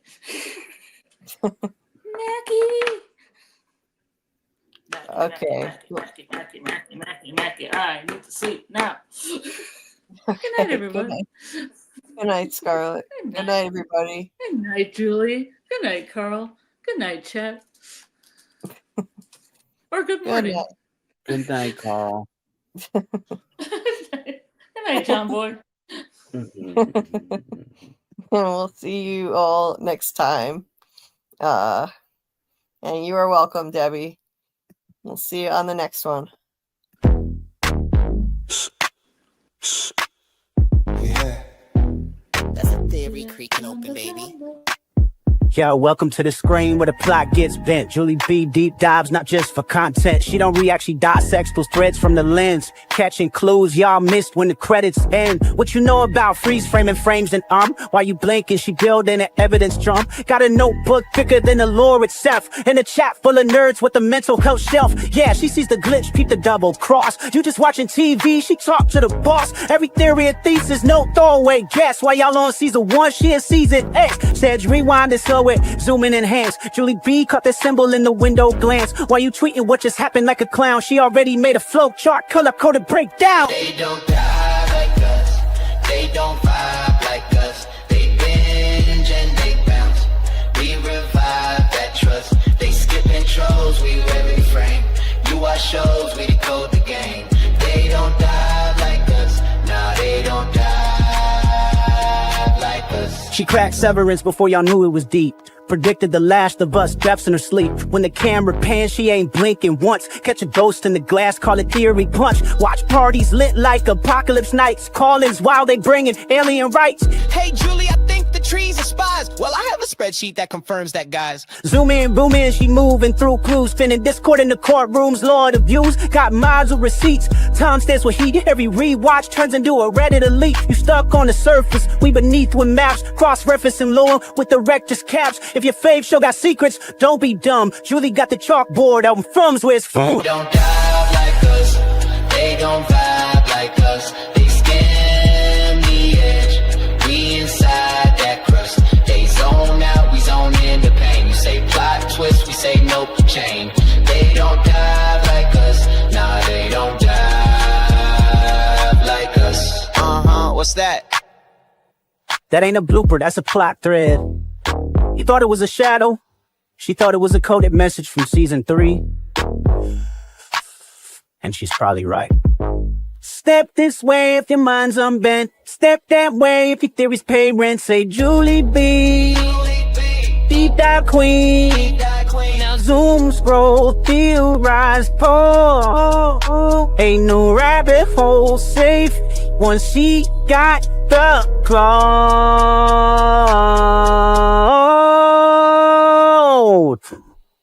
They don't